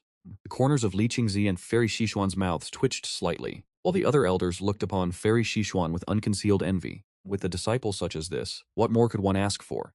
Fellow Taoist, tell us the truth. What is your true origin, and how did you attain such cultivation? You are certainly not a disciple cultivated by our Jade Pure sect. An elder spoke up, voicing the question that weighed upon everyone's mind. Hanju replied, in this vast world, why must we dwell on the past? You need only know that I am currently a disciple of the Jade Pure sect, and I will never bring harm to it. These words caused the others to nod in agreement. After all, who does not have a past they prefer to keep private? At that very moment, the remaining elders of the Star Alliance arrived on the scene. They did not see Duan Tongshan, only the dark, ominous figure of the Xiantian Black Child. Where is the sect master? An elder asked, his voice trembling with alarm. Seeing Hanzhou and the other tend to their wounds while Duan Tongshan was nowhere to be found, panic began to take root in their hearts. Quickly slay them. Whatever you desire, we shall provide. We will do everything in our power to satisfy your demands. Li Qing's urged hastily. Knowing that with the strength Hanzhou had displayed, slaughtering these Star Alliance elders would be as easy as turning over one's hand. Hanzhou hesitated, leaving the demonic elders stunned as they gazed at him, bewildered that a mere 9th stage Foundation establishment cultivator could threaten them. Impossible. This man has surely concealed his true cultivation. If not, how could a 9th stage Foundation establishment cultivator cause our sect master to simply vanish? The demonic elders were gripped by fear and began to retreat in haste. Li Qingzi cursed silently and immediately stood up. Walking toward the edge of the cliff and channeling the last remnants of spiritual power remaining within his body, he roared, the master of the Star Alliance, Duan Tongshan, is dead. Disciples of the Jade Pure sect, hear my command. Exterminate every demonic cultivator within these grounds. His voice resonated throughout the heavens and the earth. The crowd was sent into an uproar. The Jade Pure sect's forces were stirred into a frenzy. Everyone felt as if their blood were boiling with newfound vigor. They charged into the fray, commencing a brutal slaughter. The forces of the Demon Star Alliance were seized by terror. With their sect master dead, what purpose was there left to fight? Duan Tongshan did not voice a denial against Li Qingzi, which suggested that Li Qingzi's claims were likely true. Quickly, the sect master is dead, damn it all. The Jade Pure sect is far too powerful. They harbor a hidden supreme expert. Even a sect master at the soul formation stage could not withstand that expert's might. This is disastrous. They are about to turn the tide. Seeing the demonic cultivators scattering in a panic, Li Qingzi could not help but breathe a sigh of relief. It is better that they flee. This will minimize the casualties of the Jade Pure sect. As for this blood debt, it can be settled slowly in the future. With Duan Tongshan dead, the Demon Star Alliance will not dare to assault the Jade Pure sect for a long time to come. The Jade Pure sect may even be able to seize the initiative and launch a counter-offensive. He turned his head to see Han Jue, who was currently tending to the wounds of Fairy Xishuan. His gaze burned with intensity. He must ensure that this man never leaves the Jade Pure sect. Li Qingzi lamented silently. He knew he had reached his limit in cultivation and could only rely on the strength of others. Hanju's power was terrifying to the extreme. A single strike had slain a soul formation expert. He must be courted with the utmost care. Li Qingzi immediately proclaimed that, effective today, Han Jue would serve as the vice-sect master of the Jade Pure Sect. As the words left his lips, the elders were moved, yet none dared to object. I object. Li Qingzi's eyes as he realized the one speaking was none other than Han Jue. Han Ju spoke with a calm, solemn expression. My heart is set solely upon cultivation. I have no desire to serve as vice-sect master. The role of vice-sect master was far too burdensome, and would surely hinder his path to enlightenment. Faced with this, Li Qingzi could not help but hesitate. The Grand Elder stepped forward and spoke. Let him be an elder instead. Grant him the status and emoluments of a vice-sect master. Unless the sect faces an existential calamity, no one is permitted to disturb him on ordinary days. Upon hearing this, Hanju nodded in satisfaction. This was an arrangement he could appreciate. That being said, you were at the void amalgamation stage just moments ago. Hanju spoke suddenly. In truth, he felt a flicker of concern as the enemy had managed to escape. The Grand Elder smiled and replied, he is reduced to nothing more than a primordial spirit. If my deductions are correct, it was Duan Tongxian who helped him restore his physical body, which provided him the fortuitous encounter needed for his breakthrough. The reason he delayed for so long just now was perhaps to absorb the spiritual energy and vitality of the Jade Pure Sect. This may well be some form of forbidden technique. As for his sect, it is far beyond our reach. One might even say it is located at the ends of the earth. He did not consider the evil sect a threat at all. After hearing this, Hanju remained uneasy. He could not afford to think so carelessly. One cannot prepare for every eventuality, but one must always be wary of the unexpected. I must enter seclusion. I wish to transcend the void integration realm as soon as possible. After the Jingming demon sect fled, the inner sect of the Jade Pure Sect began to restore its strength, and the destroyed inner city had to be rebuilt. The disciples were not overly saddened. On the contrary, they were filled with excitement. Within the Jade Pure Sect, there existed a great expert capable of effortlessly slaying a soul formation realm cultivator. The elders of the 18 Peaks all recounted the battle to their disciples. As for Hanju's true identity, they kept it hidden, referring to him only by the title of God-slaying elder. Following today's battle, the title of God-slaying elder became the most revered existence in the hearts of the Jade Pure Sect disciples. Everyone was filled with curiosity regarding every detail about the God-slaying elder. That evening on Jade Quiet Peak, Fairy Shishu dismissed all the disciples after comforting them, leaving only Hanzhou behind. Although the disciples of Jade Quiet Peak had witnessed Han Jue's actions, they did not believe that he was the God-slaying elder, not even Chang Yue'er. Before leaving, Chang Yue'er glanced toward Han Zhuo. Having endured such a calamity, Han Zhou remained as calm as ever, and she admired him deeply for it. She prepared to wait for Han Zhou outside. With words left unsaid, the heavy doors of the Jade Quiet Hall closed. Inside the hall, only Hanzhou and Fairy Shishuan remained. Fairy Shishuan had restored her composure. She remained as breathtakingly beautiful as ever, truly like a celestial maiden from the heavens. She stared intently at Hanju. Hanju lowered his head, yet his heart remained untroubled. No matter what he did now, the Jade Pure Sect would certainly not cast him out. Fairy Shishuan had no reason to rebuke him either. Do you have nothing to say to me? Fairy Shishuan asked. Hanju looked up, feigning confusion. Fairy Shikuan let out a cold snort. Who exactly are you? And why have you come to the Jade Pure Sect? Li Qingzi might choose not to dwell on these questions, but as his master she had to seek clarity. If a disciple surpassed their master, she wondered if he would eventually decide he had no further need for her guidance. Should I address you as fellow Taoist Han from now on? Faced with Fairy Shikin's teasing, Hanzhou truly had no hidden background to speak of. You must already be aware of the origins of that Iron Eater beast. Do you perhaps doubt my talent? Fairy Shikuan narrowed her eyes and remarked, even if your talent is peerless, where exactly did you acquire such profound skills? It is impossible that you reached this level simply by secluding yourself and meditating. A nascent soul cultivator slaying a void amalgamation expert is entirely preposterous. It is something completely unheard of. Fairy Shikuan was certain that the sect leader and the other elders would be equally skeptical. If I tell you, Master, you must promise not to reveal it to anyone else. When I was young, an immortal appeared to me in a dream. He told me that I possessed unparalleled talent and was destined to become a god, but that my fate would be filled with calamity, so I dared not stir up trouble. I have remained in seclusion every single day, Hanzhou said with a grave expression. Fairy Shikuan fell silent. Hanzhou did not say anything further. After a long while, Fairy Shikuan spoke again. If that is the case, why did you choose to step forward? The Jade Pure Sect has not treated you with exceptional favor, and I believe you do not truly consider this sect your home. Hanzhou replied, that is true. But I have lived for 100 years, and there are few people I hold dear in my heart. As it happens, they all reside within the Jade Pure Sect. The most important among them wishes to live and die alongside this sect. Favorable impression increased. Fairy Shikuan's favorability toward you has risen. Current favorability, 3.5 stars. Only 3.5 stars. As expected of my master, she truly is different from other women. The more aloof she is, the more I admire her. Hanju sighed to himself. Fairy Quan changed the subject. So, what are your plans for the future? I will continue my seclusion. I do not know when that void amalgamation stage devil will return, so I must seize every moment to grow stronger. Then you may go. Hanju stood up to leave. For reasons unknown to him, he felt a slight sense of regret. Upon reaching the door, he turned back and asked, Master, has your great tribulation drawn near yet? Fairy Shiquan was stunned and asked, What do you mean by that? Are you wishing for my death? I think of Elder Tai, and I do not wish for you, Master, to depart from this world. If that day truly comes, I hope you will tell me in advance. Hanju spoke from the bottom of his heart. Immortal Shishuan replied with feigned annoyance. Begone, my lifespan is still long enough. Hanzhou hurried away, while Immortal Shishuan shook her head with a wry smile. She could not help but recall the battle that took place today. It still felt like a dream even now. She never expected that one of her own disciples would hide such formidable strength. Yet, this boy considered her his most important person. This indeed came as a great surprise to her. After half an hour, Hanju finally shook off Chungyu's persistent pestering and returned to his cave dwelling. Sitting down on his familiar wooden bed, Hanju stretched his body. It had been a truly wonderful day. I am simply too powerful, Hanju said with a triumphant smirk. With a single strike of my sword, I have slain a great nascent soul cultivator. This feeling was incomparable, especially witnessing the shift in attitude among the high-ranking members of the Jade Pure sect toward him. Is this the face-slapping moment so often depicted in novels? I must say it is truly gratifying. As expected, remaining in seclusion to cultivate has been the correct path.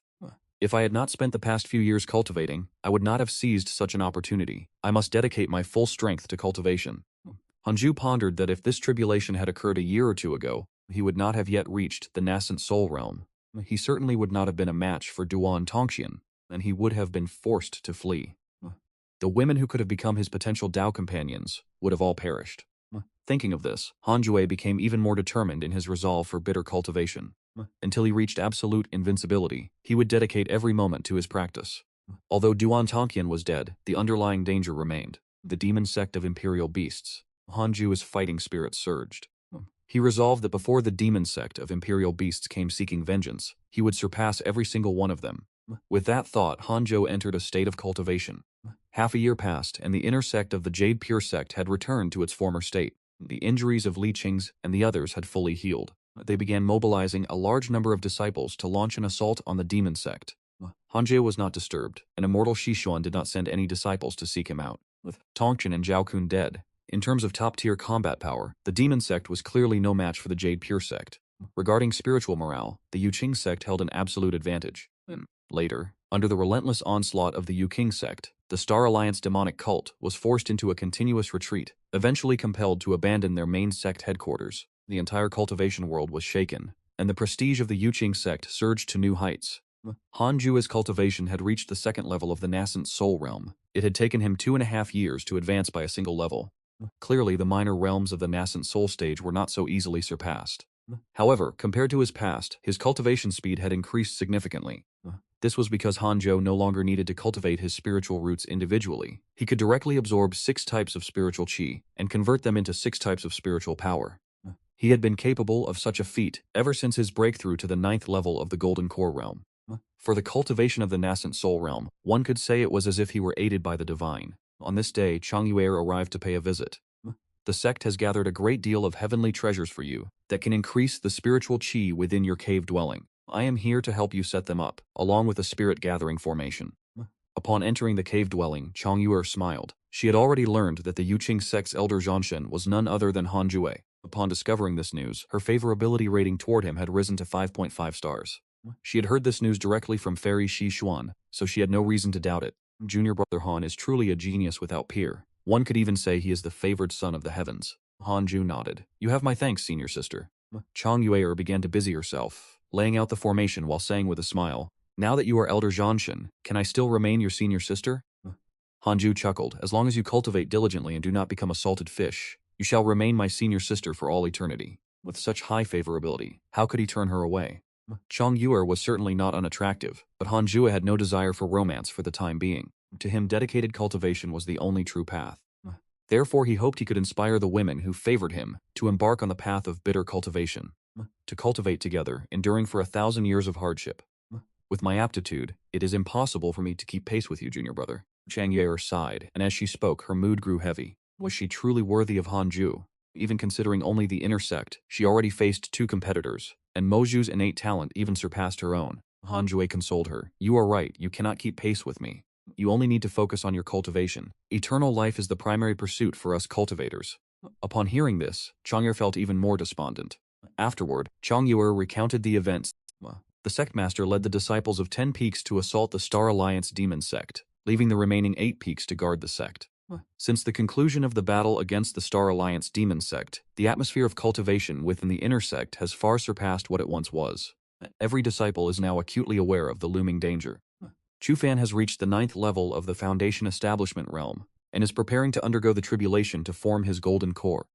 The prestige of the Jade Pure sect has surged within the cultivation world. While they may have become the foremost sect of the righteous path in reputation, their true strength remains uncertain. The renown of the elder who slayed the gods has also spread throughout the cultivation world. Hanju wished to remain low-key, yet his cloak became legendary following that single battle. After 2 hours of busying herself, Chang'e finally departed.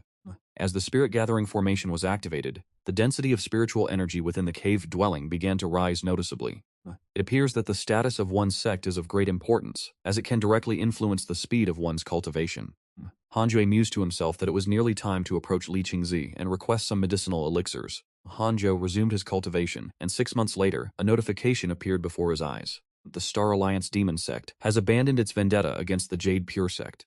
You have received a Dharma treasure, a secret manual of mystical techniques, and congratulations on obtaining the Phoenix Demon Binding Rope and the Great Heaven Thunder Explosion. The Phoenix Demon Binding Rope possesses immense restrictive power, capable of binding any living being below the soul formation realm, rendering them completely immobile. The Great Heaven Thunder Explosion is a lightning-based technique that communicates with the thunderous spiritual energy of heaven and earth, unleashing a world-destroying thunder blast with an incredibly vast range of destruction. The Star Alliance demon sect has finally given up. One must admit, they were truly persistent. Even after being beaten to the point of abandoning their ancestral grounds, they still dared to scheme for blood. It seems the Star Alliance demon sect is destined to be struck from the records. From this day forth, the wicked smiles that haunted the cultivation world will exist no more. He then began the process of binding the Phoenix Demon Rope to his soul. Afterward, he initiated the inheritance of the Great Heaven Thunder Explosion. The Great Heaven Thunder Explosion is an area of effect technique, which suits Hanjui perfectly. He has always favored techniques with such magnificent, grand displays. Being stylish is a lifelong commitment. That evening, above the Jade Pure sect, thunderclouds gathered abruptly. A terrifying celestial pressure enveloped all 18 peaks, striking fear into the hearts of everyone. The Star Alliance demon sect has come to ambush us again. The Star Alliance demon sect no longer exists. Perhaps it is another sect of the demonic path? After all, the Star Alliance demon sect was never considered the strongest among the demonic factions. Preparing for battle, the disciples of the 8 inner peaks tensed up. Even the elders were on high alert. Very quickly, the elders realized that the spiritual energy originated from Han Jue's cave dwelling, and the roiling thunderclouds above caused no harm to the inner sect. Could it be that he is simply practicing a technique? The elders grew even more reverent toward Han Ju. The thunderclouds in the sky dispersed rapidly, and the Yuqing sect returned to its customary tranquility. Before long, though it was unclear which elder had leaked the information, word spread that the strange phenomenon was caused by Elder Zhanshan practicing a profound technique. Once this news traveled, the sense of security among the disciples of the Yuqing sect increased significantly.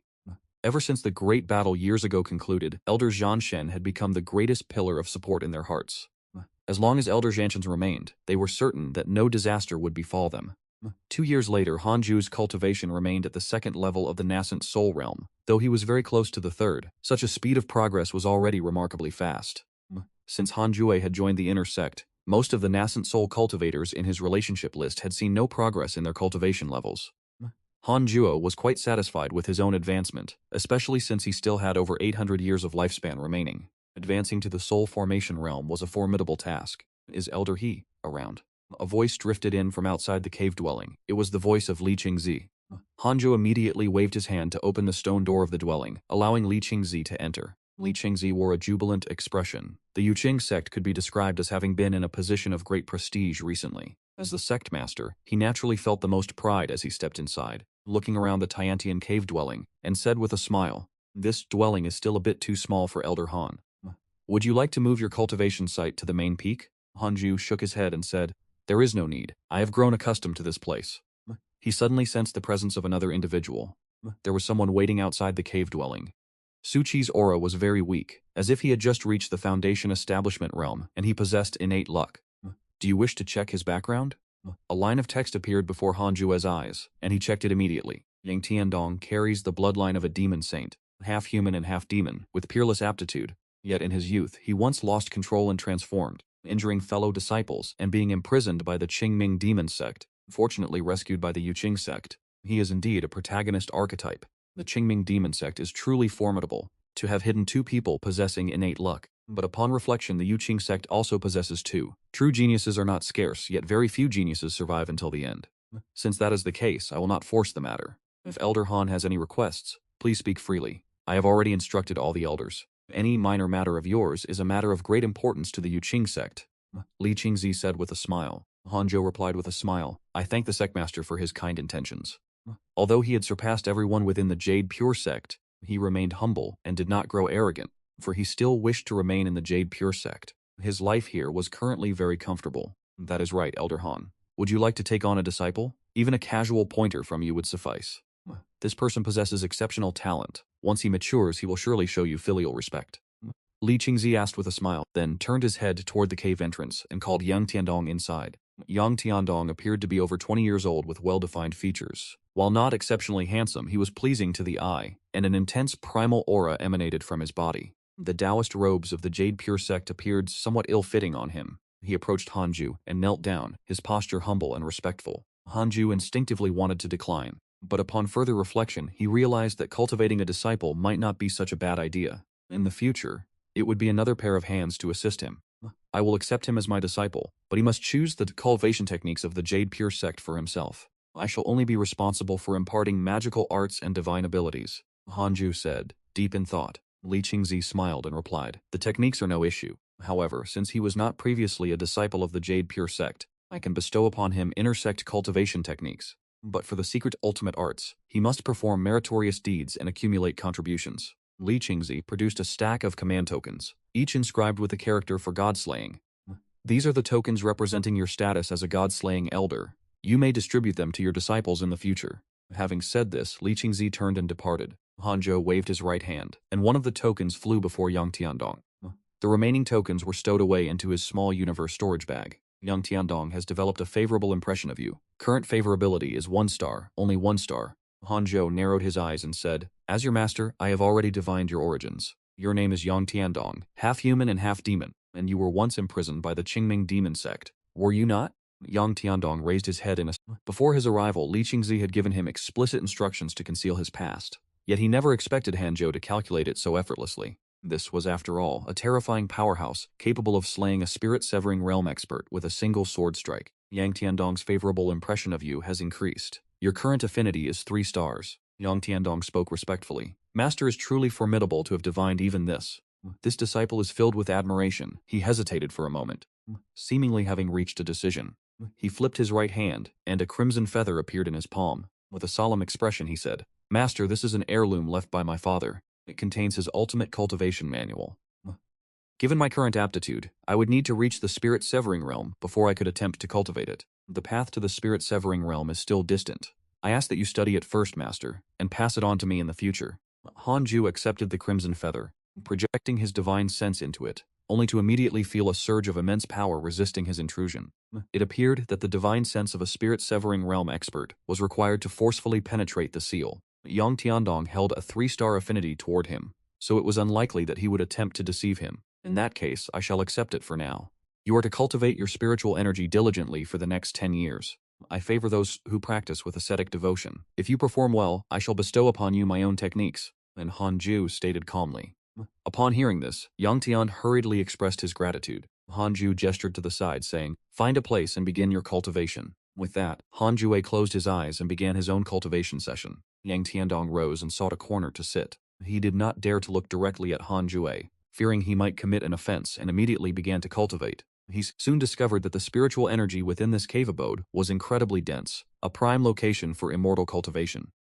Ever since the Spirit Convergence Array and various heavenly treasures had been added to the cave abode, the spiritual energy had grown increasingly concentrated. Hanju's own cultivation speed had also accelerated significantly.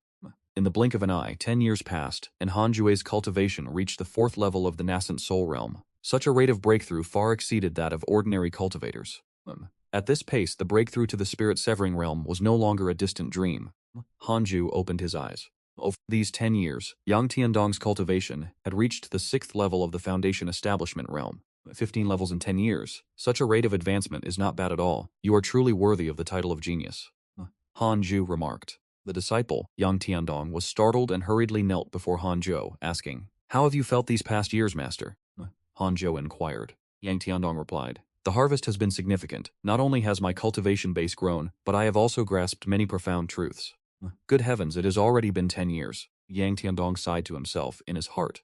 Over these 10 years, he had fallen into despair more times than he could count. Yet he felt this was a test laid out specifically for him by Hanzhou. He could not afford to slacken. If he could not even overcome this initial trial, Hanju would certainly never accept him as a personal disciple. Hanju frowned, thinking, "This fellow has even realized some grandiose truths. I have been in closed-door meditation for over 100 years and haven't realized a single thing." Hanju felt it was time to temper him further. He spoke. "Go out and undertake some missions. I recall that the Sex Mission Pavilion has a contribution ranking board. Do not return until you have secured the top spot on that list." Upon hearing this, Yang Tiandong immediately stood up. As he rose, he nearly collapsed. Having sat for 10 years, his lower limbs had grown stiff and numb. He hurriedly bowed to pay his respects, turned and departed. Hanju waved his hand, opening the cave entrance. After Yang Tiandong left, Hanjue pondered for a moment and retrieved the divine sense pill he had obtained from slaying a nascent soul realm cultivator. The divine sense pill was specifically used to enhance one's spiritual perception. His spiritual perception was strengthened. He would finally be able to probe the red feather that Yang Tiandong had presented to him. There were 9 pills in total within the bottle, and Hanju consumed them immediately. After ingesting the divine sense pill, Hanjue was instantly overcome by a wave of dizziness. He did not know how much time had passed, but when he awoke, he discovered that his spiritual perception had doubled in strength. He could not help but be amazed. This medicinal pill was truly formidable, so Hanju continued to consume them. Half a month later, all 9 divine sense pills had been consumed, and the results were extraordinary. His spiritual perception surged, increasing by more than tenfold. The more of this elixir one consumed, the greater the effect. It was truly miraculous. Hanju took out the red feather once more and probed it with his spiritual perception. That intense obstructive force manifested again. Hanju gritted his teeth, holding his ground as his spiritual perception collided with the resistance. Lasting for roughly 3 seconds, he forcibly breached the barrier. Immediately thereafter, a massive stream of memories flooded into Hanju's mind. The divine ability, law of heaven and earth. This was a divine ability that allowed one's body to grow tens of thousands of times in size. This technique had appeared throughout many ancient myths. Cultivated to the great completion, one could possess a physical form 10,000 zhang tall. Hanjue marveled. This divine ability held a grand momentum. Amidst the mountain ranges, a group of cultivators was traveling, and the person leading them was none other than Mo Fukyo. Mo Fuku had now reached the golden core stage, becoming a true core disciple. Apart from him and the 2 male disciples, the others were all young men and women. Was that the Yuqing sect up ahead? Will I be eliminated? Being eliminated is a common occurrence. If you treat me well in the future, I will allow you to serve as a flute-playing attendant. Given your talent for whistling, practicing the flute should surely yield decent results. It is unclear which of the 18 peaks possesses the most formidable feng shui. By then, Senior Mo will introduce us. These young men and women are all new disciples of the Yuqing sect. The mission Mofuku recently undertook was to recruit disciples. Elder Daole wished to support Mofuku, but being a mere core disciple was not enough. One must also wield authority. Recruiting disciples is the simplest way to assemble a group of loyal followers. Hearing the discussions behind him, Mofuku wore a smile. He remembered that year when he joined the Yuqing sect. He had been just as excited. At that very moment, a sound of piercing wind arrived from ahead. Mofuku instinctively drew his sword, swinging it to shatter a bamboo arrow. Immediately afterward, the fragments of the bamboo arrow transformed into venomous creatures, spreading in all directions. "Retreat, we are under attack." Mofuku spoke in a low voice, then leapt into the air, swinging his sword toward the assailant. It was an assassin in a straw hat, his features completely concealed. He drew 2 curved blades from behind his back, the edges gleaming with a cold light. Facing the oncoming Mofuku, the assassin's figure flickered, manifesting 5 clones that charged at Mofuku in unison. Mofuku swung his blade, lightning flashing and forming a great net that enveloped the assassin and his clones. The assassin spun rapidly, transforming into a black vortex, forcefully tearing through the lightning net. Yet Mofuku did not panic. With his left hand, he formed a spell seal and struck the ground with his palm. Lightning surged along the ground, sweeping forward. The speed was immense. The moment the assassin landed, he was bound tightly by the lightning. As his entire body convulsed, Mofuku surged forward, Suddenly the ground nearby erupted. Yet another masked assassin emerged from the earth, brandishing a blade toward Mofuchio. Mofuchio cursed under his breath, wondering who would dare to incite such trouble right beneath the foundations of the Yuqing sect. Just as he prepared to retaliate, a talisman manifested from the soil behind him, affixing itself firmly to his back. Mofuchio was instantly paralyzed, locked in place, unable to move a muscle. The masked assassin drove a blade through Mofuku's chest, and blood sprayed outward along the edge of the steel. Mofuku's pupils contracted, his heart consumed by a wave of sudden despair. Realizing the gravity of the situation, the others scrambled backward. Seeing Mofuku grievously wounded, terror gripped them all. "We seek only Mofuku. Should any of you dare to obstruct us, you shall all perish," the masked assassin's low, gravelly voice echoed, causing the disciples' legs to go weak as they fell to their knees one by one. These young men and women had never witnessed such a gruesome spectacle before. Every one of them stood deathly pale, their bodies trembling uncontrollably. They dared not utter a sound, while Mofuchu remained completely immobilized. He stared fixedly at the assassin before him, demanding in a low voice, "Who exactly are you?" "The Tianj earth-killing assassins are but ghosts. The Yuqing sect has committed a grave transgression. We take you now, and we shall grant you this much. The great calamity of the Yuqing sect is fast approaching," the masked man replied, his voice raspy and ominous. Upon hearing these words, Mofuku's eyes widened in disbelief, his expression one of pure shock. At that very moment, a giant appeared among the mountain ranges, as if from nowhere. His upper torso was wreathed in clouds, and even the highest surrounding peaks reached only to his waist. A truly magnificent and imposing sight. Before this colossal figure, everyone felt as insignificant as ants gazing upon a god. The two masked assassins trembled in fear, for this giant was clad in the Tao robes of the Yuqing sect. Hanju had utilized the Dharma heaven-earth technique, gazing down upon the world. Though the mist obscured much of his vision, the sensation left him invigorated. This divine ability was truly formidable. Hanju now stood at least 1,000 feet tall. It was no mere illusion. His physical body had genuinely attained such gargantuan proportions. Miraculously, his Tao robes had expanded alongside him. Furthermore, his physical strength had surged. This divine ability was profound and unfathomable indeed. Hanju felt he could shatter a mountain with a single stomp. The sheer potency of this power left him exhilarated. He was still distanced from the Yuqing sect, ensuring he would cause no unnecessary disturbance. Hanju had intentionally come here to test his Dharma heaven and earth. At 1,000 feet tall, even those at the nascent soul realm would be unable to touch him. A smug sense of satisfaction washed over Hanjo. Just as he was about to depart, he caught the sound of a struggle. Turning his gaze toward the nearby hillside, he saw a swarm of what appeared to be ants. No, they were people. Hanju initially paid them no mind, but soon he sensed an aura that felt vaguely familiar. Could it be Mofuchu? He looked closer and witnessed, at that very moment, Mofuku being run through by a blade. Damn it, who dares to strike at a core disciple of my sect right at the doorstep of the Jade Pure sect? How could the god-slaying elder, Hanju, stand by and watch? He instantly flickered, vanishing into the air. At the same moment, the two men in black recovered their senses. One of them muttered, "Was my vision blurred just now?" The other replied, "Perhaps it was merely an illusion." Over at the Jade Pure sect, a commotion had broken out. For some reason, Mofuku felt that fleeting silhouette looked familiar. Suddenly, a violent gale rose, and as Mofuku's vision darkened, the two men in black were sent flying as they coughed up blood. In his disoriented state, Mofuku caught a glimpse of a figure. His eyes widened, for it was indeed him. As he blinked, Hanjo and the two men in black had already vanished. The others remained frozen in place, unable to collect their thoughts for a long time. After a while, Mofuku hissed in pain, "Are you not going to save me yet?" A blade remained lodged in his chest, and the others hurried to surround him. "Brother Mo, are you all right? Who was that just now? Do you even have to ask? It must be the god-slaying elder of our Jade Pure sect. To be able to wound Brother Mo, those must have been 2 Golden Core experts. To defeat 2 Golden Core experts in the blink of an eye, could it truly be the god-slaying elder? The god-slaying elder was the very soul formation expert, whose reputation shook the cultivation world. The master of the main sect peak. Hanj stormed directly into the main hall, startling Li Qingzi. Before Li Qingzi could speak, he tossed them down with a casual flick. The 2 unconscious men in black were thrown onto the floor. He had used his divine sense to assault their souls, ensuring they would remain unconscious for quite some time.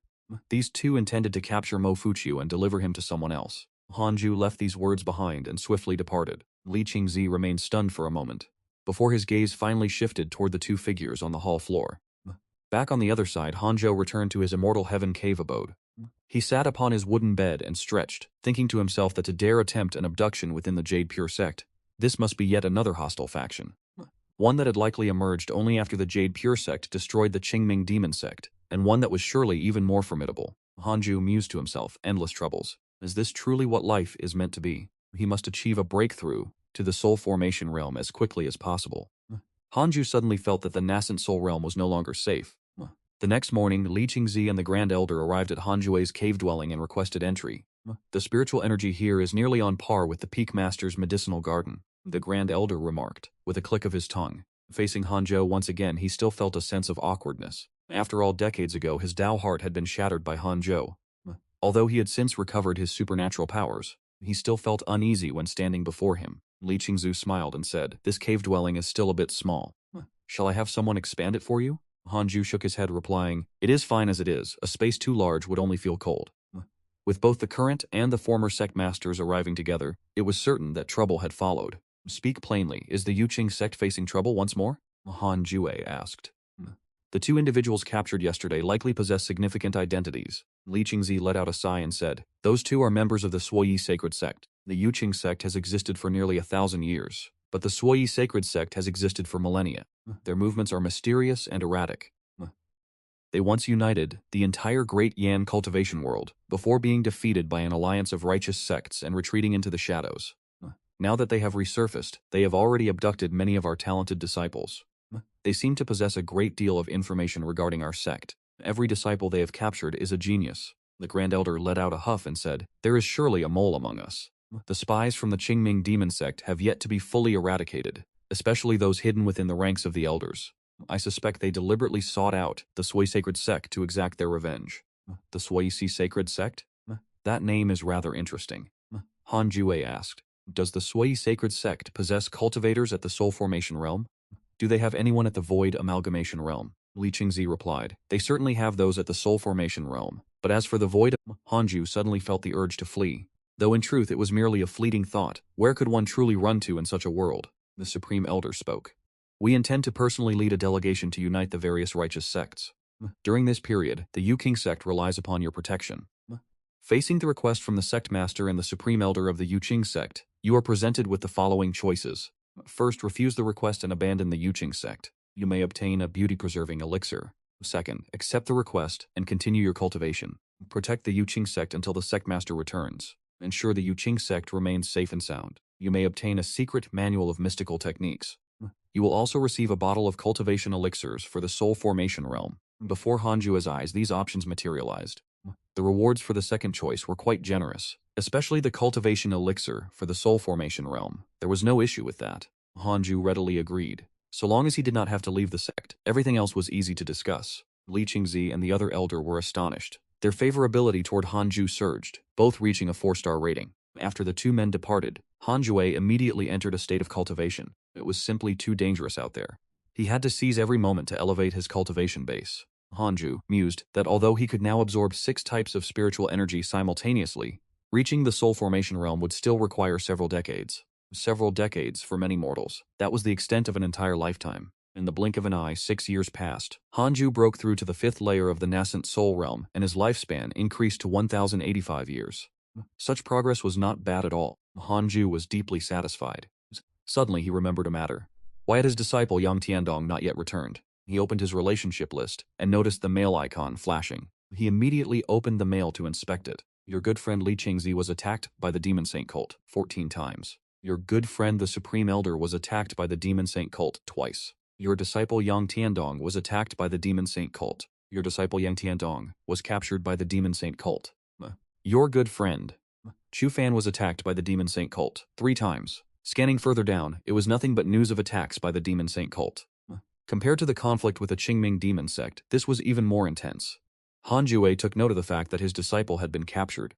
A master ought to emerge from seclusion to intervene, but he could not. Hanju sensed that this was a trap. A mysterious force was manipulating his life, forcing him into danger. He had to fight against fate. He would never take unnecessary risks. Hanzhou suddenly wondered if there might be members of the Suyi sacred sect hidden within the Jade Pure sect. He immediately utilized the simulation trial function, first screening the members of the Jade Pure sect. He searched for the strongest person in the Jade Pure sect, excluding himself. Dao Lei Laoxian, 7th level of the Nascent Soul Realm, Elder of the Heavenly Thunder Peak, and a secret envoy of the Suyi sacred sect. Han Jue was stunned. Because Dao Lei Laoxian had neither favorable nor hostile feelings toward him, he had never bothered to investigate the Elder. He had never expected this man to be a wolf in sheep's clothing, a secret envoy of the Suyi sacred sect. Hanju furrowed his brows. This old man had hidden himself very well. It was no wonder that after the battle with the demonic sect, many elders had developed favorable opinions of Han Jue, with the exception of Dao Lei Lao Xian. So the man was a spy, a hidden threat. How should he deal with him? Should he kill him outright or gather evidence first? Han Ju rubbed his chin in hesitation. After pondering for a moment, he rose and headed toward Jade Peak. Fairy Sichuan was trustworthy. His relationship list did not indicate that she was a spy. Arriving before the Jade Hall, the great doors opened swiftly, and Han Ju immediately entered the hall. This time he did not kneel, merely cupping his hands in a respectful salute. Master, I have discovered that there is a spy from the Suyi sacred sect among the elders. How should I deal with them? Should I kill them directly, or collect evidence first? Han Ju asked directly. Fairy Xun opened her eyes and asked in a soft voice, Who? If it is Dao Lei Lao Xian of Heavenly Thunder Peak, then kill him. Han Zhou was dumbfounded. This conversation was completely different from what he had expected. Could it be that Fairy Xishuan and Dao Lei Lao Xian had a history? Fairy Xishuan let out a cold snort. I have long since realized that something was amiss with him. Since even you have said so, then it must be the truth. Han Ju nodded and turned to leave. Fairy Xishuan contemplated for a moment before rising as well. The two departed from Jade Peak, flying toward Heavenly Thunder Peak, one of the most renowned peaks of the sect. There were nearly 200 disciples on Heavenly Thunder Peak, cultivating all across its slopes. Han Ju and his master quickly arrived at the Heavenly Thunder Hall. Senior brother, I have come to visit you. As Fairy Xuan finished speaking, the heavy doors swung open, and the two stepped inside. As the doors slammed shut behind them, Dao Lei Lao Xian caught sight of Han Zhou and froze for a moment before rising to his feet. To what do I owe the pleasure of two elders visiting me at once? Dao Lei Lao Xian asked with a smile. But before he could finish his sentence, a flash of sword light illuminated the hall as the three clear shadowless sword pierced directly through Dao Lei Lao Xian's chest, pinning him firmly against the jade wall of the main hall. Even at the first level of the nascent soul realm, Hanzhou was capable of instantly slaying cultivators at the soul formation stage. Now that he had reached the 5th level of the nascent soul realm, dealing with Dao Lei Lao Xian was naturally as effortless as turning over one's hand. So fast. Fairy thought in terror, unable to even perceive the movement of Hanzhui's strike. Dao Lei Lao Xian was even more horrified. He attempted to struggle, only to realize that Hanzhui's sword qi had already infiltrated his body, rapidly corroding his spiritual energy. How can this be? How is his spiritual energy this overwhelming? Consumed by panic, Dao Lei Lao Xian let out a desperate cry. Elder Han, what is the meaning of this? Hanzhou replied, his face devoid of emotion. The sect master left strict instructions before his departure. I am to safeguard the Jade Pure sect at all costs. Recently, the talented disciples of the Jade Pure sect have been abducted one after another by the Suoyi sacred sect. Surely, you are the one providing the intelligence. Today I shall end your life. He stepped toward the pinned Dao Lei Lao Xian. Dao Lei Lao Xian has developed hatred toward you. His current hatred level is 5 stars. Terrified, Dao Lei Lao transformed into streaks of lightning, scattering in every direction. Dozens of lightning bolts traced along the walls, frantically racing toward the grand entrance. Hanju raised his right hand and lightning surged from his palm. The great heaven lightning explosion erupted, weaving countless arcs of electricity throughout the hall, shattering jade ornaments and hanging scrolls into dust. With a thunderous crash, the lightning strike collided with its target. Dao Lei Lao Xian materialized in midair, coughing up blood as he plummeted to the ground. Just as he attempted to rise, 3 sword shadows descended from the heavens. His nascent soul had barely attempted to escape when it was shattered by the 9 dragons' demon-subduing seal. Hanju turned and departed immediately, leaving behind only one sentence. Master, I leave the rest to you. He vanished in an instant. Shortly after his departure, hundreds of Tianlai Peak disciples arrived, among them Mo Fuqiu and Mo Ju. Witnessing the Tianlai Palace reduced to ruins, they stood frozen in shock. Fairy Xishuan spoke. Today, Elder Zhanshan and I have conducted a thorough investigation. Dao Liaoxian was a mole for the Taiyi Saint sect. Moments ago, Elder Zhanshan executed Dao Lei Laoxian on the spot. Disciples of Tianli Peak, rest assured and continue your cultivation. A new elder will be appointed upon the sect master's return. For now, avoid leaving the mountain to prevent being targeted by the Taiyi Saint sect. She swept her hand, retrieving the storage ring of Dao Lei Laoxian. The Tianlai Peak disciples were stunned. How could this be? Their master was a traitor. Elder Zhanshan would not falsely accuse an innocent man. Yet, their master had been devoted for years. Even if there were suspicions, should they not have waited for the sect master to return? Master is already dead. I noticed them coming up the mountain, and only a few dozen breaths have passed. He was eliminated with such terrifying speed. The death of Tianlai Peak's Dao Lei Laoxian at the hands of Elder Zhanshan acted like a heavy explosive detonating within the inner sect, causing an uproar among the disciples of the 18 peaks. Whether Dao Lei Laoxian was truly a mole became the immediate concern, as the elders gathered at the main peak hall. Presided over by Taoist Jingshu, Fairy Xishuan turned her palm, revealing a letter. This was recovered from Dao Lei Laoxian's storage ring, she announced. It is a message from a saint envoy of the Taiyi Saint sect, instructing him to help gather the talented disciples of the Yuqing sect. Furthermore, the storage ring contained other correspondences and demonic magical artifacts. She passed the letter among the other elders for them to inspect. Upon reading it, the elders were both incensed and horrified. They took turns cursing Dao Lei Laoxian, trembling with a lingering fear. Elder Zhanshan was truly terrifying. He had executed Dao Lei Laoxian without even consulting them. Their hearts turned cold, and they resolved that under no circumstances should they provoke Hanzhou. Meanwhile, Hanzhou continued his search within his cave abode. Aside from Dao Lei Laoxian, the other elders of the Yuqing sect were clean and appeared ordinary. If there were several more moles among the elders, would the sect not be doomed? The layer of elders could now be considered purged. Next would be the layer of deacons. The moles among the deacons were of varied origins. Beyond the Taiyi Saint sect, there were even infiltrators from both the righteous and demonic factions, and those belonging to the various cultivation families. Han Juhu watched in astonishment. Is the entire cultivation world like this, or is the Yuqing sect simply suffering from such misfortune? Han Ju shook his head. Because there were far too many people, he could not be bothered to investigate further. Regardless, these individuals posed no genuine threat to the Yuqing sect. Hanjue resumed his cultivation, and from then on, every 6 months, he would use the system to identify the strongest person within the Yuqing sect. To guard against a potential attack from the Sage sect, 2 years later, while Hanzhou was deep in meditation, a line of text suddenly appeared before his eyes, detected an individual with innate providence. Would you like to view their origins? Another one.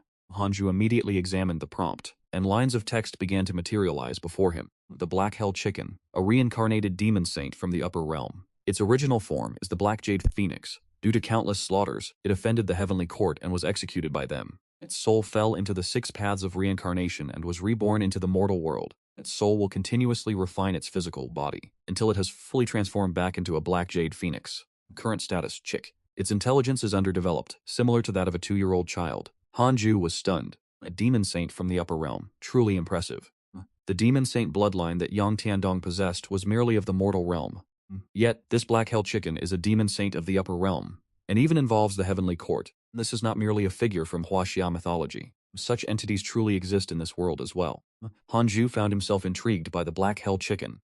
His divine sense swept out instantly, only to find an elderly farmer at the foot of the mountain leading a herd of cattle along the mountain path. On the back of each cow were 2 chicken cages, each filled with chicks. Hanju's divine sense quickly locked onto a black chick. The feathers of this black chick were glossy, possessing a texture reminiscent of metal. In the entire flock, only this black chick exhibited flickering fluctuations of spiritual energy. A peerless divine pet. How could he possibly pass this up? Hanju immediately descended the mountain, approached the elderly farmer, and went straight to the point, requesting the chick. The old farmer dared not refuse, for he himself was a servant of the Yuqing sect. This herd of cattle and the chicks were originally intended for delivery to the inner sect. Hanzhou displayed his elder's token, and the man immediately obeyed. Hanju captured the Black Hell Chicken and returned to his immortal cave. Bringing the Black Hell Chicken back to his cultivation cave, Hanju cast it aside and began his own meditation. At first, the Black Hell Chicken was so hungry it attempted to consume his spiritual herbs, only to be struck by a blast of his 6 paths spiritual energy, sending it slamming into the wall with a pained chirp. It narrowly escaped death from the impact. Hanju had no choice but to infuse his own spiritual energy into the Black Hell Chicken. He guided it on how to cultivate. After several days of qi absorption, the Black Hell Chicken finally grew accustomed to the process. The absorption of qi could stave off its hunger.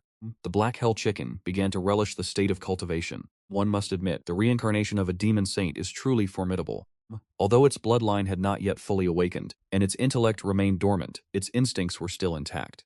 Had it not encountered Hanju, this Black Hell Chicken would likely have been cast into the myriad demon world, only to be devoured by other demonic beasts, and forced to reincarnate once more, potentially taking countless lifetimes before it could ever regain the majesty of a demon saint. With the Black Hell Chicken occupied with its cultivation, Hanjuo felt at ease. He continued his own training. The 5th level of the nascent soul realm was simply not enough for him.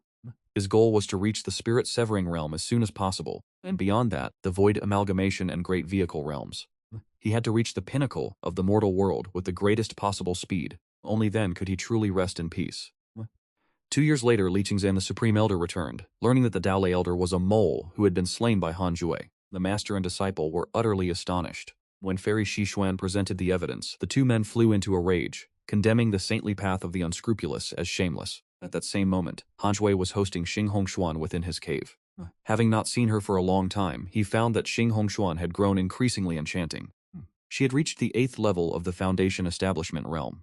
Such a breakthrough speed was quite impressive, having already caught up to Chang Yue'er and Mo Ju. The resources afforded to a peak master were, as expected, far superior to those of the 18 minor peaks. With the sect master returned, the Jade Pure sect remained safe and sound. You have received a magical technique manual and a bottle of elixirs for spirit-severing cultivation. Congratulations on obtaining the Wind God technique. Congratulations on obtaining a bottle of spirit-gathering pills for the spirit-severing realm. The Wind God technique is a wind attribute spell that allows one to ride the wind across the heavens and earth, or even transform one's physical body into wind itself.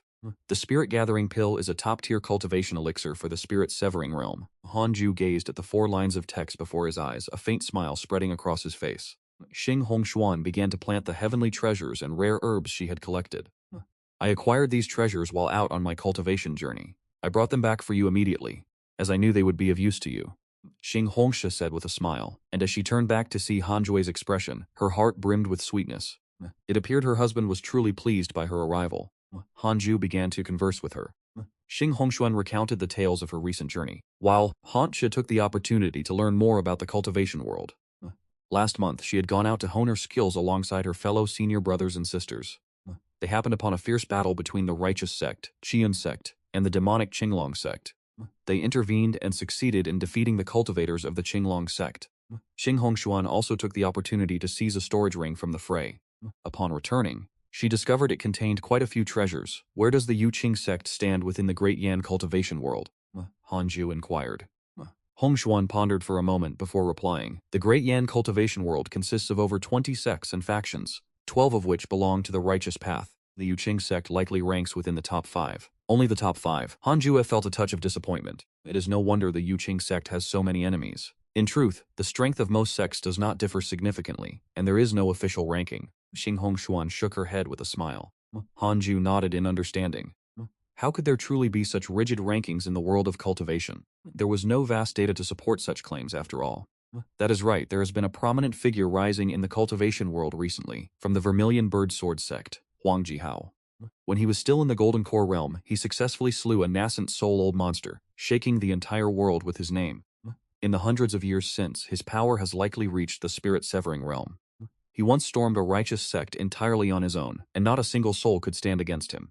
Xing Hongshuan seemed to recall something of note. Continuing, she furrowed her brows slightly. It is said that Huang Jihao intends to challenge every sect in the Great Yan cultivation world. Could he perhaps be coming to our Yuqing sect? Through perfected Jingzhu, she had already learned that Han Jue was the legendary god-slaying elder. If Huang Jihao were to arrive, Han Jue would undoubtedly be forced to confront him. Han Ju shook his head, thinking, why are there such battle-crazed fanatics everywhere? To be capable of challenging an entire sect single-handedly, he must be immensely powerful. Han Ju asked cautiously, during these challenges, has Huang Jihao committed any murders? Xing Hongshuan shook her head. No, after all, the Vermilion Bird Sword sect is a renowned righteous sect. That is a relief then, Han Jue thought. Hongshuan looked at him, filled with confusion. Such a renowned god-slaying elder, yet so afraid of death. She found it amusing, but she did not look down on him in the slightest. In the entire Jade Pure sect, no one possessed the qualifications to look down on him. After half an incense stick of time, Xing Hongshuan departed. Han Ju continued his cultivation. Xing Hongshu and Chu Shiyu would visit him every few years. They did not disturb him much, merely chatting. Han Ju gradually became accustomed to these days. Chatting occasionally was good, as it allowed him to learn about the cultivation world from them. At the same time, the black-held chicken was also growing steadily. 1 year later, Han Jiu habitually scanned the Jade Pure sect. Ye Lang, a 7th-layer nascent soul realm deacon of the Saintly Cauldron sect, possessed quite formidable strength. Han Ju slowly rose and stepped out of his cave dwelling. The black hell chicken glanced up at him before returning to its cultivation. Under Han Ju's guidance, it had also become fond of cultivation. A few miles away within a forest, a man dressed in the robes of the Jade Pure sect was meditating under a tree. His features were handsome, and his brows radiated a sharp aura. This was none other than Ya Lang of the Saintly Cauldron sect. Why has Dao Lei not arrived yet? Could something have happened? Ya Lang cursed inwardly. He had been waiting for a month. His patience was wearing thin, and he even considered charging directly into the Jade Pure sect. But when he recalled that mysterious god-slaying elder, he backed down. At this moment, Han Jue emerged from the depths of the forest. Upon seeing him, Ya Lang immediately became vigilant. His divine sense swept over him. Ninth layer foundation establishment realm.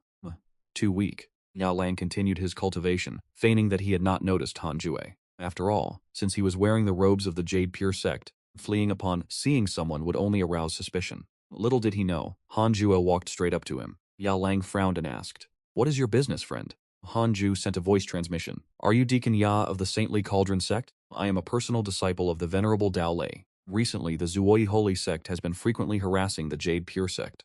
Elder Dao Lei was assigned another task by the sect master, and unable to free himself, he instructed me to come and meet you. Hearing this, Ye Sanlang's brow furrowed even deeper. He suddenly launched an attack, striking Hanju's chest with his palm.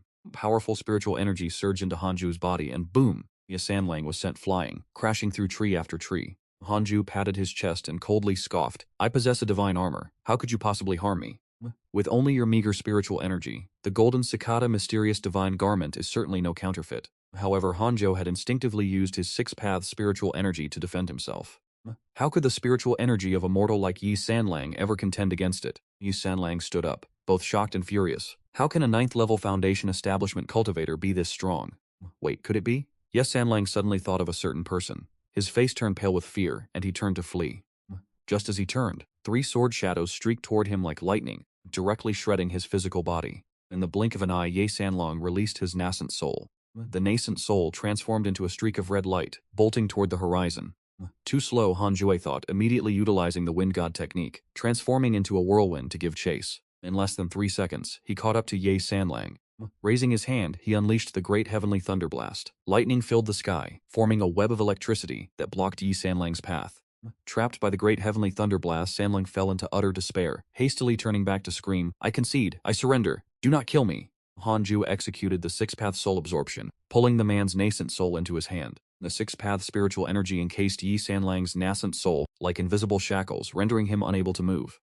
Hanjif turned around, first returning to the site of their previous clash to retrieve Yi Sanlang's storage ring, before heading back to his immortal abode. The black hell chicken opened its eyes, gazing curiously at the tiny figure in Hanju's hand. Yi Sanlang was gripped by extreme panic, his miniature nascent soul trembling violently. Hanju placed him on the ground and sat upon his bed. He looked down at Yi Sanlang from on high. "What exactly is the Zuoi Holy Sect planning?" Hanjue asked. Yi Sanlang gritted his teeth. "To annex the Jade Pure Sect, starting by capturing all of its talented disciples. Once the Jade Pure Sect seals its gates, those geniuses will have nowhere else to turn and will..." Hanjue continued his interrogation, asking if they were targeting only the Yuqing sect or the entire cultivation world. "The entire cultivation world. You have quite the audacity. Does your Joyful Saint sect possess any cultivators at the soul formation stage?" "Naturally, we do," Yi Sanlang answered honestly. Faced with the threat of death, he no longer had the luxury of withholding secrets. "What of the void refinement stage?" Anzhou asked, his eyes narrowing. Yi Sanlang replied helplessly, "That is a legendary realm. At the very least, I have never heard of our saint sect possessing such power, though our sect master has long since reached the peak of the soul formation stage. If the Joyful Saint sect is so formidable, why hide in the shadows? Even with your strength, you cannot possibly face the entire cultivation world head-on. The bitter lessons from 1,000 years ago have made our sect master extremely cautious. Where is the genius of the Yuqing sect being held? I truly do not know. I am merely an ordinary deacon. To consider oneself ordinary at the 7th layer of the nascent soul realm, Hanju found the Joyful Saint sect to be terrifyingly dangerous. Yu Sanlong spoke cautiously. "Senior, I beg you to spare me. I will never dare to do this again. I swear I shall never return to the Yuqing sect." Ye Sanlong has developed hatred toward you. His current hatred level is 6 stars, an enmity that ends only in death. Hanzhou raised an eyebrow. "Little one, you have chosen a narrow path." Hanju struck with lightning speed, unleashing a divine sword finger that instantly annihilated Yi Sanlong's nascent soul. The black hell chicken witnessed the scene, trembling in terror. This was the first time it had seen Hanju kill an enemy. After Ye Sanlong perished, Hanju began to inspect his storage ring. He was indeed a formidable cultivator of the 7th layer of the nascent soul realm. The resources within the storage ring were truly abundant. The ring possessed vast space, with spirit stones piled up like small mountains, while magical artifacts, cultivation manuals, and medicinal elixirs were in no short supply, and there were even numerous heavenly treasures. Hanzhou first examined the cultivation manuals, but they were entirely demonic techniques and arts. He had no interest in them, and the magical artifacts were only suitable for demonic cultivators. Hanjue then began to inspect the medicinal elixirs, and he quickly discovered those capable of enhancing his cultivation at the nascent soul stage. Channeling his 6 paths of spiritual energy into the elixirs, he sensed the vast, surging spiritual essence and immediately began his refinement. 2 years later, Hanzhou achieved a breakthrough to the 6th layer of the nascent soul realm. The black-hell chicken had grown into a majestic, imposing rooster. Its intelligence had finally developed to that of a 7-year-old child, and it had gained the ability to speak human language. It is worth noting that when the black-hell chicken cultivated a trace of demonic power, it inherited a unique demonic cultivation manual. It was astonished by this discovery itself. Hanzhou, however, understood that this was the cultivation technique of the demon saint from his previous life. This was for the best. Hanzhou would no longer need to spend much effort guiding it. Li Qingzi came to visit Hanzhou once again, with their conversation centering on the Vermilion Bird Sacred Sect. Recently, the Vermilion Bird Sacred Sect seemed to have vanished, no longer targeting the Jade Pure Sect. Li Qingzi had finally managed to locate the place where the geniuses of the Jade Pure Sect were being held captive. Li Qingzi intended to request that Hanzhou take action. Hanzhou spoke with gravity. Perhaps this is a ploy to lure the tiger away from the mountain. If I depart and the Vermilion Bird Sacred Sect arrives, will you be able to withstand them? One must remember that experts at the nascent soul realm in the Vermilion Bird Sacred Sect serve only as deacons. Li Qingzi fell silent. This scenario was highly probable. If that were the case, even rescuing those geniuses would be futile. In that case, I shall take action myself. Elder Han, I entrust the Jade Pure Sect to you, Li Qingzi stated solemnly. Hanzhou nodded. Unless they encountered a powerhouse at the Void Amalgamation Realm, no one could breach the defenses of the Jade Pure Sect. These words brought a look of profound relief to Li Qingzi's face. It appeared that during this period, Hanzhou had grown even stronger. Li Qingzi departed, feeling satisfied. Hanzhou pondered for a moment before beginning a simulated trial. He set the cultivation level of his opponent, Duan Tongqian, to the 9th level of the Spirit Severing Realm. Hanzhou could barely manage a draw. This realization stirred unease within Hanzhou's heart. One must bear in mind that the simulated trial can only set cultivation levels. The gap in cultivation manuals and techniques between the 9th level and the 1st level of the Spirit Severing Realm is immense. By the time Duan Tongqian actually reaches the 9th level of the Spirit Severing Realm, his true strength will undoubtedly surpass what he displayed in the simulation. Furthermore, Duan Tongqian reached the Spirit Severing Realm by relying on external evils, making him somewhat weak. He must break through to the Spirit Severing Realm quickly, otherwise he would not be able to sleep soundly. Hanzhou thought to himself before opening his social network to check the status of his friends. Your disciple, Yang Tiandong, has been attacked by the Vermilion Bird Sacred Sect 29 times. Your friend Shu Fan has been attacked by the Vermilion Bird Sacred Sect 43 times. His poor disciples were still being beaten. Hanzhou was not overly worried, having been attacked so many times and yet surviving. What did that signify? Perhaps the Vermilion Bird Sacred Sect truly cherishes talent and cannot bring themselves to kill them. Could it be that the Vermilion Bird Sacred Sect is not truly a demonic sect? Hanzhou contemplated this thought. Shortly thereafter, he returned to his cultivation. Disciple, strive on. Your master is currently in rigorous cultivation. Once I have gained sufficient confidence, I will certainly come to find you in that dark pavilion. 4 figures clad in cloaks sat around a table, their faces concealed beneath deep hoods. One of them spoke in a low, somber tone. Why has Yi Sanlong not yet returned? The others have already appeared. Could it be that something has befallen him? Yi Sanlong is the 7th layer nascent soul expert of the Yuqing sect. Unless the god-slaying elder himself took action, no one could possibly detain him. Furthermore, there is a mole working from within to ensure our success. Who exactly that mole is remains unclear. Only Yi Sanlang knows the truth. Every mole is known only to the sect master, and they each have only one point of contact. The sect master is far too cautious. In my view, it would be better to simply raze the Yuqing sect to the ground. If any disciples of the Yuqing sect refuse to submit, we shall slaughter them all. The 4 men began to grumble about the leader of the Tuoyi Holy Sect. In their estimation, while the god-slaying elder of the Yuqing sect is formidable, he is no match for their sect master. Moreover, beyond the sect master, the Tuoyi Holy Sect possesses other experts at the spirit transformation stage. Suddenly, the door to the room was kicked open, and a man in yellow robes strode in with a commanding presence. His yellow robes were embroidered with intricate tiger and leopard patterns. He wore a silver-green jade crown shaped like a dagger.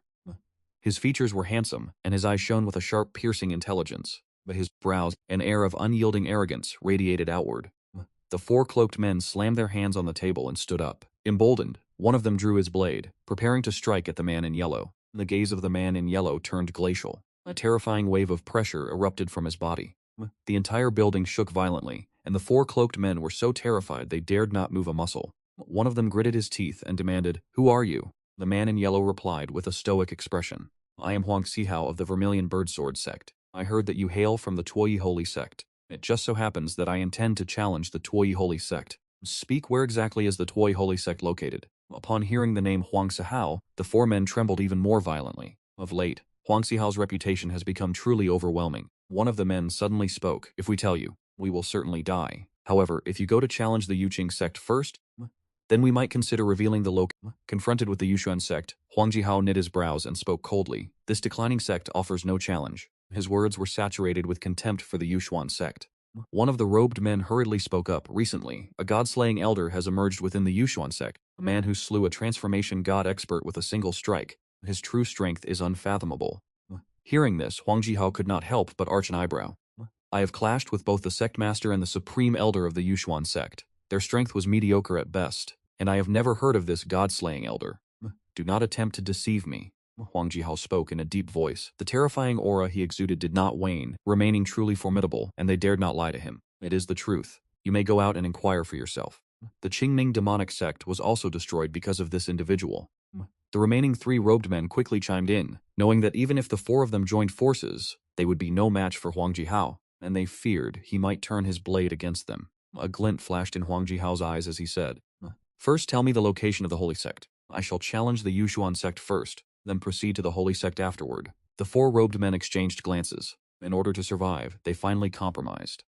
A moment later, Huang Jihao departed, and the 4 robed men let out a collective sigh of relief, collapsing into their seats one after another.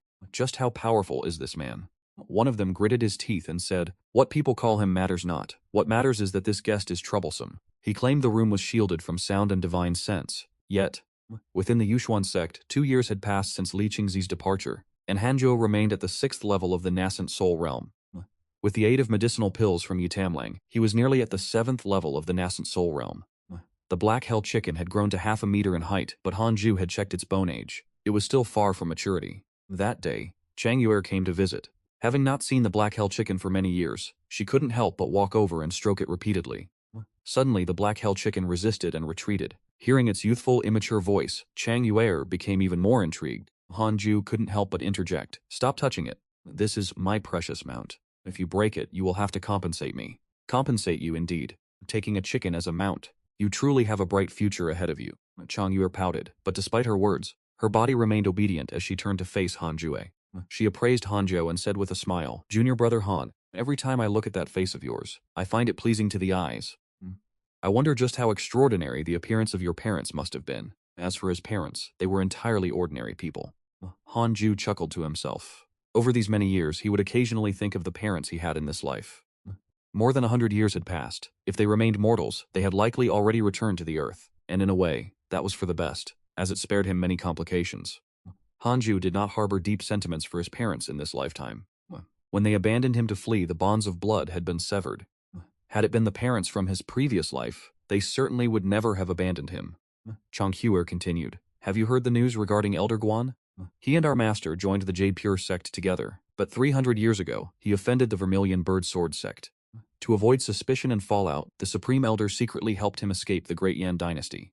Half a year ago, he sent a letter through magical means, stating that he intended to return, and that he desired to compete for the position of sect master of the Jade Pure sect."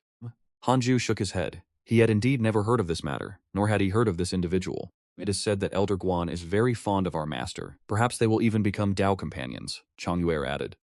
Chang Yuer continued speaking. Hanzhou shrugged. She was overthinking it. Since Fairy Sixuan did not even allow her own disciples to form Taoist unions, how could she break the rules herself? He asked, "Is this Elder Guan truly that powerful?"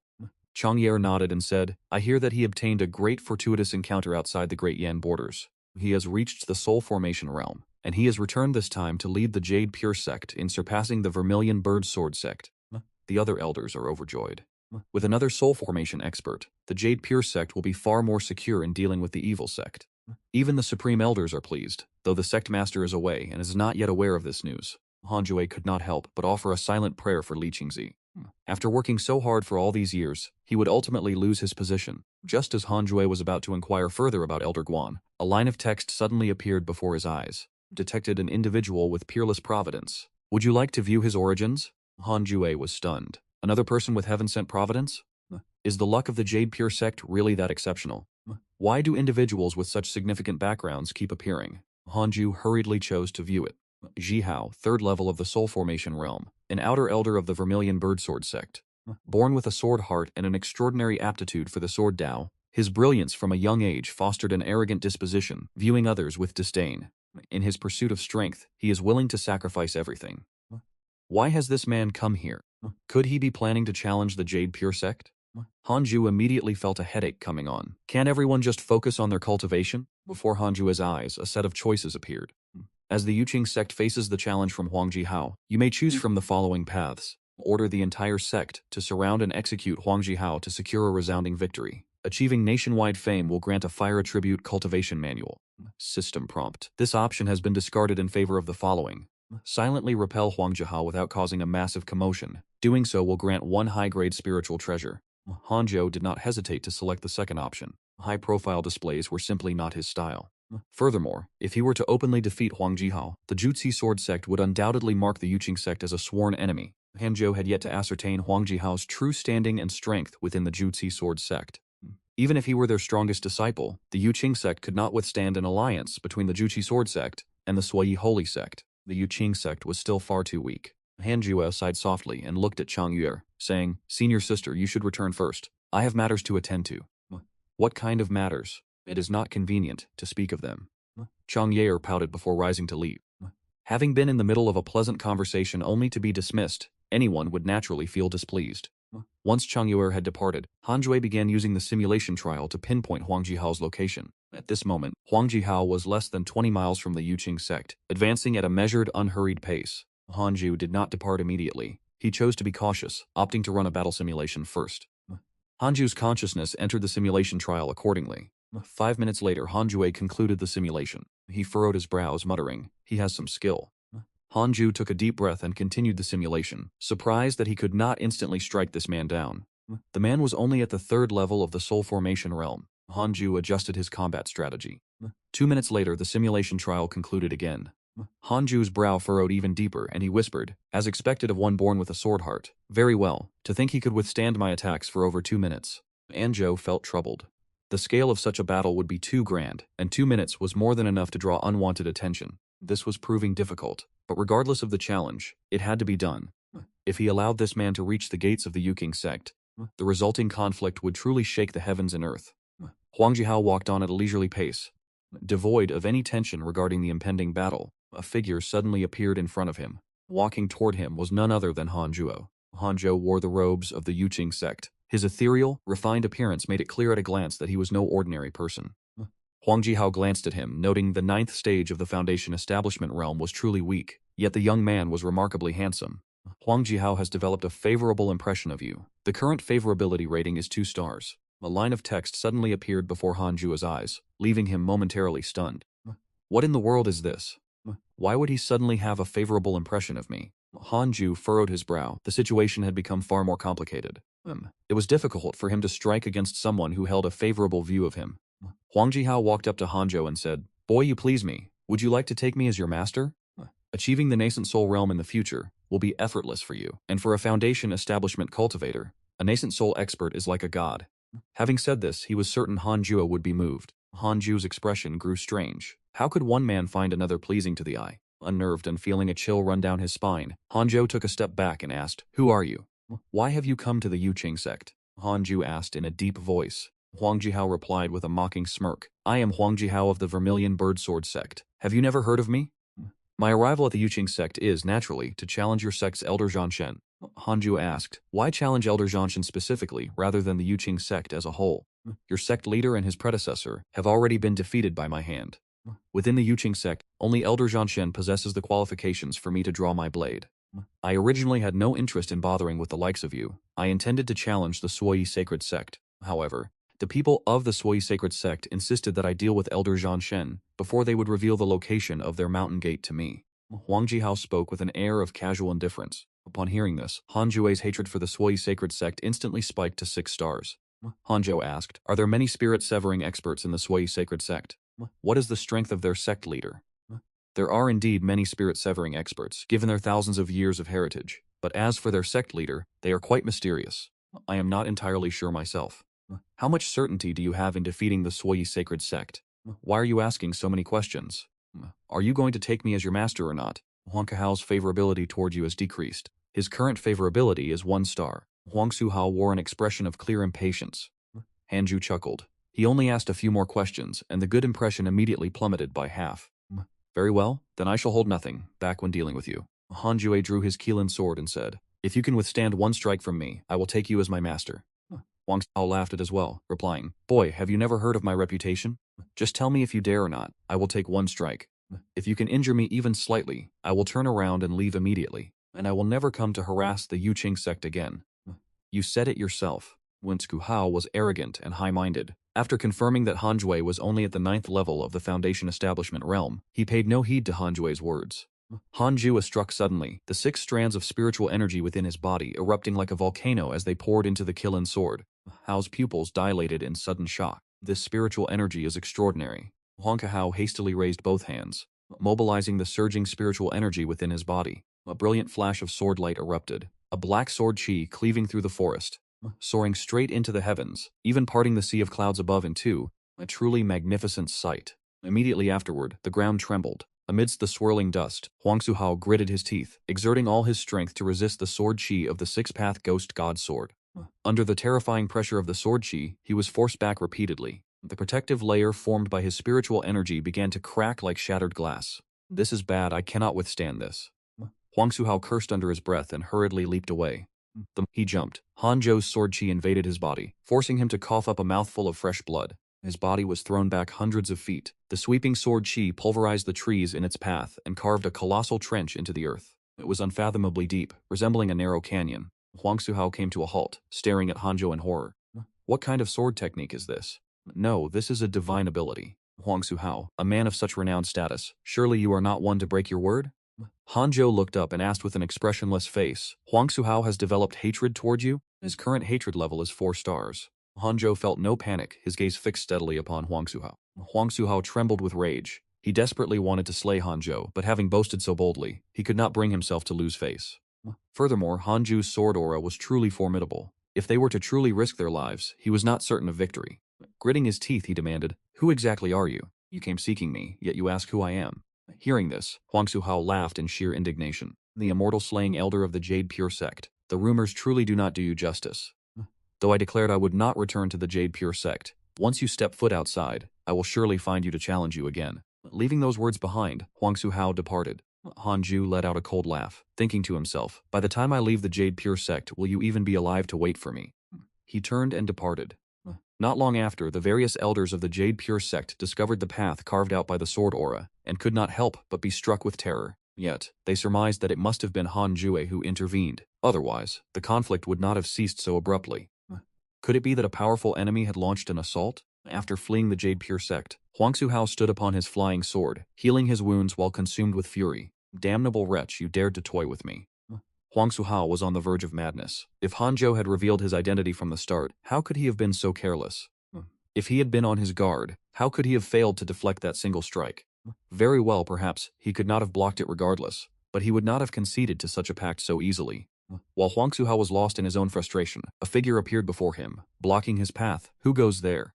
Why are you emerging from the Jade Pure sect? The newcomer was a male cultivator dressed in blue robes, possessing a handsome countenance and a majestic aura, with a sword box strapped to his back containing 4 blades. Huang Hao was in an abysmal mood, and immediately let out a cold hum. What business is that of yours? The blue-robed cultivator smiled. To be so discourteous to me, are you not afraid of death? Who do you think you are? In that case, let us exchange techniques and see who is truly nothing. You seek death, so return to your cave. No sooner had Han Zhou sat down than 2 lines of text appeared before his eyes. You have secretly repelled Huang Hao and obtained a spiritual treasure. Congratulations on receiving the 6th grade spiritual treasure, the Fensha Bell. The Fensha Bell is a 6th grade defensive spiritual treasure, capable of repelling all attacks from those below the Rongzhu realm. Upon infusing it with spiritual energy, the bell increases in weight according to the amount of energy provided. A fine treasure. Unexpectedly, it can withstand all attacks from those below the Void Fusion realm. Han Zhou excitedly retrieved the soul-burning bell, observing it with great care. The black surface of the bell exuded an aura both ancient and malevolent. Han Zhou immediately began the ritual to bind the artifact with a drop of his blood. Half an hour later, he finished familiarizing himself with the soul-burning bell. After successfully claiming ownership, the soul-burning bell responded to his will, as if it were an extension of his own arm. As the soul-burning bell enveloped him, he felt a profound sense of security. Clad in the mystical divine robe of the dark gold cicada, with the soul-burning bell as his defense, the world is now within my grasp. Hanju was immensely pleased with himself. Soon after, he returned to his cultivation. The following morning, Fairy Xishuan paid him a visit. This was the first time she had taken the initiative to seek out Hanzhou. Hanju rose to receive her. Yoer has likely already told you about my senior martial brother. Quan Kung returned yesterday, but near the Jade Pure sect, he encountered Huang Jihao, who was severely wounded. Walking up to Han Shuo, Fairy Xishuan stated bluntly. That man loudly demanded to become the sect master, only to suffer a miserable defeat upon his arrival. Hanzhou could not help but offer a silent prayer for him, thinking that in truth Quan Dukong was rather weak. Huang Jihao had already been wounded by me, to be unable to defeat him under such circumstances, and yet he still hopes to become a cultivation partner with my master. It is truly unbelievable. Hanzhou sighed, faced with Fairy Xishuan bringing up this matter. What else could he say besides this? Fairy Xishuan stared intently at Hanzhou and asked. Senior brother Quan claims he happened to encounter Huang Jihao leaving the Jade Pure sect. A forest near the Jade Pure sect has been devastated, suspected to be the result of a certain type of sword qi. Is it possible that Huang Jihao came to challenge our Jade Pure sect and was driven back by you?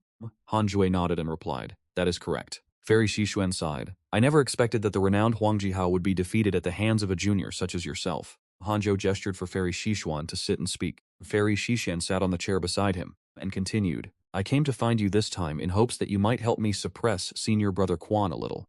Suppress Quan Dukang? Hanju was perplexed. The current sect master might not be as powerful as senior brother Quan, but he has been utterly devoted to the Jade Pure sect. For the sake of the Jade Pure sect, he even delayed his own cultivation. To force him out of the sect master position now would surely be disheartening. Furthermore, this senior brother Quan of mine is merely seeking vengeance. He does not truly have the best interests of the sect at heart. Once his injuries are healed, I expect he will challenge you. He believes that if he can defeat you, he will be qualified to serve as sect master. What do you think? As Xishuanzi spoke softly, neither her tone nor her gaze shifted in the slightest. Hanju hesitated before saying, it is acceptable, but it would be best if this duel remains a secret. If news of it spreads within the Yuqing sect, it will undoubtedly spread throughout the entire cultivation world.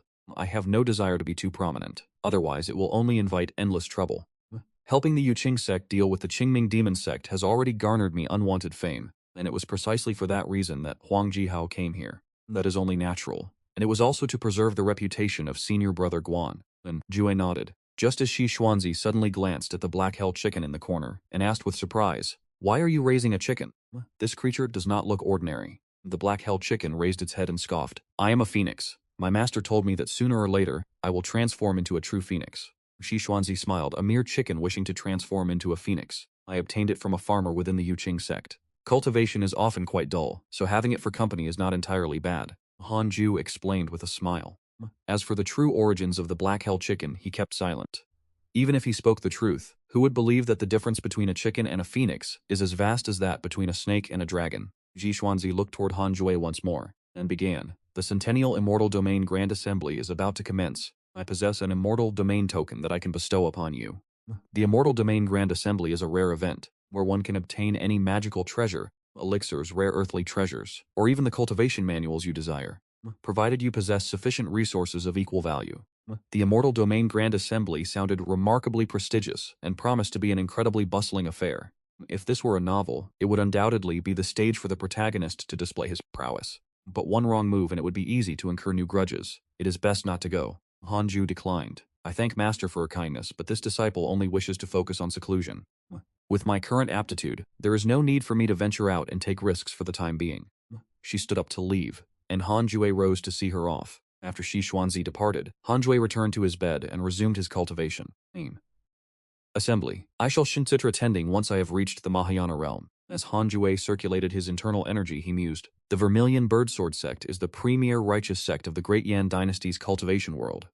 The number of disciples in the Vermilion Birdsword sect approaches 10,000, with the vast majority specializing in the sword Dao. Almost all of the most formidable sword cultivators in the history of Great Yan originated from this sect. Inside the sect master's hall, Huang Jihao sat upon a meditation cushion, his expression exceptionally grim. Occupying the seat of honor was the sect master of the Vermilion Birdsword sect, Tang Han. Tang Han appeared to be in his 40s, possessing a handsome and dignified countenance. Beneath his sword-like eyebrows lay a pair of piercing eyes. A blade hovered on either side of him, and his entire being exuded a sharp cutting aura. You cannot even withstand a single strike from him? Tang Han asked, his brow furrowing. Huang Zihao gritted his teeth and replied, as much as I loathe to admit it, it is true. His spiritual energy is incredibly domineering. I have never encountered such spiritual energy before. It is neither a common elemental root nor a rare one. I cannot quite put it into words. Recalling the scene of facing the heavenly vermilion ghost god sword, he could not help but shudder. Besides that, what else? This person is exceptionally handsome. Within our vermilion bird sword sect, no one compares to his appearance. Is that of any importance? Very well, that is not of great importance. Huang Su sighed, though he could not fathom why his tone remained so grave, and Tong Han frowned. I never expected the Yuqing sect to produce such a figure. Huang Kahao represents the pinnacle of combat strength for the vermilion bird sword sect when abroad, and although I consider myself stronger than Huang Kuhao, I am not significantly stronger by much. Huang Suhao continued, indeed, the straw cloak cult has emerged and is still targeting the Yuqing sect. Once my wounds have healed, I intend to challenge the straw cloak holy cult. Tong Han nodded and said, although the holy cult declined a millennium ago, its foundation should not be underestimated. Previously, the supreme elder of the Yuqing sect approached me, hoping the righteous path would unite to oppose the straw cloak holy cult. I did not agree. As long as that person lives, the straw cloak holy cult cannot be eradicated. Who is that person? The cult master of the straw cloak holy cult. In his youth, he was much like you, burning with fervor, but through a twist of fate, he fell into the demonic path and became the cult master of the straw cloak holy cult. I heard from the sect ancestor that in their generation, the cult master of the straw cloak holy cult was the strongest of them all. This is a good opportunity for you to probe his strength, but you must not be reckless. If you cannot best him, retreat immediately. Rest assured, while I may be arrogant, I am not a fool. Ever since Fairy Shishuan departed, time flowed like water, and 7 years passed in the blink of an eye. Hanjue's cultivation had reached the 7th level of the nascent soul realm. Beyond his own cultivation, Hanjuo remained vigilant, monitoring the situations of others through his personal connections and the system's notifications. After being captured by the sanctum of the Straw Cloak Saints, Yang Tiandong and Chu Fan actually saw their cultivation levels increase. In recent years, they have not faced any further attacks from the sanctum.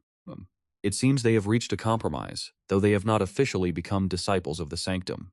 Hanzhou deduced that they are merely feigning submission. Conversely, Li Qingzi has been frequently assaulted by the sanctum, suffering grave injuries time and again. And this sect master has truly endured much hardship, constantly venturing out for the sake of his disciples, only to be wounded repeatedly. No sooner had his wounds healed than he was injured once more. Furthermore, Guan Yugong has yet to seek out Han Jue. Hanzhou understands this perfectly well. If even Huang Jihao could not defeat him, how could this fellow dare to challenge him? It is worth noting that the Black Hell Chicken's growth rate has accelerated recently, with its strength now rivaling that of a cultivator at the 8th level of the key refining realm. Even for a human cultivator, achieving such progress in this timeframe would be rare, let alone for a chicken. As its intelligence continues to develop, the Black Hell Chicken has grown increasingly curious about the world outside. Hanzhou had no choice but to instill some wisdom into it. The outside world is perilous, and many desire to devour you. You must become peerlessly strong before you dare to step out, or you will surely perish. Even your master cannot step outside. Over time, the Black Hell Chicken ceased its longing for the outside world, focusing entirely on cultivating diligently. One day, Li Qingzi came to visit again. Han Jue noticed his aura was frail and his complexion looked dreadful. It appeared he had suffered a severe injury this time. Li Qingzi gritted his teeth and said, "A great disaster has struck. The Fengye Valley has been annihilated by the sanctum of the Straw-Cloaked Saints. It is highly likely that their next target will be our Yuqing sect." Before the Valley Master of Fengye perished, he sent me a message, stating that the sanctum possesses 10 masters at the Soul Formation realm, enough to sweep across the entire Great Yan cultivation world. Upon hearing this, Hanzhou asked, "Then why not flee immediately?" Li Qingzi was stunned, retorting, "Flee immediately? Is that really something you would say?" Li Qingzi screamed internally. He had come to Hanzhou to brief him on the situation, hoping he would prepare, yet he never expected Hanzhou to suggest abandoning the sect entirely. Li Qingzi lamented, "Where could we run with so many disciples? Even if we were to flee, we would have to leave the entire Great Yan cultivation world. But if we entered other cultivation regions, the local sects would certainly deny us a foothold and instead seek to annex us. The Yuqing sect would face destruction regardless." Zhou frowned, biting back the urge to say, "The destruction of the Yuqing sect is of little consequence, so long as you survive. The Yuqing sect is facing the threat of annihilation. You have the following choices. 1. Flee immediately. Be hunted down by the sanctum of the Straw-Cloaked Saints and wander the ends of the earth. You may receive a piece of Dharma treasure. 2. Protect the sect. One cannot spend their entire life retreating. By submitting to the Jinyi sacred sect, one could obtain a spirit treasure, a manual on the sword Dao, and a beast chi essence." Hanzhou did not decide immediately, choosing instead to weigh his options carefully. If he were to flee, where could he actually go? After annihilating the Jade Pure sect, the Jinyi sacred sect would surely continue their campaign, sweeping through the entire cultivation world of Great Yan. unless he joined the genie sacred sect. To surrender simply because he could not win was not a tactic, it was cowardice. Perhaps it is better to wait and see. If the situation becomes truly dire, he could always flee then. With the golden cicada mysterious divine garment on his back, the slaughtering divine sword in his hand, and the wind god technique at his disposal, would escape not be within his grasp. Hanju asked, when will the Jinni sacred sect come to lay siege to us? At most 10 years. They still need time to clean up the aftermath of Fengyi Valley. Li Qingzi replied, sighed and asked, Sectmaster, why is our Jade Pure sect constantly being targeted? I truly believe the Jade Pure sect was a formidable power. Li Qingzi's face flushed with embarrassment, and he gritted his teeth, saying, the Jade Pure sect is indeed formidable. It is only that our strongest, our founding patriarch, has departed in search of the immortal god continent. He has been gone for 500 years, and there has been no news since. If he were here, would the Jinni sacred sect dare to act against us?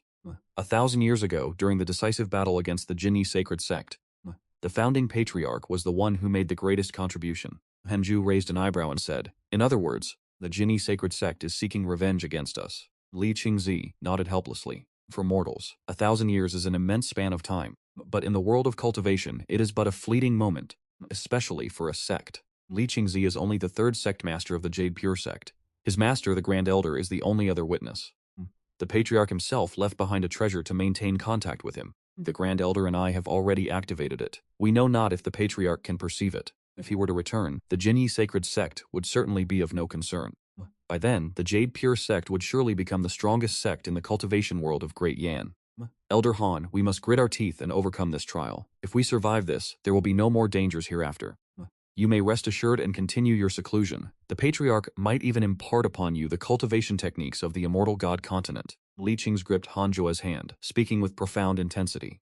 Hanju felt goosebumps rise, and he hurriedly pulled his hand away. He sighed and said, very well, I shall face the Toyi sacred sect alongside you all. But understand this, if we cannot overcome them, I will have no choice but to flee. Li Qingzi nodded solemnly, replying, if we are truly outmatched, I would not expect you to perish alongside us. After they spoke for a while longer, Li Qingzi took his leave.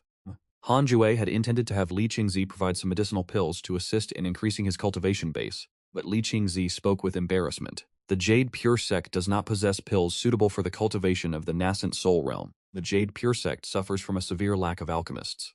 Hanju to look at the black hell chicken and said, do you see? The world is perilous. Even if we do not seek trouble, there are enemies who wish to kill us. The black hell chicken nodded incessantly, like a chick pecking at grain. Master, are you certain about this? I am not. Perhaps we should flee in secret. An excellent idea. You have truly inherited my teachings. Are we truly going to run? We shall wait a little longer. That day, Hanju went to the intersect city to purchase a beast-taming bag, intending to carry the black hell chicken with him should he need to escape. After exiting the pavilion, just as he prepared to return, a line of text suddenly appeared before his eyes. A person with innate destiny has been detected. Shall I view their background? Another person with innate destiny. The Jade Pure sect is truly a sect blessed with great fortune. Hanju immediately chose to view it. Xianqingjun, third level of the Foundation Establishment realm. Her true identity is the mortal incarnation of a demon lord, possessing a naturally Taoist heart and unparalleled talent. 800 years ago, the demon lord sought to shatter the Tao and ascend, and so he created a mortal incarnation, sealing his true self deep within his primordial spirit. The mortal incarnation traveled the mortal realm, experiencing the myriad facets of life. Strengthening his Taoist heart, his footsteps have touched the 9 heavens and the 10 earths. 3 years ago, she joined the Jade Pure sect, and has remained in hiding ever since. A demon lord, this is truly formidable. A natural Taoist heart, yet she cultivates the demonic path. Hanju was speechless. He followed the system's guidance, and caught sight of Xuanqingjun, a young woman clad in the Taoist robes of the Jade Pure sect. Her figure was ordinary, not at all resembling a shadow assassin. When she turned her head, Hanju assessed her briefly. Her appearance was plain, a very ordinary female disciple, the kind one would easily overlook in a crowd on the street. And Xuanqingjun stood by the side of the road, pausing in her tracks. She was watching a dispute between 2 male disciples who were bickering over a beautiful female disciple, their faces flushed with agitation. Should I initiate contact with the demon lord? She was on the verge of ascending. She was at the very least a Mahayana realm cultivator. Hanju thought to himself and shook his head. Forget it, I would rather avoid unnecessary trouble. Hanju turned to leave. As he did, he failed to notice Xuanqingjun, casting a glance at him from the corner of her eye. Xuanqingjun has developed a favorable impression of you. Current favorability is 1 star. Hanju froze, his face filled with bewilderment. What in the world is happening? Subconsciously, he turned his head, locking eyes with Xuanqingjun just as she looked his way. Oh no, the demon lord has taken notice of me. Henzhou felt an inexplicable sense of panic, so he offered Xuanqingjun a polite, practiced smile. Qingjun's favorability toward you has increased. Current favorability is 2 stars. Henzhou hurriedly took his leave. Xuanqingjun turned and began to follow him. After exiting the inner sect city, Henzhou immediately activated the wind god technique, speeding back to his dwelling. Once he reached the hidden sage cave abode, Henzhou sat upon his bed, feeling deeply unsettled, hoping that she was merely struck by his handsome appearance and not truly targeting him. Henzhou mused to himself. Even if Xuanqingjun took an interest in him, he could not simply expect to rise to the heavens in a single leap. After all, she was a demon lord who had reigned over the mortal world for countless years. How could she possibly fall in love at first sight, or be attached to someone so easily? If Henzhou were to attempt to curry her favor, there would only be one outcome. Xuanqingjun arrived before the hidden sage cave abode. Seeing the 7 words engraved on the cliff face, "Patience leads to a broader horizon," she could not help but chuckle. This little one is truly interesting. As Xuanqingjun smiled, her expression suddenly grew serious. These 7 words actually contained profound wisdom. Xuanqingjun contemplated for a moment before turning and walking away. Only after she had departed did Henzhou finally heave a sigh of relief. I hope she abandons her impure desires toward me, Henzhou muttered to himself, prompting the dark hell chicken to ask, "What are these impure desires, master?" Henzhou replied with irritation, "The desire to consume me. That is an impure desire." The dark hell chicken realized. So that woman wanted to consume you just now. The dark hell chicken was alarmed, thinking that in other words, that woman must be stronger than Henzhou. Henzhou replied with a strange expression. It could also be due to the pressure exerted by the Scarlet Firmament sacred sect. Henzhou redoubled his cultivation efforts. The dark hell chicken suffered in silence, unable to voice its grievances, as Henzhou began to absorb spiritual energy desperately, causing the spirit chi within the cave dwelling to surge violently into his body. The dark hell chicken's own speed of energy absorption was severely suppressed. 7 years later, Henzhou finally achieved a breakthrough to the 8th level of the nascent soul realm, yet he still felt that time was pressing. If he could break through to the soul formation realm before the Scarlet Firmament sacred sect arrived, his confidence would be much greater. While continuing to absorb energy, Henzhou opened his personal relationships interface to examine it. Your friend Chu Fan has been attacked by the Scarlet Firmament, Sacred Sect X87. Your disciple Yang Tiandong has been attacked by the Scarlet Firmament, Sacred Sect X87. Your friend Mo Zhu has been attacked by a fellow disciple. Your friend Li Qingzi has been attacked by a fellow disciple and severely wounded. Why would Li Qingzi be attacked by a fellow disciple? Henzhou was stunned. Could there be a mole? He immediately inspected the Jade Pure sect. None of the nascent soul realm cultivators were moles. Wait, the information was correct. It was indeed Guan Yugong. Not daring to challenge the immortal slaying elder, Guan Yugong had abandoned his ambitions to become the sect master. However, still feeling bitter, he had sought out Li Qingzi for a duel, using it as an excuse to vent his frustrations. The elders of the Jade Pure sect were extremely dissatisfied with him. The Jade Pure sect is currently in a time of crisis, yet you insist on causing trouble. With such behavior, how could you still aspire to be the sect master? After being reprimanded, Guan Yugong retreated into seclusion in a fit of rage. He stopped appearing in public, though he did not depart from the Jade Pure sect. It was evident that he still held the Jade Pure sect in his heart. Henzhou was unaware of all these events. He continued to scroll through the notifications, eventually seeing news of the immortal fairy, Shang Yuaner. Xing Hongxuan remained unharmed, while his other friends were all embroiled in various conflicts, including Xuanqingjun. Xuanqingjun's cultivation remained at the 3rd level of the Foundation Establishment realm.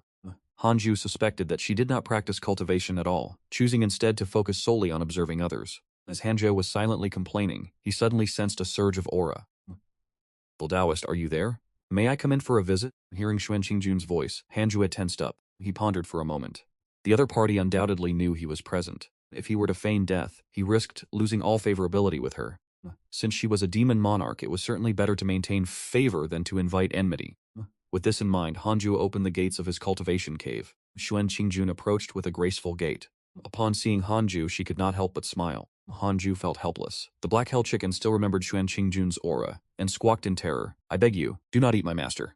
Xuanqingjun wore a look of bewilderment. Henzhou felt a moment of awkwardness and glared at the black hell chicken, silencing it instantly. Xuanqingjun stepped before Henzhou and said with a smile, "I am a disciple of Jade Bamboo Peak. Several years ago, I encountered senior brother among the inner sect disciples. I was as astonished as if I had seen a celestial being, and from that moment, your image has been etched into my heart. Please forgive my presumption in coming to visit you today." She was remarkably direct. Henzhou did not know how to respond. Senior brother's handsomeness is truly rare in this world, peerless and unique. I wish to offer you a treasure, and I hope senior brother will not refuse. Shan Qingjun continued to smile as she flipped her fair, slender hand, causing a jade pendant to appear in her palm. Hanju asked with curiosity, "What is this?" "This is the Heaven Immortal Manor token. The Heaven Immortal Manor is a holy land for cultivation in this realm. Only those who possess the Heaven Immortal Manor token may enter to cultivate. Once one emerges from there, the lowest achievement one can expect is the nascent soul realm." Xuan Qingjun explained with a smile, thinking to herself, "I do not believe you will not be tempted, little brat. I am determined to possess that handsome face of yours." Hanju shook his head and replied, "I thank you for your kind intentions, junior sister. However, I have no desire to leave the Jade Pure sect. I intend to cultivate within the Jade Pure sect for the rest of my life." Upon hearing this, Xuan Qingjun's expression stiffened.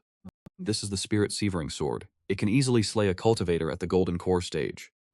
That is not enough. I shall gift you a bottle of medicinal pills to break through to the Golden Core stage. I will also add a physical body refinement technique, plus 3 volumes of secret mystical arts. Is this sufficient? This is truly incredible." If it were a century ago, Hanju certainly would not have been able to resist. He really did not want to struggle anymore. Hanju hesitated for a moment and said, "In truth, I am already at the nascent soul stage." He no longer concealed his cultivation level. He revealed his power at the 8th level of the nascent soul stage, before concealing it once more. Qingjun was astonished. She immediately deduced the truth and asked, "Are you the elder who slew the gods?" Hanju nodded. The opponent was a demonic monarch, and since they had already set their sights on him, they would certainly not let the matter rest easily. Xuan Qingjun was even more delighted. She had not expected her judgment to be so keen, to have directly captured the most mysterious and most powerful elder of the Yu King sect. The favorability of Xuan Qingjun towards you has increased. Her current favorability is 4 stars. She once again retrieved a bottle of medicinal pills from her sleeve and said, "This is a first-grade nascent soul pill. It can help you increase your cultivation rapidly. Is 1 bottle enough? If it is not enough, I shall gift you another." As she spoke, she produced a second bottle of nascent soul pills. This time, Hanju truly could not resist any longer. He cautiously asked, "Junior sister, what is your true background?" Qingjun only then realized she had exposed herself, but it mattered little. Exposed was exposed. My identity is not important. This junior sister wishes to become a Dao companion with you, senior brother. I wonder if you would be willing. Xuan Qingjun asked with a smile. Hanju furrowed his brow and asked, "How is it that you can produce so many treasures? Your background is certainly not simple. Can you help us deal with the core Raincoat Holy Sect? If a demonic monarch were to intervene, it would be a certainty." Xuan Qingjun shook her head and said, "That is impossible. I only care about you. I do not care for the Yuqing sect." Could it be that senior brother cultivates solely for the sake of the Yuqing sect? Hanju remained silent. Indeed, it was not easy to command a demonic monarch, but these 2 bottles of nascent soul pills were far too tempting, and he found it difficult to refuse. If I were to agree, what price would I have to pay? Hanju asked with caution. Xuan Qingjun covered her mouth and chuckled. "I have no intention of truly consuming you. Naturally, we would cultivate together. You would only emerge stronger than you are now. This is a heaven-sent opportunity. Xuan Qingjun wishes to form a Taoist partnership with you. You have the following choices. 1. Refuse. How can a male cultivator be coerced by a woman? You may receive the enmity of the Demon Lord. You will receive 1 inheritance of a sword Dao divine ability. 2. Accept and form a Taoist partnership with her. You will become entangled in the karma of her providence and receive the favor of the Demon Lord. You will receive 1 inheritance of a divine ability. What is the consequence of refusing Xuan Qingjun? The Demon Lord will appear. He is an expert on the verge of ascending." Hanju sighed inwardly and spoke. "If that is the case, then I shall become your Taoist partner, junior sister. You have successfully formed a Taoist partnership with Xuan Qingjun. You have received 1 inheritance of a divine ability. Congratulations, you have received the divine ability. Somersault Cloud, a teleportation technique. A single somersault traverses 108,000 li, and Qingjun's favorability toward you has increased. Current favorability is 4.5 stars. The somersault cloud is formidable." Hanju's eyes lit up. This is truly a divine technique for escape. When the time comes, if the Demon Lord proves troublesome, he need only perform a single somersault to travel 108,000 li away. Qingjun smiled and placed 2 bottles of nascent soul pills on the table, then said with a laugh, "From this day forth, you are my Taoist partner. Cultivate diligently. I shall come to find you when I have need of you." Having said this, she turned and departed. Hanju could not help but ask, "Aside from me, do you have any other Taoist partners?" Xuan Qingjun paused and replied, "How could that be? I have no interest in mortals. If I did not require a partner for joint cultivation, and if you were not exceptionally handsome, I would not have chosen you." She departed swiftly. Hanju stared at the 2 bottles of nascent soul pills beside the bed, remaining silent for a long time. The Black Hell Chicken asked cautiously, Master, did she end up eating you? After Xuan Qingjun left, Han Jue opened the medicine bottles. Each of the 2 bottles contained 12 medicinal pills. He tested them with his 6 paths spiritual energy, first to ensure they were not poisonous before he began to consume them. Very quickly, he was astonished to discover that the medicinal potency was immense, far exceeding the elixirs of Ye Sanlang by more than just a small margin. Truly, the Demon Lord is nothing if not generous.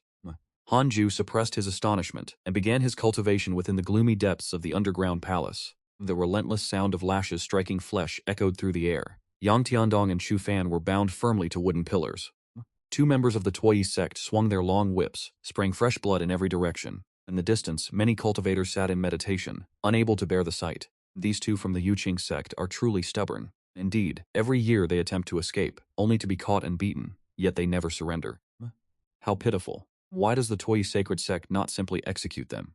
If they killed them, how could the Tuoyi sacred sect ever hope to win over the hearts of others? In truth, following the Tuoyi sacred sect is not such a bad fate. The cultivators whispered amongst themselves. After a long and brutal beating, Yang Tiandong and Chu Fan were finally cut down.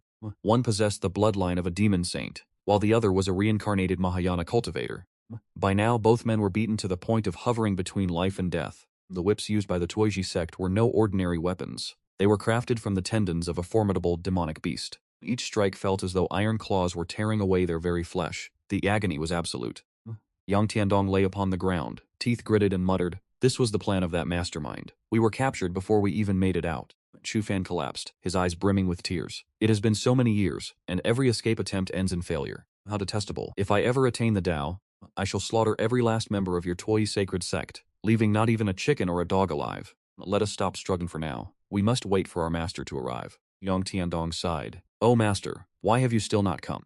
10 years ago, Li Qingzi had arrived, intent on saving them, but he had failed. Yet, before he departed, Li Qingzi had sent a voice transmission to him, informing him that Han Jue would eventually arrive, and instructing him to help stabilize the morale of the other disciples.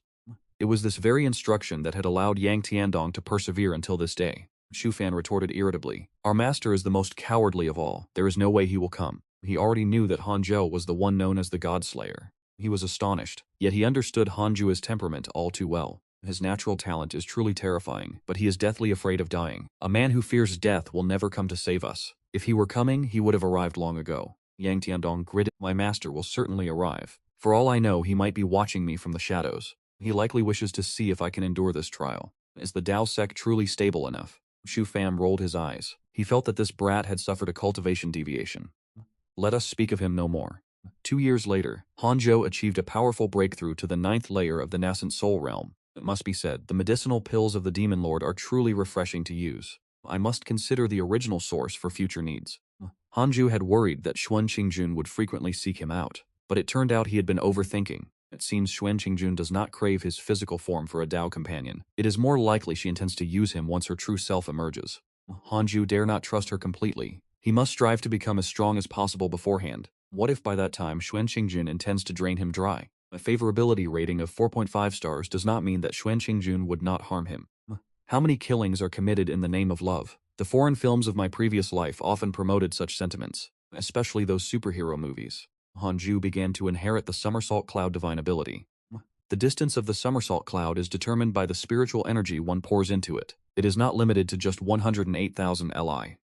After the inheritance was successful, he checked for the strongest person in the Yuqing sect. The strongest was Guan Yugang, at the 2nd layer of the spirit's severing realm.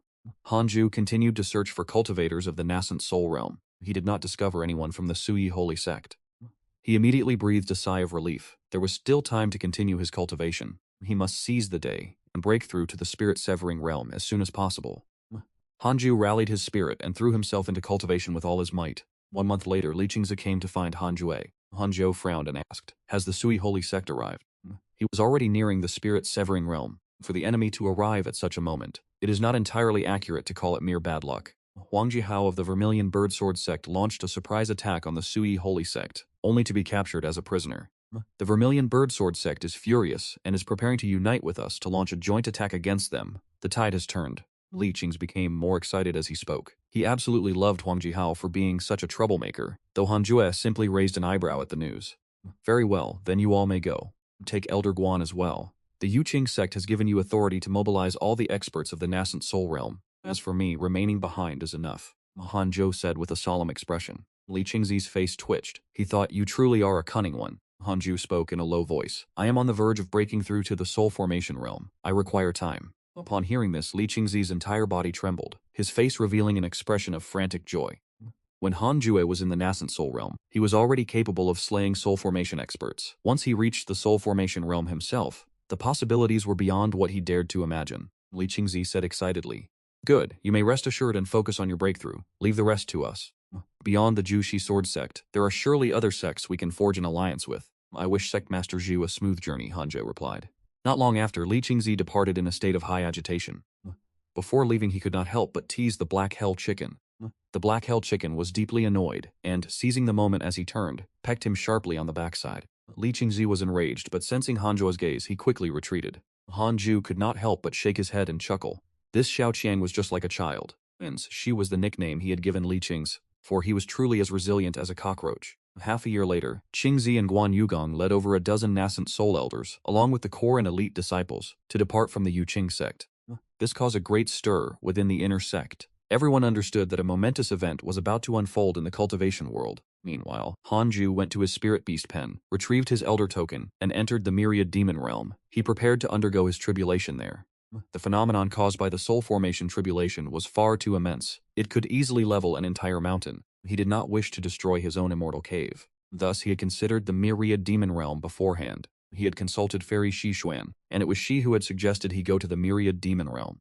If he were to undergo his tribulation outside of the Yuqing sect, encountering enemies in such a vulnerable state would lead to grave trouble. After entering the myriad demon realm, Hanzhou found a vast plain and sat down to meditate. He brought out a bottle of first-grade nascent soul elixirs to continue his cultivation. About half a year passed, and by relying on the medicinal pills, Hanzhou quickly reached the state of imminent breakthrough. He took a deep breath, and before the tribulation began, he checked his social connections. Li Qingzi and the others were still alive. That was good news. However, it seemed some elders had perished. But who exactly were they? Hanzhou could not quite recall. After the event of suppressing the Tongshan sect, there were quite a few elders who held a favorable opinion of him. On the whole, nothing major had happened for the time being. He could proceed with the breakthrough. Hanzhou immediately steeled his spirit, preparing to break through. As the spiritual energy of heaven and earth poured madly into his body, churning thunderclouds began to gather above. All the demonic beasts in the myriad demon realm grew restless under the terrifying heavenly might that began to shroud this minor realm. Relying on the golden cicada mystic garment and the six paths reincarnation technique, Hanzhou's tribulation transcendence was naturally without issue. It must be said, the intensity of the soul formation tribulation far exceeds that of the nascent soul tribulation. Fortunately, his six paths spiritual energy was sufficiently potent. Hanzhou did not resort to the Funsat Bell, as he intended to overcome the tribulation through his own strength. Many cultivators perish during tribulation, but with Hanzhou's innate talent and cultivation technique, failure was never an option. Several days later, Hanzhou successfully broke through to the first level of the soul formation realm. You have successfully broken through to the soul formation realm, and have gained a legacy of Sword Dao divine abilities. Congratulations on obtaining the divine ability. Myriad Sword Divine Sect. The Myriad Sword Divine Sect utilizes one's own sword key to summon ancient and modern sword shadows from the river of history. The quantity summoned is directly proportional to the strength of one's own spiritual energy. Hanzhou opened his eyes, and the six-path spiritual energy within his body began to surge, transforming from a small spring into a mighty river, and finally into an ocean. In an instant, a ray of light emerged from his crown chakra. It was the manifestation of his nascent soul leaving his body. Name Hanzhou, 58307, race half-human, cultivation, first level of the soul formation realm. Technique, six paths reincarnation technique, legacies, ultimate sword, absolutes, cessation, sevenfold phantasm, 3 pure shadow swords, 9, dragons, demon exercising. Great Heaven Lightning Seal, Gale God Technique, Spirit Absorbing 6 Paths, Heaven Sent Ghost God Sword Technique, Celestial Phenomenon Lightning, Somersault Cloud, Myriad Sword Divine Sect. Legacy Artifacts, Golden Cicada Mystic Garment, 7th Rank Spirit Treasure, Small Universe Kun Belt, and Killen Sword Funsat Bell, 6th Rank Spiriter, Spirit Roots Talent, 6 Path Spirit Body, containing top-tier spirit roots, Wind, Fire, Water, Earth, Wood, and Lightning, with an added measure of Destiny. Innate Destiny as follows: Peerless and Unrivaled, Immortal Looks, Top-Tier Charm, Sword Enthusiast, Top-Tier Sword Dao Talent, Top-Tier Sword Dao Comprehension, Extraordinary Movement Technique, Top-Tier Movement Technique Talent, Descendant of the Immortal Emperor, possessing a Peerless Immortal Cultivation Technique, 1000 high-grade Spirit Stones, and View Relationships ability. Soul Formation Realm, first level, 3000 years of lifespan. Hanzhou was overjoyed. The nascent soul realm only offered a little over 1,000 years. The soul formation realm triples it. This is truly satisfying. Shortly thereafter, Hanjue retrieved the Funsat Bell and continued to consolidate his cultivation base. 2 days later, Hanjo began the inheritance of the Myriad Sword Divine Sect. The Myriad Sword Divine is a divine ability characterized by wide area lethality, while the heaven-sent Ghost God Sword favors linear strikes. Both possess their own unique strengths, which he mastered easily, relying on his top-tier Sword Dao talent and comprehension. In less than half a day, Hanjuo had fully grasped the Myriad Sword Divine Sect. He stood up and departed, heading toward the teleportation array. The disciples guarding the array gazed at him with eyes full of reverence. The commotion from his earlier this disciple immediately thought of the elder who executes gods. Not long after, Hanjo returned to the Immortal Origin cave abode. Upon seeing his return, the Black Hell Chicken immediately perked up and rushed over, saying, "Master, you have finally returned. I truly thought that woman had devoured you." Hanju glared at it and replied indignantly, "What on earth is that chicken brain of yours thinking about all day? Master, am I not a phoenix? But right now you are merely a chicken. You must cultivate diligently if you ever hope to transform into a phoenix." The Black Hell Chicken immediately wilted. "Cultivate diligently. But how long must I cultivate for?" Hanju sat cross-legged on his bed, continuing his cultivation. As he cultivated, he opened the mock trial system. He set the cultivation level of Huangji Hao to the 9th level of the soul formation realm, and Han Jue was satisfied to see that he could eliminate him instantly. That is acceptable. Once the Suyi Holy Sect arrives to attack, I shall teach them a lesson.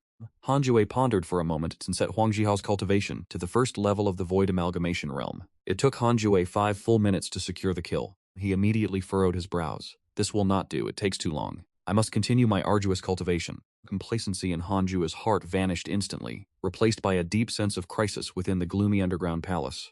Chufen and Yang Tiandong were sitting in meditation. Chufen was observing the cultivators of the Suyi Holy Sect. He whispered, "Why have their numbers decreased by half?" Hearing this, Yang Tiandong opened his eyes and contemplated, saying, "Perhaps something has happened." He became immediately agitated. "Could it be that Master has come to rescue us?" Chu Fan could not help but narrow his eyes, whispering, "Little brother, do you wish to attempt another escape?" Yang Tiandong's entire body trembled as he spoke in terror. "Senior brother, let us forget it. We should just wait patiently for the sect to come and rescue us. I have no ambition left. I do not wish to be beaten again. You are a cultivator, yet you fear such minor pain? How will you ever seek the Tao or pursue the immortal path? I understand the logic, but it truly hurts." Yang Tiandong's expression was one of agony, as if he were wearing a mask of suffering. Recalling the previous torture, he could not even control his trembling body. Chu Fan felt disappointed, sensing that Yang Tiandong would never achieve anything of note.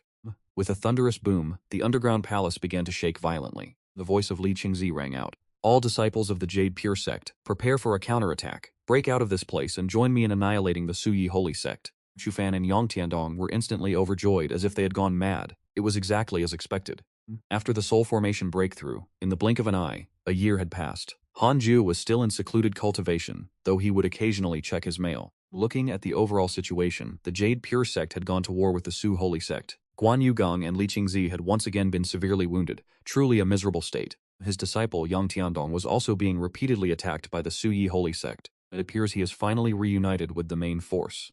That is why they were able to fight continuously. Hanju could only offer them his silent support. He bore a greater responsibility, the protection of the Yuqing sect. As of now, Han Jue was no longer concerned about a surprise on the Yuqing sect by the Tusu sacred sect. His true concern lay with the enemies lurking further away. It is worth noting that the cultivation of the Black Hell Chicken had already reached the level of a foundation establishment cultivator. Its pace of cultivation was growing increasingly rapid. It was currently resting in the corner, its feathers appearing exceptionally majestic and divine. Though it was a chicken, it possessed the aura of a divine creature. Just as Hanjie was observing the Black Hell Chicken with satisfaction, Xuan Qingjun suddenly arrived to visit. Han Ju's expression became quite unnatural. Although Xuan Qingjun's cultivation was only at the foundation establishment stage, her soul harbored a great vehicle realm demon lord who could not be offended. "I heard that our elder Zhanshen has achieved a breakthrough in the 10,000 demon forest," Xuan Qingjun asked with a smile as she sat beside Hanju. Hanju felt very uneasy. His body stiffened slightly. Pretending to be calm, he asked, "What is the purpose of your visit?" Could it be that she was about to start that kind of intimate entanglement? Hanjo was terrified. "I am preparing to leave, and I came to bid you farewell," Xuan Qingjun said, with a smile. Hanjo was stunned. "Leaving?" Xuan Qingjun asked. "Before I depart, is there anything you desire? I will do my utmost to fulfill it, as I do not know when we shall meet again." Hanjo asked in surprise. "You are leaving just like that? Are you not coming with me?" Xuan Qingjun cast a glance at him and scoffed. You are truly impatient. How fortunate you are to think so. I need you, but not yet. Do not think that I will descend into indulgence with you just yet. The timing was not yet right. That was for the best. Henju let out a sigh of relief inwardly. He had nearly lost his purity. Contemplating for a moment, he asked, do you have any medicinal pills to increase cultivation in the spirit-severing realm? Xuanjun immediately produced 4 bottles of elixirs from her sleeves and said, these are spirit-severing energy-boosting pills. I only have these 4 bottles on me. Hanju hurriedly accepted them and expressed his gratitude. Xuan Qingjun reached out, using her finger to lift his chin, and said with a smile, I will not be able to see this face of yours for many years to come. It is truly difficult to part, but it is inconvenient for me to take you along.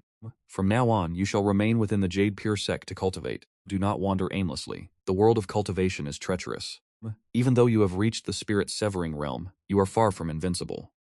Hanju nodded, though his expression remained unnatural. Qinshin teased him with a few words before departing. Hanju wiped the cold sweat from his forehead. The pressure exerted by the Demon Lord had been immense. It seems the Demon Lord was truly just passing through the Jade Pure sect and harbored no ulterior motives. Perhaps she intends to travel elsewhere to seek enlightenment and experience the myriad aspects of life. My accursed, peerless charm is truly a burden. Even a Demon Lord could hardly resist its pull.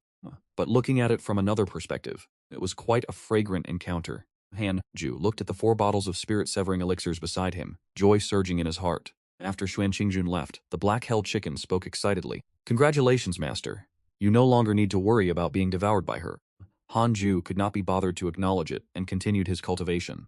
He wished to master the 5th level of the 6 paths of reincarnation technique before consuming the elixirs to bolster his cultivation base. Within the palace of the Saintly White Robe sect, several elders stood in formation. Each possessed an extraordinary aura, cloaked in black robes that made them appear like phantoms. Before them, a man sat in deep meditation upon a golden throne. This man was clad in a white robe with disheveled hair. His skin was pale, yet his face was deeply lined, giving him an aged appearance. He was none other than the sect master of the Saintly White-Robed sect. Huang Zuntian furrowed his brows and spoke. Does the Vermilion Bird Sword sect truly wish to fight to the death with us? The elders replied immediately. Indeed, they are courting death. We propose executing Huang Jihao to serve as a warning to them. Huang Jihao's mouth is far too foul. I believe such a move is appropriate. The Vermilion Bird Sword sect simply intends to rescue him. The Vermilion Bird Sword sect only possesses 2 spirit-severing experts, and the Jade Pure sect has but 2, one of whom dares not even step foot outside. With such strength, even if they fought for 100 years, they could never breach our minor heavenly realm. That is correct. Listening to the words of the elders, Huang Zuntian's brows did not relax. He hesitated before asking, they are so reliant on their own strength, without fear. Could there be some mysterious force supporting them from the shadows? A tall, imposing elder could not help but speak. Sectmaster, you are overthinking this. In this great Yao Salvation world, we are the dominant force. Can we not be a little more confident? Ever since the Great War 1,000 years ago, Huang Zuntian had become a different person, always considering the most disastrous. It is precisely because of his change in temperament that the Su Yi sacred sect went into seclusion for a millennium, only to re-emerge with formidable strength today. The elders pressured Huang Zuntian to issue an order to convene a grand banquet for the unification of the cultivation world, but Huang Zuntian was overly cautious. One might even say his hesitation led to the repeated delay of the unification plan. If it were not for the mercy of Huang Zuntian, the disciples captured from various sects would have already perished. I propose that each sect sends 2 elders to attack the Vermilion Birdsword sect and the Jade Clarity sect. Their sects are surely lacking in manpower. This is a prime opportunity, one elder suggested. His words were met with agreement from the other elders. This was indeed a golden opportunity. Huang Zuntian furrowed his brows tightly, remaining silent. Finally, all the elders turned their gazes toward him, waiting for him to make a decision. Huang Zuntian asked hesitantly, must we fight? We must. Very well then, I shall take action personally. I do not trust any of you to handle this. I shall go to the Vermilion Birdsword sect and the Jade Clarity sect myself. May the sect master be wise in this decision. The elders laughed and spoke, though their smiles were forced. If the sect master were to go himself, he would likely drag out the timeline once again.